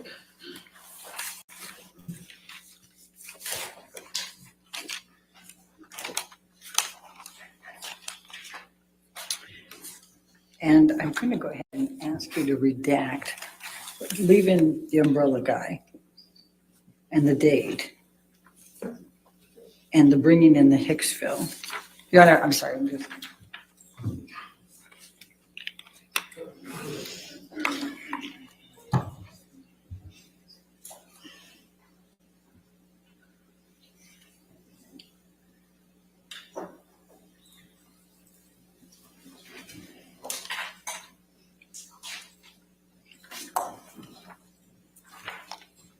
While she's working on that, did you write and direct a piece called Matters of Consequence back in 1999? I did. And didn't Mr. Depp's first wife, Lorianne Allison, work as a makeup artist on that? She absolutely did. And while we're looking at that, 4 days after you tweeted to Umbrella Man, I was umbrella guy. the umbrella guy. Okay. Well, all right, now we have this up. I'm going to ask you to take a look what is Defendant's Exhibit 1903. Do you see that? I do. Okay, and that's from that umbrella guy on 4/21/22, correct? Correct. And it says bringing in the Hicksville incident accusations. Do you see that? I do. And there's clearly Mr. Depp testifying there, likely a video, right? Okay. And you respond, that never happened. I was with them all night. Amber was the one acting all jealous and crazy. Do you see that? I do. Your Honor, I'm going to move the admission of defendants 1903. Any objection? Yeah, Your Honor, we believe the first part of the that umbrella guy's tweet should be unredacted for context. Oh, I have no idea what I was replying to. It's hearsay. It's rank hearsay, and context Your is Honor. not necessary. Your Honor, approach.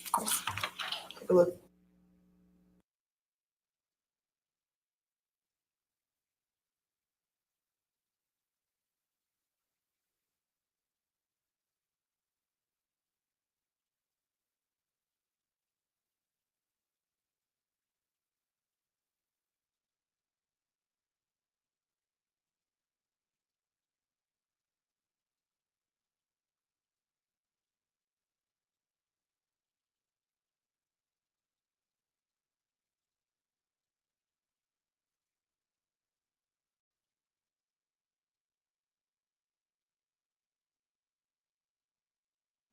All right. Can make that redaction. With that redaction, any objection? No, Your Honor, thank you. Okay, 1903 will be in evidence with, as redacted.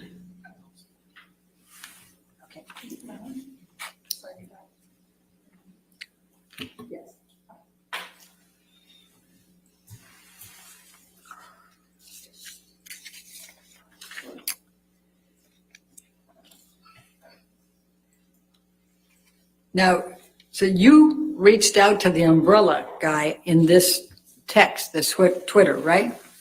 I wouldn't call it reaching out. In fact, the umbrella guy is in Mr. Adam Waldman. Do you know who Adam Waldman is? I have no idea. Well, he's testified earlier that he talks to the umbrella guy.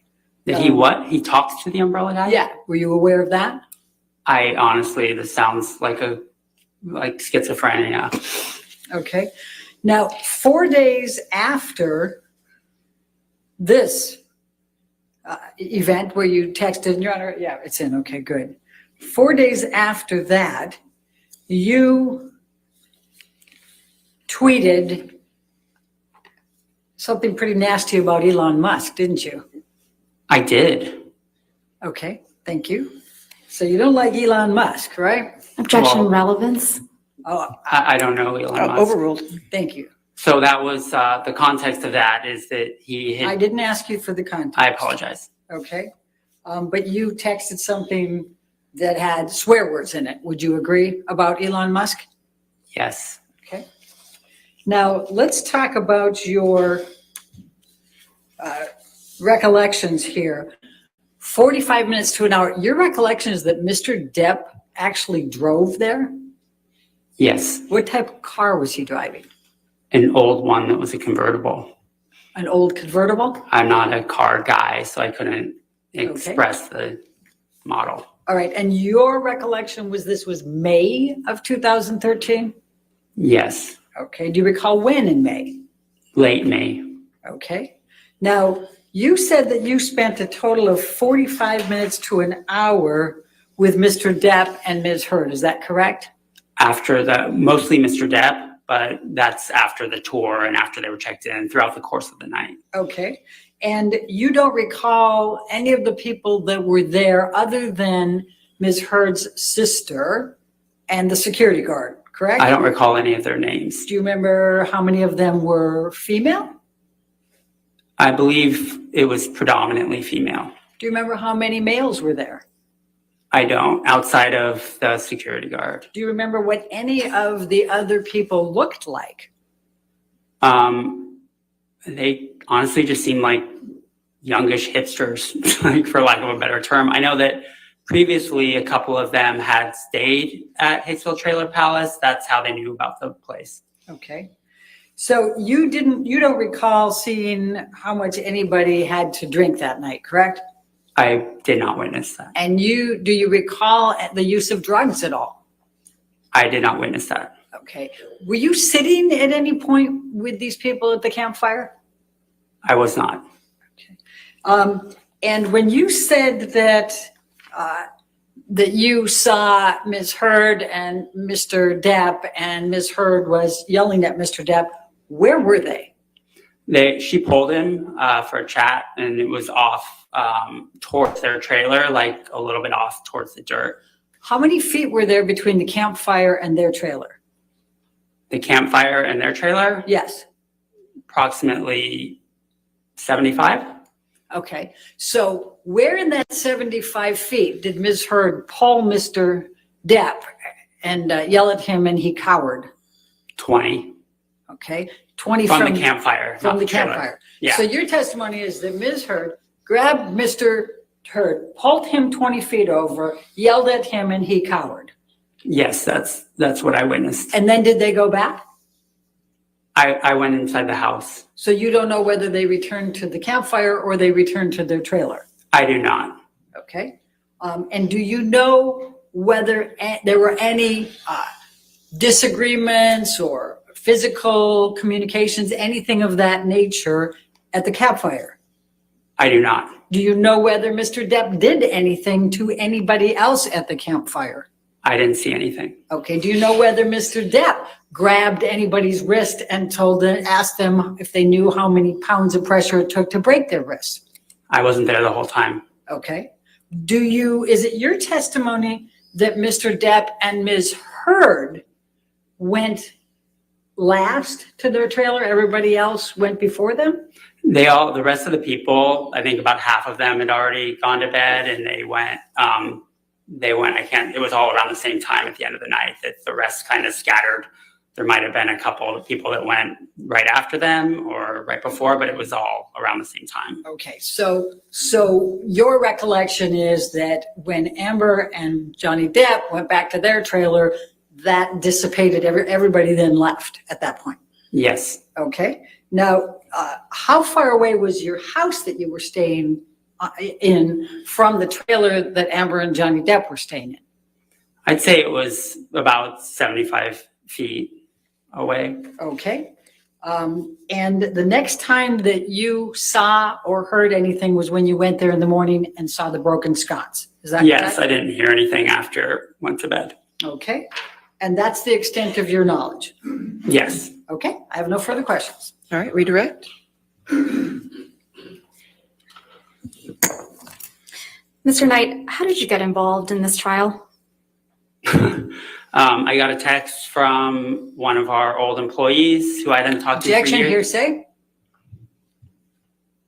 Don't tell us what the text said, just how did you Okay. get involved? I got a text from, I got a, That's still hearsay. You're under Okay. objection. Overruled. Thank you. Go on, Mr. Knight. I was asked if it was, No. Objection, hearsay? apologize.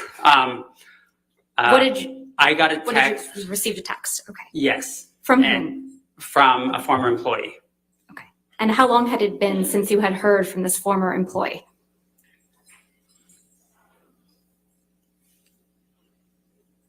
Approximately 5 years. And did you contact Mr. Depp or any of his attorneys? Objection, leading? Overruled. I did not. How did you get in touch with Mr. Depp's attorneys? They got in touch with me. Objection, hearsay? Overruled. Go on, Mr. Knight. They reached out to me. Okay. Sorry. It's okay. I don't have an objection right now. Thank you. It's only if he talks more. Next question. And how do you feel about participating in this trial? Objection, relevance? It's extremely relevant considering that they have accused him of being. Overruled. Thank you. How do I feel about it? Yeah. I'm happy to tell what I saw, and that's the extent of it. I really don't care outside of that. Thank you very much, Mr. Knight. Nothing All further. right, I assume this witness is not subject to recall, is that correct? All right, so you're free to go, thank you. Thank you. All right, your next witness? Or is it going to be a deposition, or is it going to? Apologies, Your Honor. Thank you. Dr. Shaw. Okay, Plaintiff Dr. calls Shaw. Dr. Shaw. Okay, Dr. Shaw?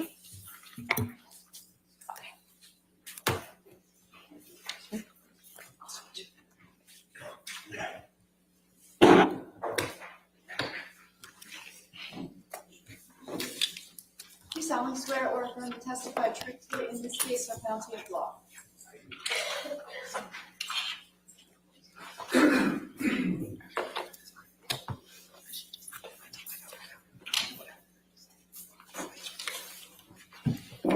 Thank you, sir. All right, yes, ma'am? Good afternoon, Dr. Shaw. Can you please state your name for the record? My name is Richard John Shaw. Dr. Shaw, can you please describe your educational background? I'm a psychiatrist. I went to medical school at the University of London in England. I went straight after high school. That's actually the system in the British medical system. I did 2 years of preclinical training and then 3 years of clinical work with patients. Following that, I moved to New Zealand to do an internship. It was an internship in neurology, medicine, surgery, and psychiatry. I spent 3 years in New Zealand, and I did a year of psychiatry residency training. Excuse me. And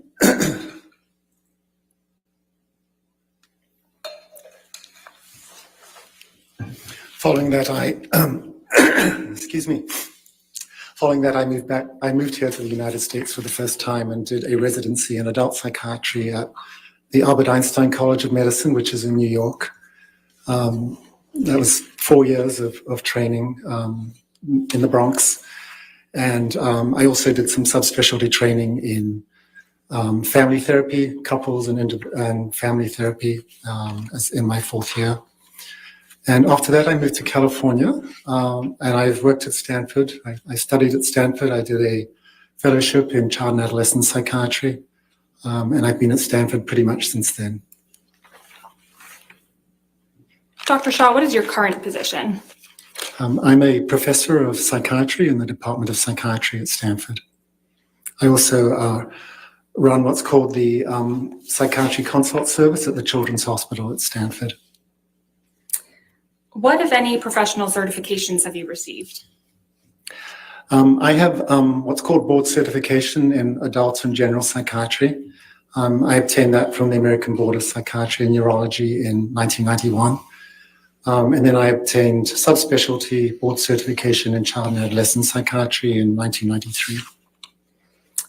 Are you a member of any professional organizations in the field of psychiatry? Yes, I am. I'm a member of the American Academy of Child and Adolescent Psychiatry. I'm also a member of the Academy of Consultation Liaison Psychiatry. How long have you been practicing psychiatry? If you include my training in psychiatry residency in the US, that would be since 1985. Is that approximately 35 years? Yeah, I think so. What percentage of your practice involves treating patients? Yeah, approximately 3/4 of my time is working with patients. I work in the pediatric hospital, treating a combination of mainly children and adolescents with severe medical conditions, but also working with parents of children who have severe medical conditions. I also consult to the pediatric emergency room, and we evaluate patients who show up with suicide attempts and other serious situations. What does the remaining quarter of your practice entail? Well, as a professor, I have to do a number of academic activities.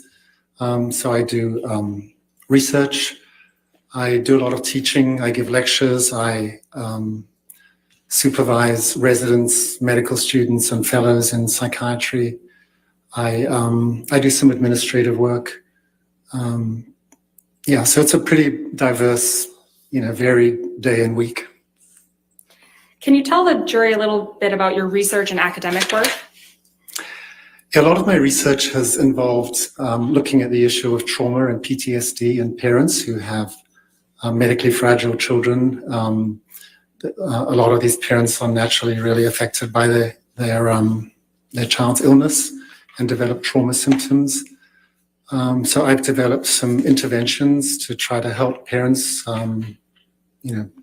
provide support and treatment to reduce their symptoms of trauma. Have you published articles or books in your area of expertise?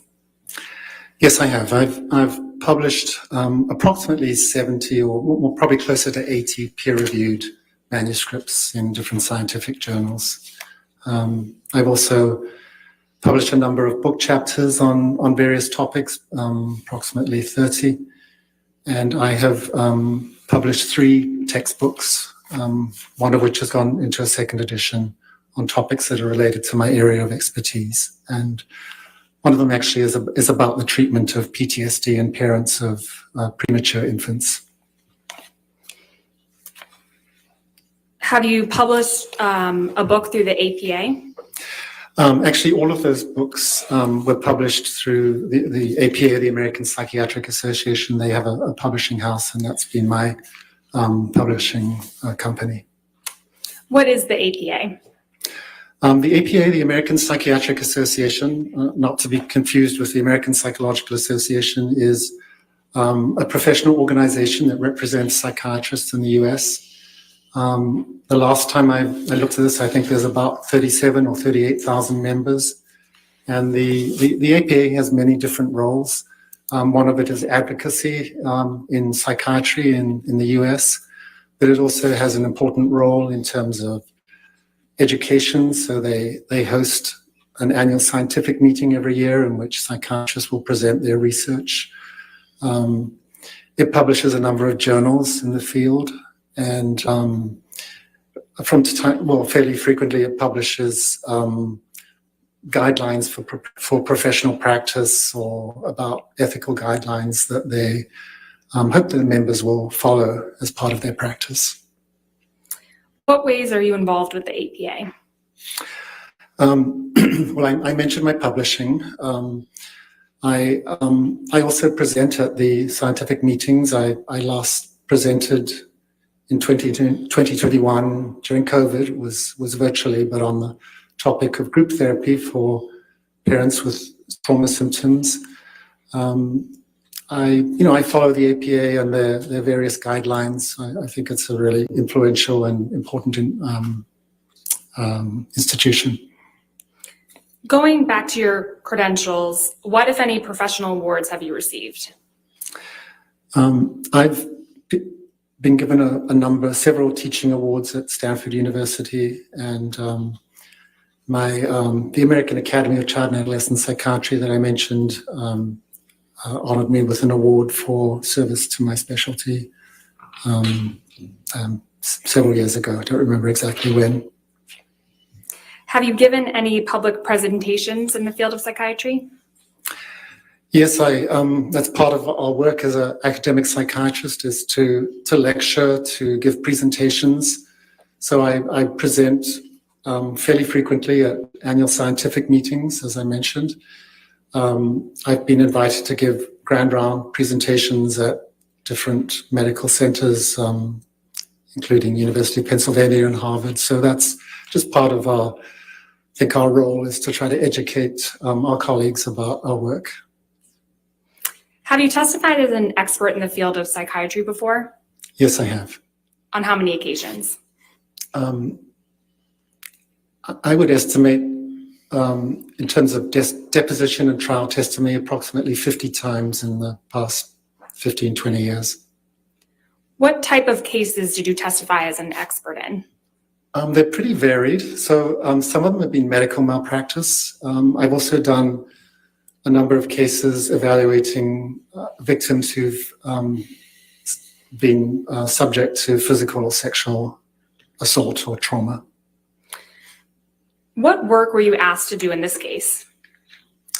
My role in this case was to give my opinions about the testimony and opinions of Dr. Spiegel, whom you heard from yesterday morning. And what work have you done to form your opinion? I was present yesterday in court listening to his testimony. I have viewed his depositions. He had 2 depositions earlier this year, and I watched those depositions. I've also read a lot of deposition testimony. For example, testimony by Mr. Depp psychiatrist, Dr. Blaustein, by his physician, Dr. Kipper, and nurse Debbie Lloyd. I've reviewed depositions by many of the therapists involved in this case, including Dr. Banks, the relationship consultant, Dr. Cohen, who was Ms. Heard's therapist, and I think Dr. Anderson, who I think provided some couples therapy. I've also reviewed the medical records of Dr. Kipper and Dr. Blaustein, and some various email communications. I think a lot of the information that has been talked about here. Thank you. Your Honor, at this time, we'd like to offer Dr. Shaw as an expert in the field of psychiatry. Any objection? Can we approach? Okay.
All right. So any objection? No objection, Your Honor. All right. So he'll be moved as an expert. Thank you. Dr. Shaw, you testified that you observed Dr. Spiegel's testimony yesterday. Yes, that's correct. And to reorient the jury, can you please generally describe the main areas in which Dr. Spiegel testified? Yes, Objection, Your Honor. They heard what he testified to. What's his opinion Just about? foundation to reorient them. That's okay. We can move forward. Okay. Do you have an opinion of Dr. Spiegel's testimony? Yes, I do. And what is your opinion? I have a couple of primary opinions. The first is that my opinion is that he violated the ethical principles that are outlined in the Goldwater Rule when he gave his opinions about Mr. Depp, specifically with relationship to personality traits and his cognitive abilities. My second primary opinion would be that that Dr. Spiegel's opinions were unreliable and that he had insufficient information. Objection, Your Honor. All right. You're going to approach? Yeah.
Dr. Shaw, you mentioned the Goldwater rule. What led up to the publication of the Goldwater rule?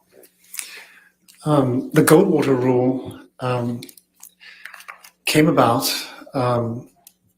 in response to an incident that occurred during the 1964 presidential election when Senator Barry Goldwater was running as a Republican candidate. And there was a magazine called Fact Magazine that started a campaign to discredit Senator Goldwater. And they obtained a mailing list from the AMA and sent out a single survey questionnaire to about 12,000 psychiatrists in the US, asking if they felt that Senator Goldwater was fit to run for office. And about 2,000 psychiatrists responded, 1,000 of whom expressed very negative opinions about Senator Goldwater and made comments such as, for example, he was a megalomaniac, he was a paranoid schizophrenic, that he had narcissistic personality disorder. And as a result of that, he was replaced as a candidate and then went on to sue Fact Magazine for defamation of character. And he was successful in that lawsuit. And in response to this incident, the American Psychiatric Association, that I think was really concerned about how psychiatry was being represented and statements psychiatrists were making about someone they had never met or evaluated, issued the Goldwater rule. And the main premise of the Goldwater rule was that it was improper for a psychiatrist to render a professional opinion about a public figure unless they had personally and closely evaluated them. What justifications did the APA provide, other than the ones you mentioned, for enacting the Goldwater rule? They wanted to make sure that psychiatric illness wasn't being stigmatized. They wanted to ensure that individuals weren't defamed by statements made by a psychiatrist that weren't backed up by medical evidence. And they also wanted to preserve the integrity of the psychiatric profession, since I think the public in general, when a psychiatrist speaks out publicly and expresses an opinion, a psychiatric opinion, people generally like to take that seriously, and the APA wanted to make sure that those opinions were credible and could be relied upon. Have there been any updates to the Goldwater rule? Yeah, since 1973, which was when the Goldwater rule first came out, there have been a number of revisions and publications by the APA. They're called annotations in psychiatry, in which the Goldwater rule has been better defined and expanded to some degree.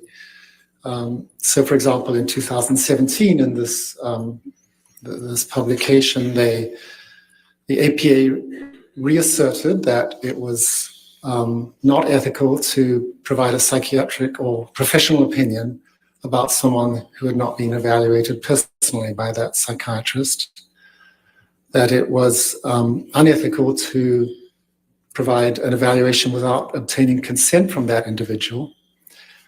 They also sort of really kind of defined what a professional opinion is, and how they defined it is that an opinion that a psychiatrist expresses about someone's speech, behavior, or any characteristic about that person, if that opinion is made using the expertise, experience, and knowledge inherent in the practice of psychiatry, that is considered a professional opinion. So it might include making a diagnosis or not making a diagnosis. And the other, I think, a couple of important things about that 2017 document were that the APA specified that if a psychiatrist is to give an opinion about someone, about the diagnosis or personality characteristics, whatever, that they have to follow an appropriate methodology. They have to do an evaluation that follows the standard practice of a psychiatrist here in the US. And if they don't do that, they are considered to be, affecting the integrity of both the psychiatrist and the psychiatric profession. And this revision of the Goldwater rule definitely received a lot of support. The president of the APA at the time stated that breaking the Goldwater rule was irresponsible, stigmatizing, and definitely unethical. So that was a very strong statement from the president of the APA. What other medical organizations have weighed in on this issue? A number of organizations have their own sort of version of the Goldwater rule. The American Medical Association, that represents physicians in the US, has an annual meeting, and they have what's called a Council of Ethical and Judicial Affairs, and they had a meeting in 2017 in Honolulu, and they came up with their own statement about the issue of whether physicians can provide opinions without directly evaluating somebody. And their opinion was that physicians should refrain from giving a psychiatric diagnosis about any public figure, including celebrities and people in the media. Are there exceptions to the Goldwater rule? There are exceptions, yeah. And I think Dr. Spiegel had a lot to say about this yesterday when he was saying that if you couldn't express an opinion without evaluating someone, it sort of made the whole specialty or role of experts in court sort of null and void. But there are exceptions and situations in which an expert can give testimony in court. So one good example would be if there was a medical malpractice case, or if there was a case that involved a patient who'd committed suicide and the courts wanted to find out whether the psychiatrist had followed appropriate practice.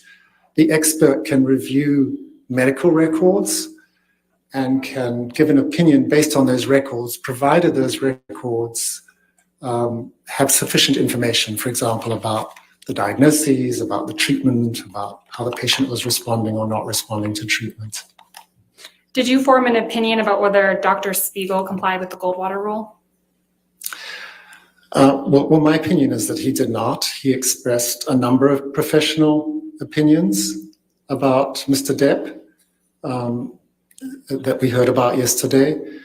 And again, he did so without an evaluation, without consent.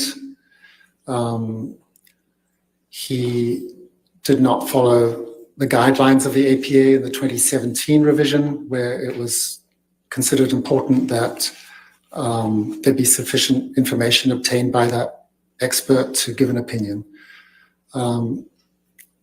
So I would definitely felt that his conduct, unfortunately, did violate the Goldwater rule. And specifically, what opinions of that Dr. Spiegel gave yesterday do you feel violated the Goldwater rule? Yeah, I think that, well, there were sort of two primary ones. The first that you heard about was that Dr. Spiegel had professional opinions about Mr. Depp's personality. And he talked a lot about how he believed that Mr. Depp had narcissistic personality traits. So, and he also, talked a lot about narcissistic personality disorder. So narcissistic personality disorder is a diagnosis in the Diagnostic and Statistical Manual. It's called the DSM-5 for short. It's a diagnostic manual published by the APA. Objection, Your Honor. We've heard from him. Okay.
Go ahead, Dr. Shaw, please continue.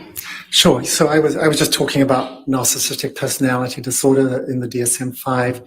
So the diagnostic criteria for that are, I'm not going to remember every word about this, but essentially it's a pattern of grandiosity, a need for admiration, a lack of empathy that's demonstrated by that person since young adulthood. And the DSM-5 has 9 specific criteria. And for someone to meet the diagnosis, you have to meet 5 of those criteria. And so when, as a psychiatrist, we're trying to make a diagnosis of any personality disorder or any diagnosis in general, normal professional guidelines would dictate that we would do a very careful diagnostic interview. And there are actually interviews specifically written to assess personality disorders. It's also possible to have the individual fill out questionnaires. There's something called the Narcissistic Personality Inventory. This is a 40-item checklist that taps into various components of narcissistic personality disorder. And it's also possible to get psychological testing, like the MMPI that I think you heard about in reference to one of the other experts here. So with all of this information, including collateral information from family members, work colleagues, information of that sort, it is possible to come up with a diagnosis of narcissistic personality disorder. So in the case of Dr. Spiegel, he had none of this information, even though he came out and stated with what he described as a degree of medical certainty that Mr. Depp had narcissistic personality traits.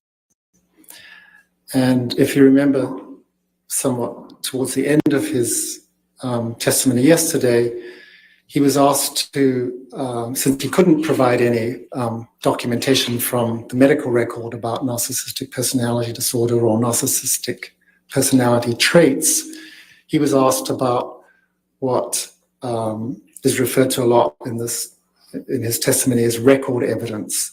So information that he obtained from depositions, from text messages, from emails, whatever. And so he was asked to give, I think, 5 examples of record evidence that would make it seem like Mr. Depp met criteria for narcissistic personality traits. And I'll mention a couple of them just to illustrate my opinion is that testimony did not really hold together. So he stated, for example, that one of the criteria for narcissism is narcissistic personality disorder is a sense of entitlement. And the example Dr. Spiegel gave is that he believed that Ms. Heard married him for his money. So clearly, sense of entitlement is from a psychiatry perspective, that's very different from a belief that someone wanted you for your money. A second example that was given was that he was asked to give an example of how Mr. Depp had shown that he was envious of others, which is another criterion for narcissistic personality disorder. And the example that Dr. Spiegel gave is that Mr. Depp was jealous of Ms. Heard because he believed she was having an affair with Mr. Franco. Now, if we look at these 2 terms as a psychiatrist, there's a big difference between being envious and being jealous. As a psychiatrist, when I think about envy, I think about somebody wants something that someone else has, and it makes them feel bad. I think this is going beyond his All right. information. He's giving his opinion as to how Dr. Spiegel violated the Goldwater rule with respect to his testimony about narcissistic personality traits. He did, but now sustained the objection. Next question. Okay. Okay, and you mentioned 2 major examples. What was the second one? The second one was confusing being envious with being jealous. Oh, sorry, Dr. Shaw. I mean, You mentioned two major examples of ways Dr. Spiegel violated the Goldwater rule. What is the second? Oh, sure. So the other big category had to do with Dr. Spiegel's evaluation of Mr. Depp's cognitive abilities. And his general opinion was that Mr. Depp had deficits in his memory, in his attention, in his processing speed, that he had word-finding difficulties.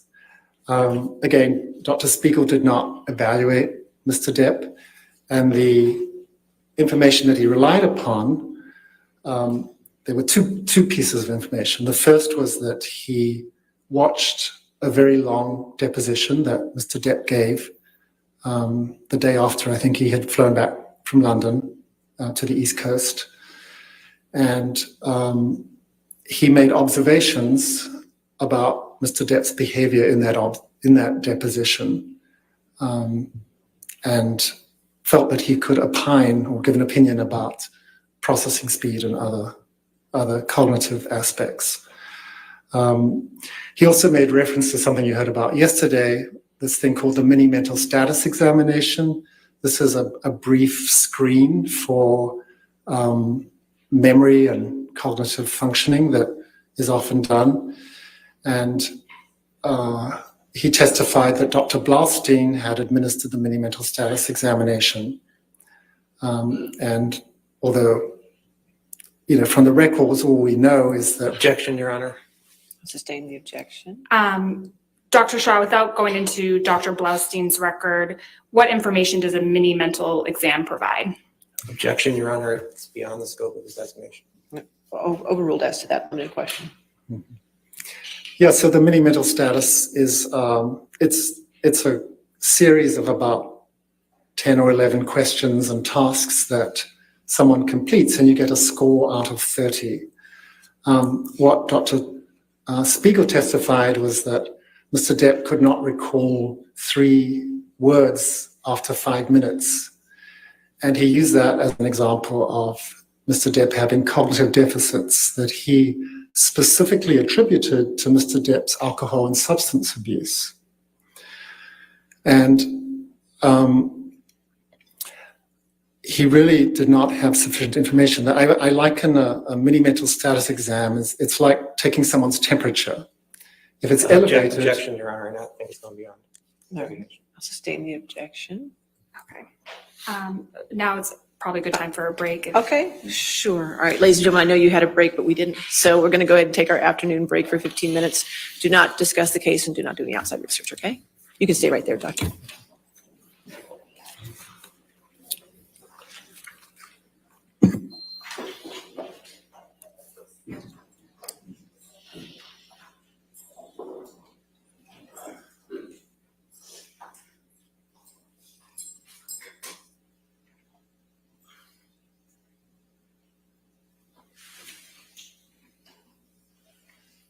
All right, you're excused for the 15 minutes too, sir, Doctor. Okay, we'll come back at 4:17 then, finish the day? Okay. All right.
Thank you. You be seated.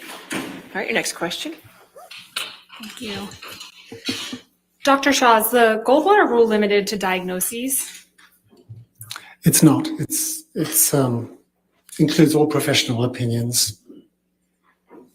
Do you agree with Dr. Spiegel that the Goldwater rule doesn't apply to expert witnesses?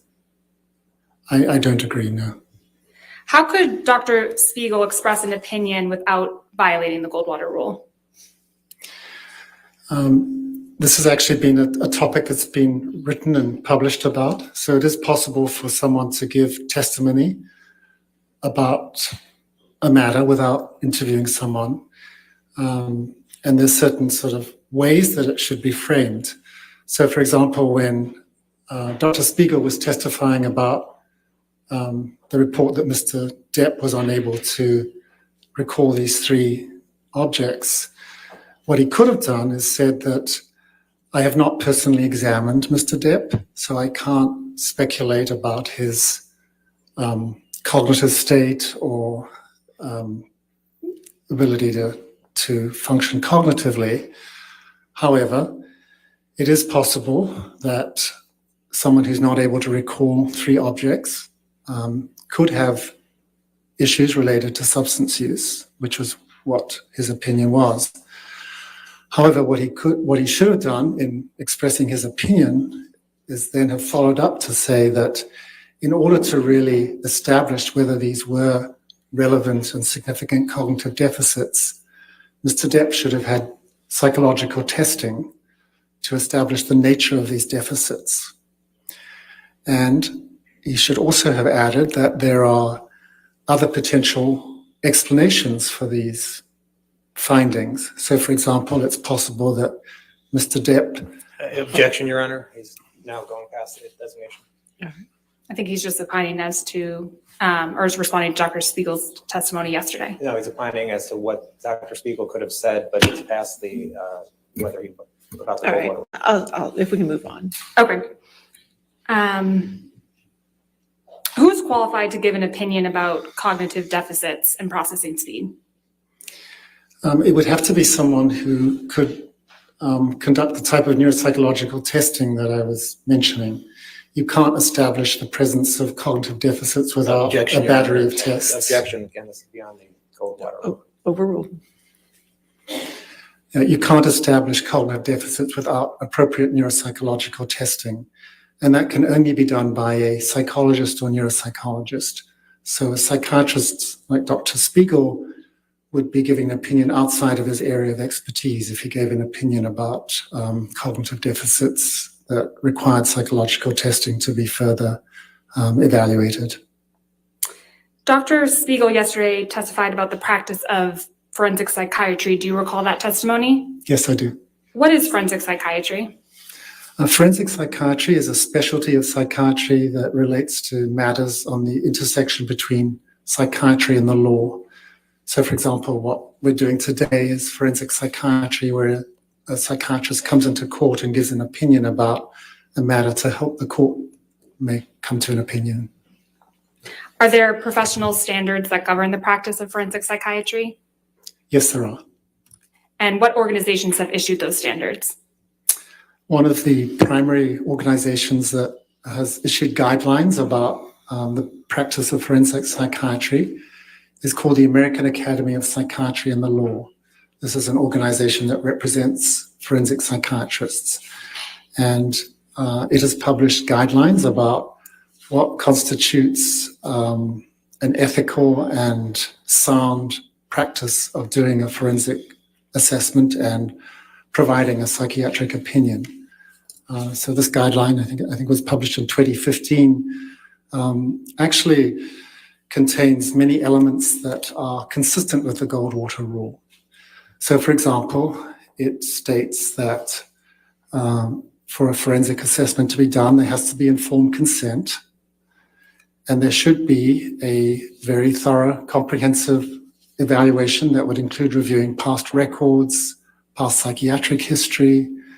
It would include doing what's called a mental status examination, which is a careful evaluation of someone's mood, cognition, things of that nature.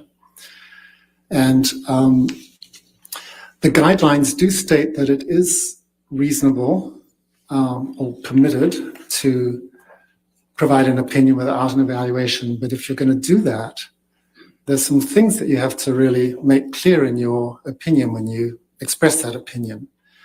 And the first is that you have to acknowledge the limitations of your opinion and not, like Dr. Spiegel, say that his opinion was held with a degree of medical certainty. You have to explain what's missing, what data you did not have that you were not able to rely upon in coming to that opinion. You also have to talk about what additional information you would need to come to that opinion.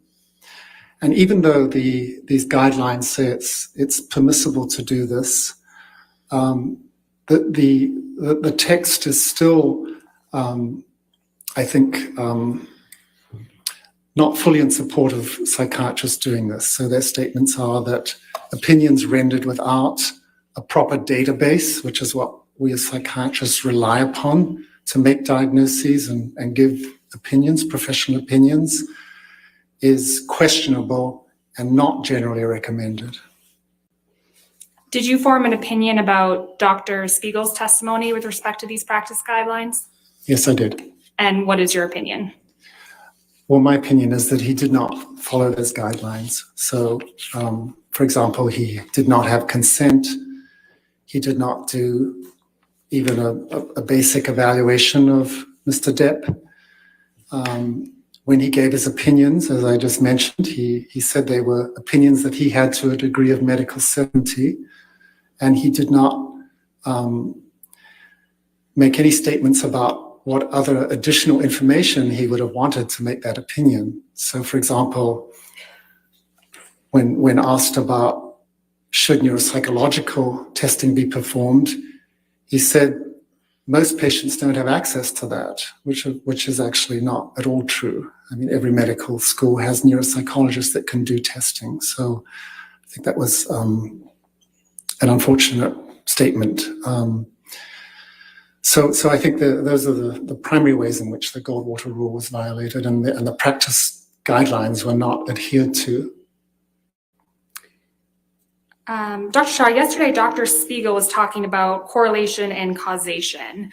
What is the difference between correlation and causation? Objections? It's not in this designation. It is. We can approach and I can show you. All right.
Go ahead, Dr. Shaw.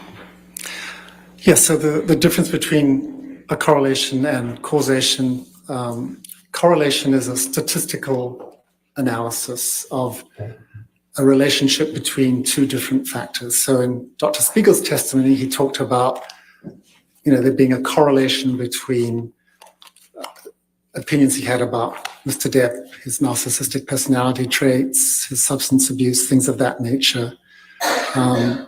So a correlation doesn't say anything about whether or not these factors caused that, the behavior he was discussing.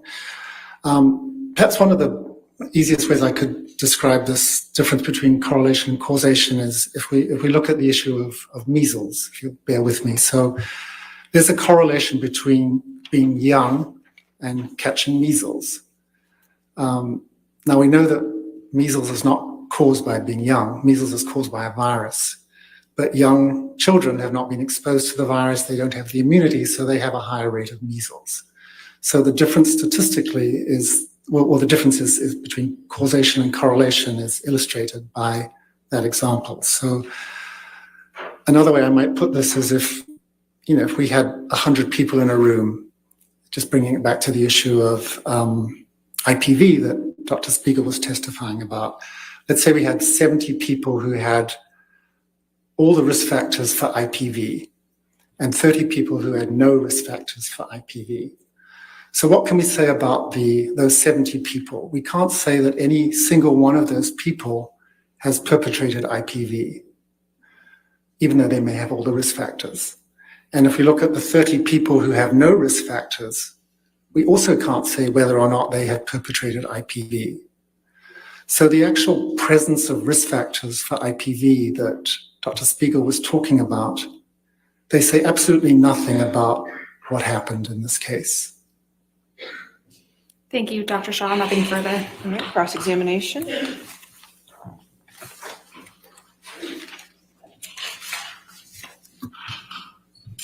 Good afternoon, Dr. Shaw. Good afternoon. You're not offering any opinion as to Mr. Depp's psychology, correct? That's correct. And you testified a lot about the Goldwater rule. You know of no case where an expert has been excluded from testifying based on the Goldwater rule, correct? I don't know about the whole universe of cases. It's possible, but I don't know personally about one. And you, before this case, you've never offered an opinion on the Goldwater rule before, correct? That's correct. And you've never written an article on the Goldwater rule, correct? I have not. And you've never given a presentation on the Goldwater rule, correct? I have not. And you've never been on any committees regarding the Goldwater rule, correct? I have not.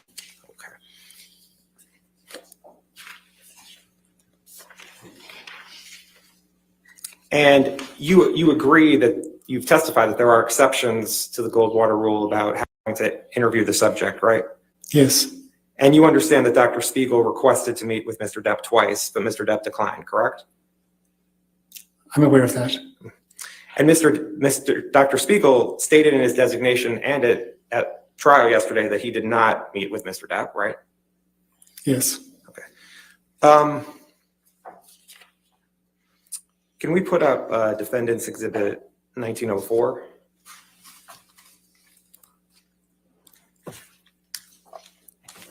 Dr. Shaw, have you seen the opinions of the Ethics Committee on the Principles of Medical Ethics?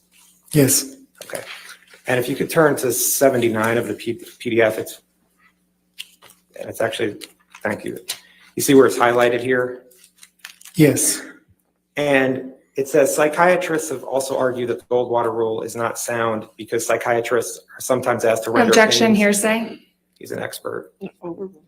Without conducting an examination of an individual. Examples occur in particular in certain forensic cases and consultative roles. This objection attempts to subsume the rule with its exceptions.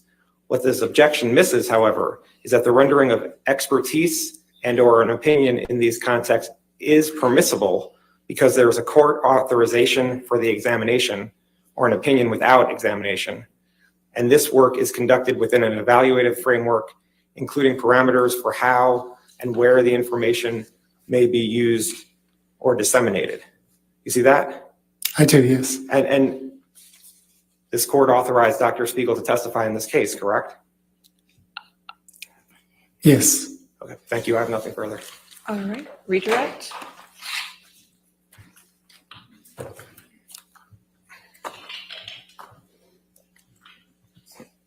Dr. Shaw, Mr. Nadelhoff just asked you about the court authorization of Mr. Depp's evaluation. Are you aware that the court has twice denied Ms. Heard's request for an evaluation of Mr. Depp? I heard that yesterday in testimony, yes. Okay, thank you. Nothing further. All right. Thank you, sir. You can either have a seat or you can leave. Thank you. Your next witness.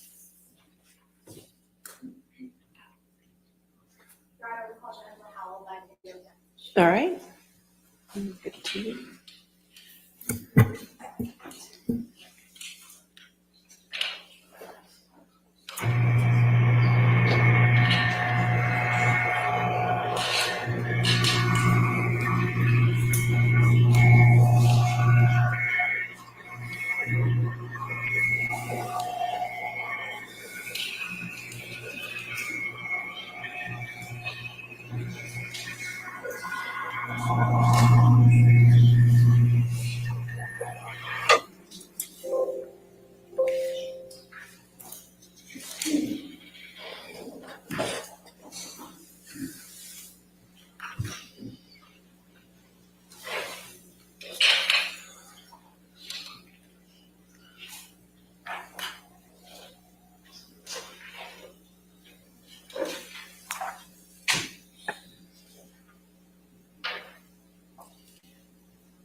Please state your name and address for the record.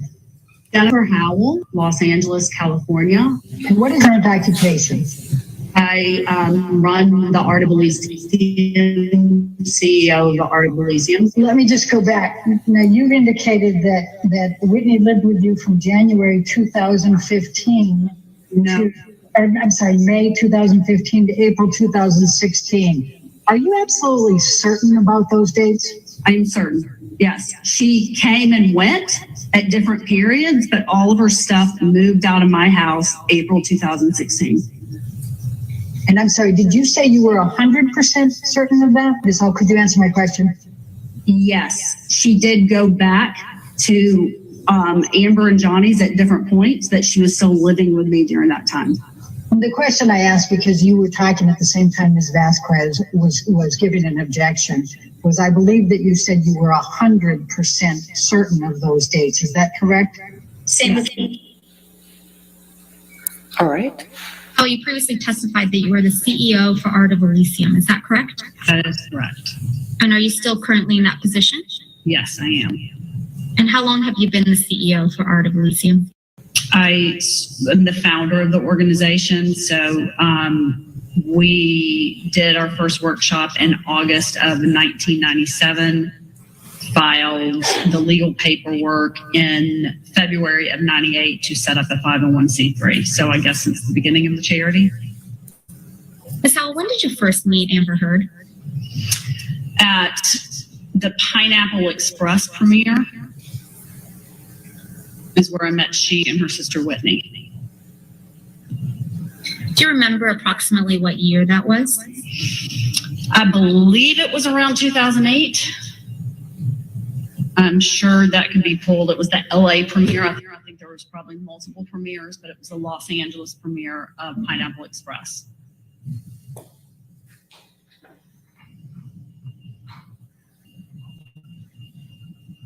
Was Ms. Heard there with Mr. Depp?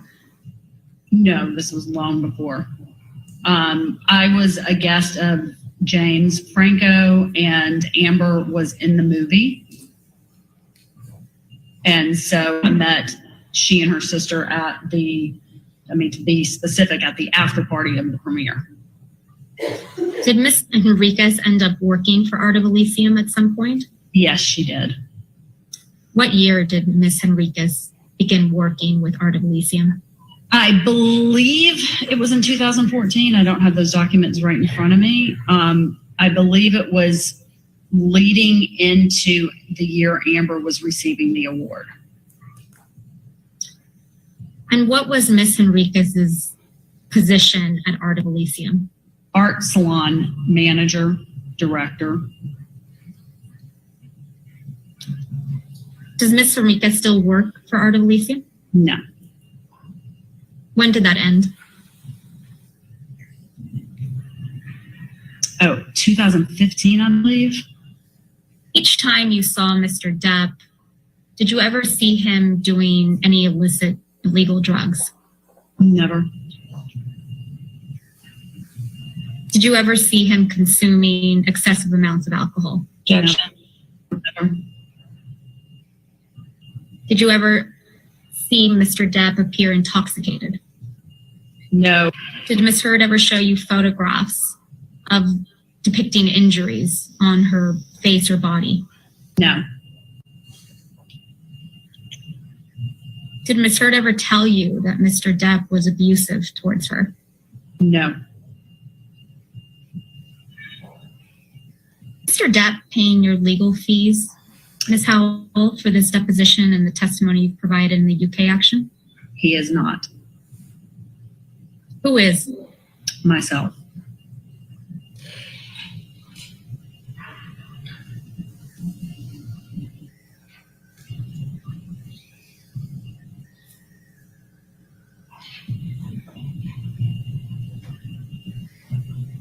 Do you feel any particular sense of loyalty towards Mr. Depp?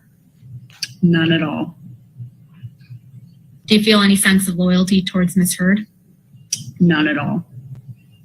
Ms. Howell, do you recognize this check as the check that the Art of Elysium received on behalf of Ms. Heard for a donation, an anonymous donation of $250,000? Yes. Yes.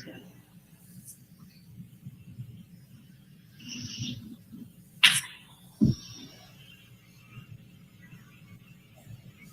believe you testified previously that you understood that the anonymous donor was Elon Musk. Is that true? Yes. If I could please have Exhibit 4 brought up.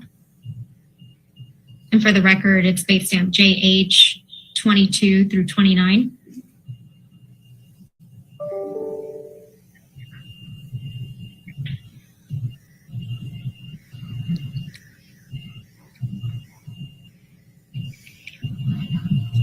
What for?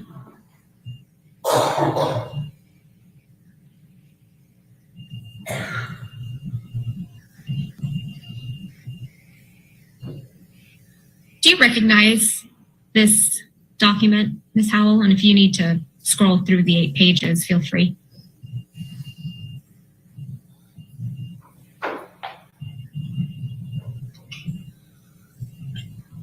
Can you scroll down?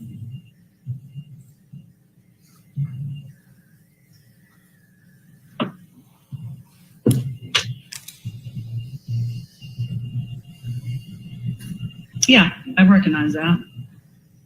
And what is this? That is an email, I believe, I sent to Whitney. Scrolling up to the first page of this attachment, who is Marcel Pariseau? Sure, Pariseau.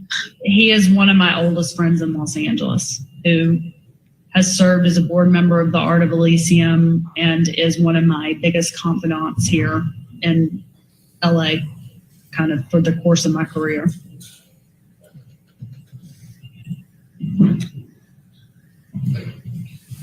And going down to the 3rd page of this exhibit.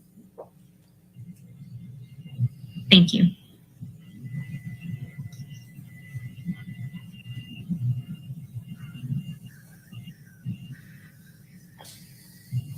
This is an email, Ms. Howell, that you sent to Whitney Henriquez on or about Tuesday, July 28th, 2020 at 11:02 a.m. It is. This is a true and accurate copy of an email exchange that you sent to Ms. Henriquez? Yes, I believe I'm the one who gave that. Yes, it is. And then did you forward this email exchange and the attachments to Marcel Pariseau? Yeah, I asked him to keep it for me. Why did you send this email and letter to Ms. Enriquez?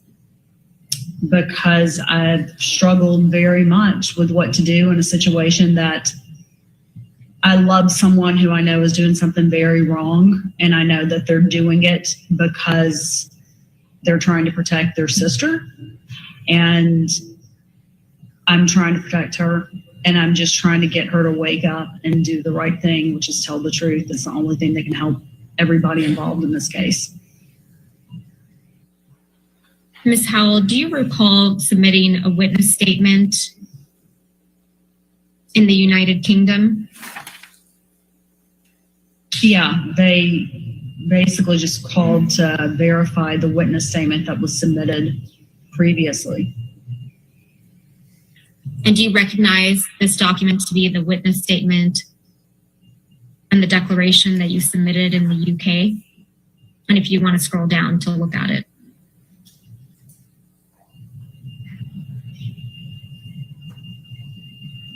Yes, I recognize it. And at the first page, do you see a date on this document? January 13th, 2021. And is this document a true and accurate copy of the declaration that you submitted in the UK proceeding on or about January 13th, 2021? Yes. And are all the statements in your UK declaration accurate and true? I mean, yes, I signed it, yes. All right, let's pull up what I believe was Depp Exhibit 9. It's been marked as Depp Exhibit 9.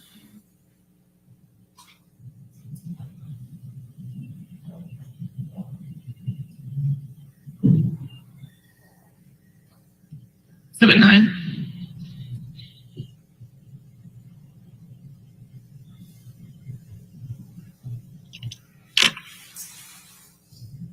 So, Ms. Howell, earlier you were shown this document. Scrolling to the end of it. Can you go? Okay. There.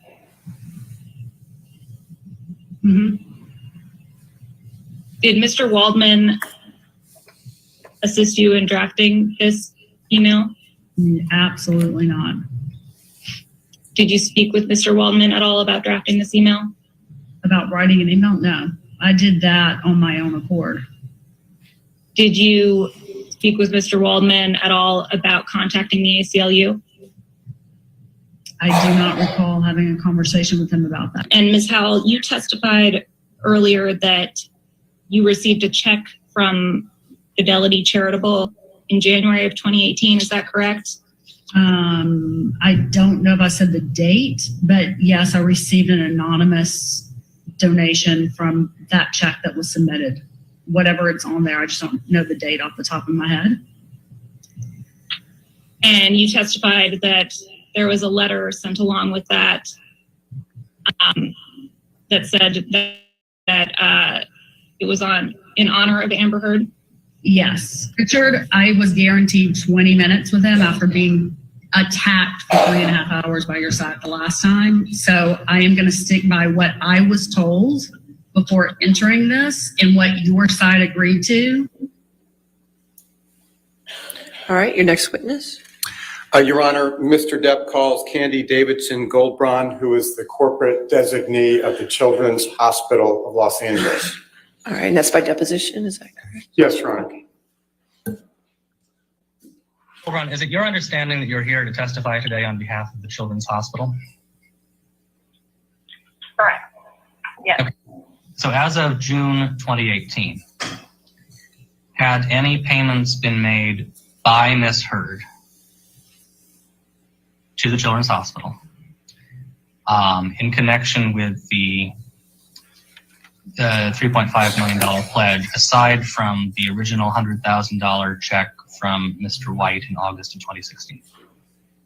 Yes, there was an email, a gift on January 9th of 2018. And what amount is that gift that you're referring to? $250,000. Okay, and was that gift made by Ms. Heard or on Ms. Heard's behalf? By Ms. Heard. Okay, and what are you basing that statement on? By the check that we received from Fidelity. Fidelity Charity that came to Children's Hospital office. What is this document? The letter to Mr. White from myself inquiring about further installments on the pledge that had not been fulfilled. And why did you write this to Mr. White on June 14th, 2019? I was trying to figure out if there were any other payments coming from Mr. White to fulfill the pledge, because Children's Hospital Los Angeles had not received any other correspondence from him. And what is this document? It is a letter to Ms. Gottlieb from myself on behalf of Children's Hospital Los Angeles, inquiring about additional pledge payment installments. This letter appears to be directed to Miss Amber Heard, care of Jody Gottlieb. Is that correct? Correct. Who's Jody Gottlieb? In the Children's Hospital Los Angeles records, Jody Gottlieb was our contact for Miss Amber Heard. Ms. Goldbraun, why did you send this letter to Ms. Heard and Ms. Gottlieb? I was trying to see if the pledge was going to be fulfilled or not.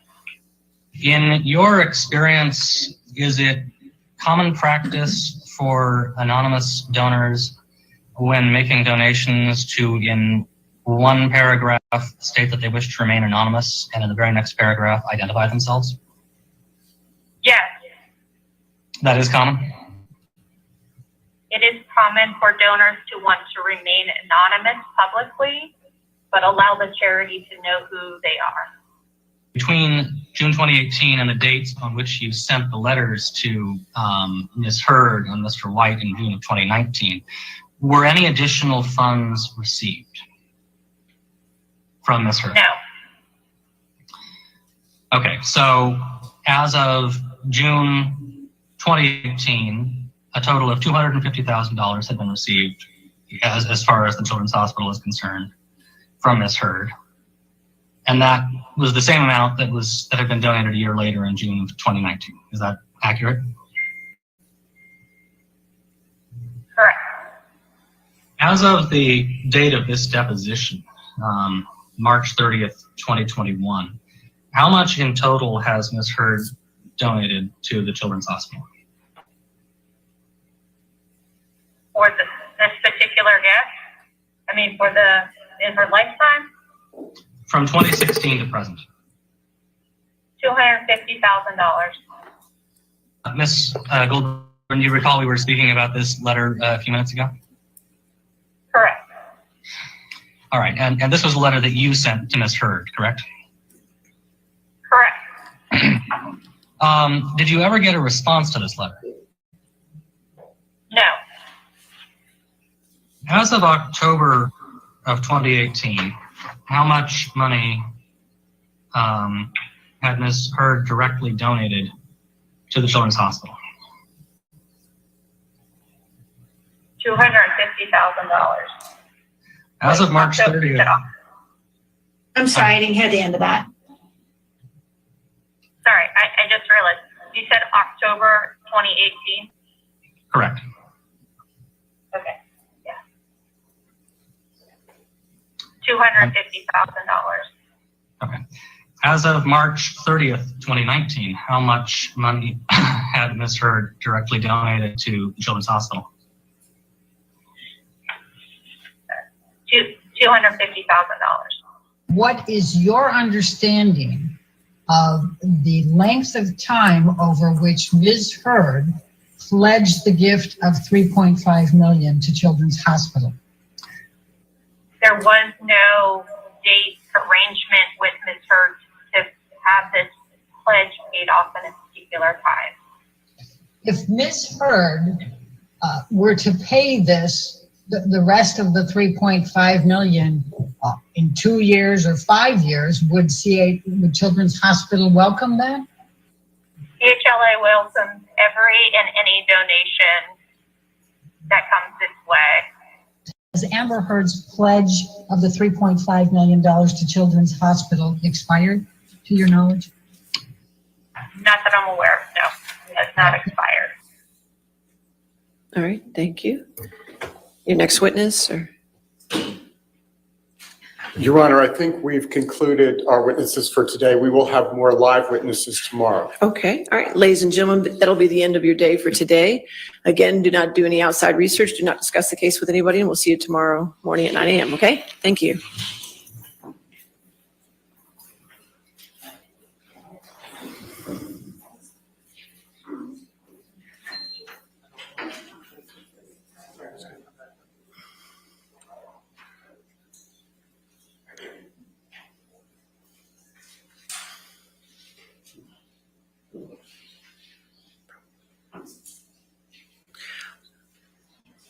All right, you want to have a seat for just a moment because we do have a few proffers going to be done. Just for the record, we talked about it earlier. I will charge the 30 minutes extra time for today to the plaintiff's team so we can stay on time. Understood, Your Honor. Okay, all right, and I believe, Mr. Rodenborn, you had some proffers you wanted to do for testimony. We did, for Your the, Honor, for the record. testimony in a few exhibits. Mr. Nadelhoff is actually. Okay, Mr. Nadelhoff, if you want to proffer testimony for the record as to the testimony that the court has sustained objections.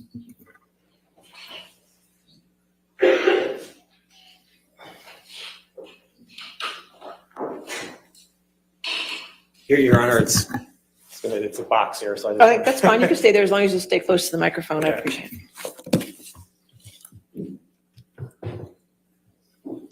And Your Honor, what I will do is I'll explain what we're proffering the evidence for, and then we have copies.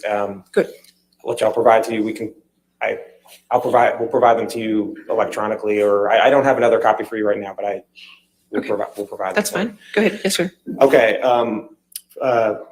Your Honor, for Laurel Anderson, on March 31st, 2022, the defendant attempted to designate certain portions of the deposition testimony for trial of Dr. Laurel Anderson, a clinical psychologist who worked with Ms. Heard and Mr. Depp. Dr. Anderson testified in the therapy session. Ms. Heard reported to her that she was slapped by Mr. Depp, that he hit her in the head, had her hair pulled by Mr. Depp, kicked her in the leg, and that Mr. Depp gave Ms. Heard bruises. Ms. Heard also reported that Mr. Depp was the first to initiate any violence. Ms. Heard also reported that she hid in a bathroom to protect herself from Mr. Depp. Ms. Heard also reported to Dr. Anderson that Mr. Depp threw a phone at her on May 21st, 2016, hit her and held her hair. Ms. Heard also reported to Dr. Anderson that she was a victim to Mr.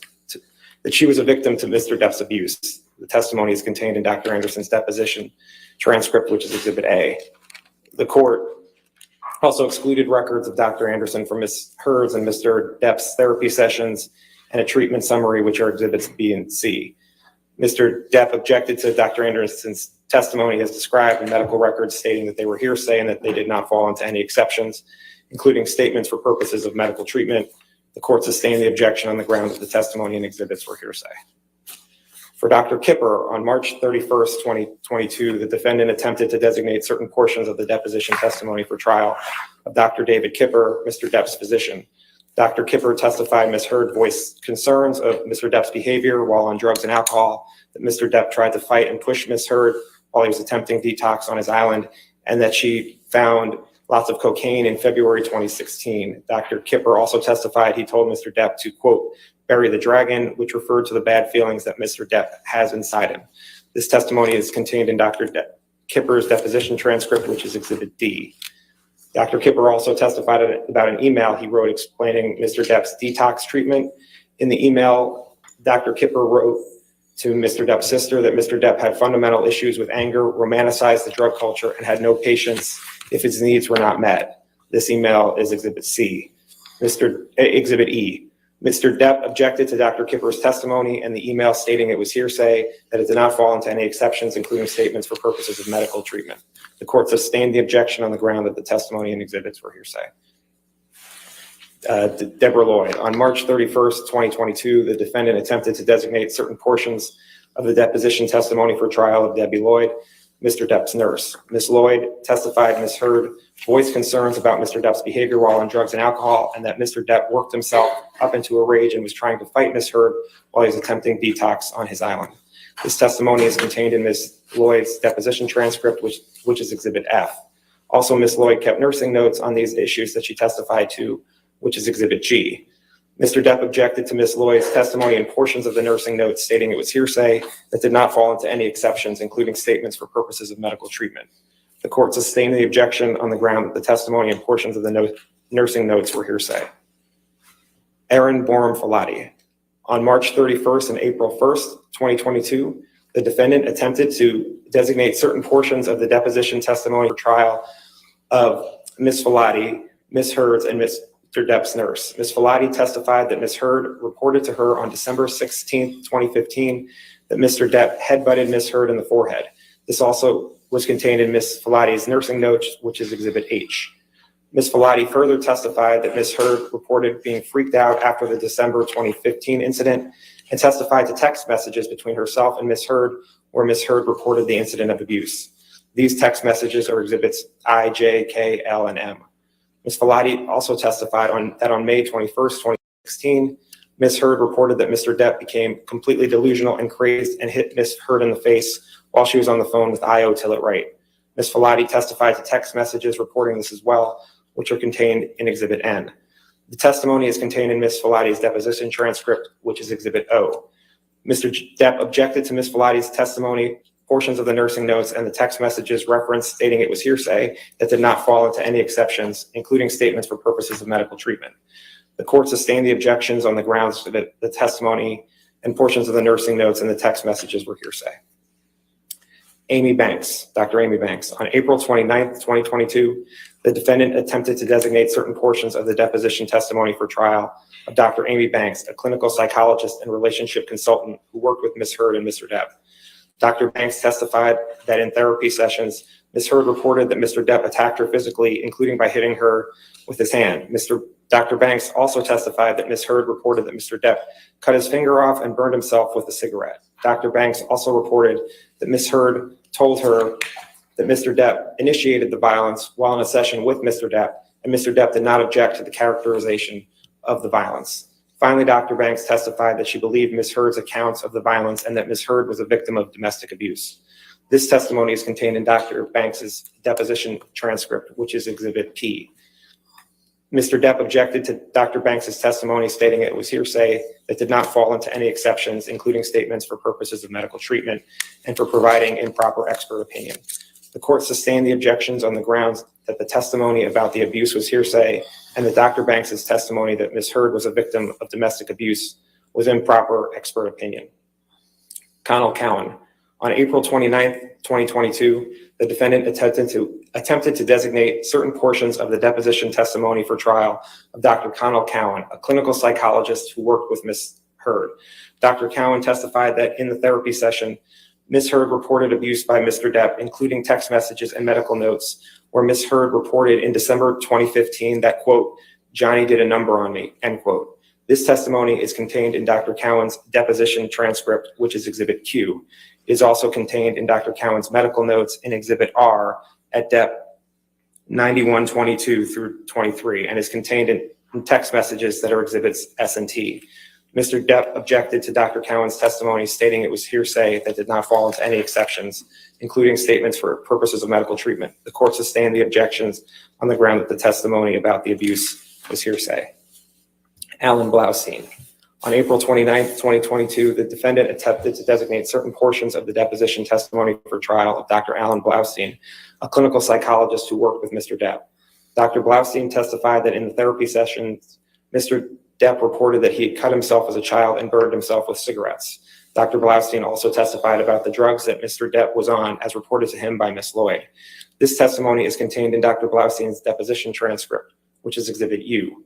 This information was also contained in emails, which are Exhibits V, W, and X. Mr. Depp objected to Dr. Blaustein's testimony regarding the cutting and burning himself as speculation, and the testimony regarding the drugs Mr. Depp was taking as hearsay that did not fall into any exceptions, including statements for purposes of medical treatment. The court sustained the objections on these grounds. Bonnie Jacobs. On May 4th, 2022, the defendant attempted to introduce into evidence the treatment notes of Dr. Bonnie Jacobs, a clinical psychologist who worked with Ms. Heard. The treatment notes show Ms. Heard reporting abuse by Mr. Depp, including sexual violence. The treatment notes are Exhibit Y. And based on the court's ruling, the defendant did not call Bonnie Jacobs as a witness. Mr. Depp objected to Dr. Jacobs' notes as hearsay that did not fall into any exceptions, including statements for purposes of medical treatment. The court sustained the objections on those grounds. I have some more. Give me a moment. As long as you don't just keep turning every page in that book. because I'm not staying for that. It is not. Okay.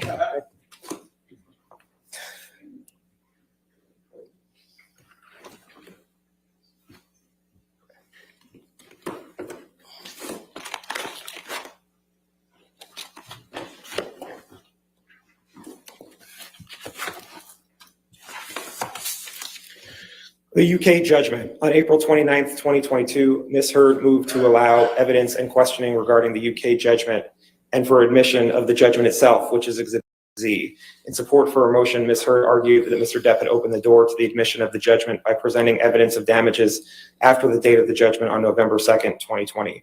For example, Ms. Heard observed that Mr. Depp had sought damages for losing his role in Pirates of the Caribbean 6, a movie that has not yet been made. Ms. Heard further observed that Mr. Depp testified that the op-ed had caused him and his family irreparable harm, thereby suggesting that his reputational harm had continued to the present. Ms. Heard noted that Mr. Depp's expert designation indicated Michael Spindler relied on Mr. Depp's earnings from 2019 to 2021 when reaching his opinion, which resulted in an amendment to the designation. Ultimately, the court found that Mr. Depp had not opened the door to the admission of the UK judgment and overruled the motion, which the court did again today with Mr. Banya's opinions. Finally, Adam Bercovici. On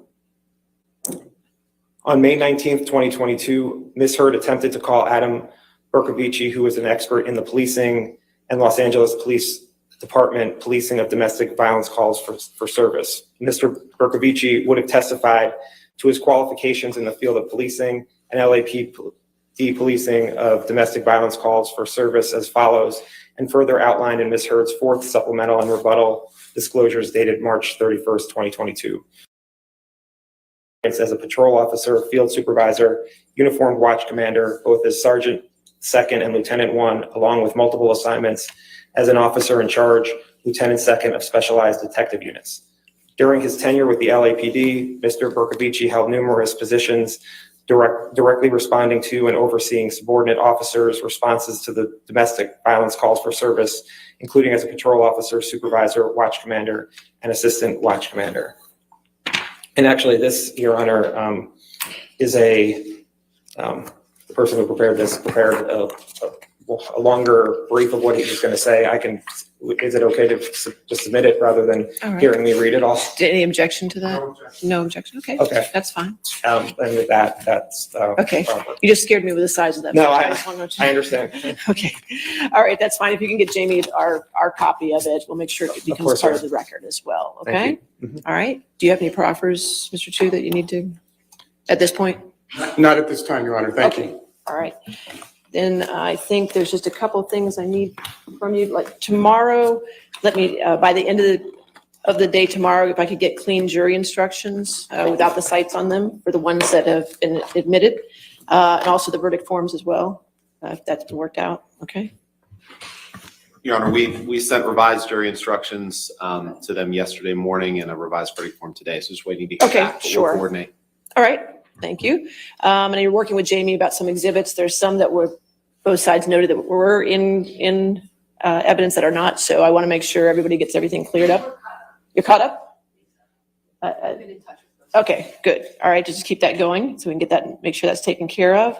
As far as time left, Sammy, today, I can give you a rough estimate for 2 reasons. One, you had some depositions, so make sure you give the breakdowns to Sammy about those. And 2, Sammy wasn't here today. He had a mandatory CLE that he had to do. So I just did a rough estimate, and I want to qualify that as a rough estimate. But it looks like the plaintiff has used about 5 hours today, and the defendant used about 1 hour and 15 minutes is what I have, okay? Again, that's a rough estimate, so don't expect them to be the same, but Sammy's going to get to it this evening and send you an email this evening with the actual accurate times, okay? Anything else? No, thank you, Your Honor. Thank you. All right. No, Your Honor. Okay, Thank you. have a good evening. We'll see you in the morning. You too. Thank you. All rise.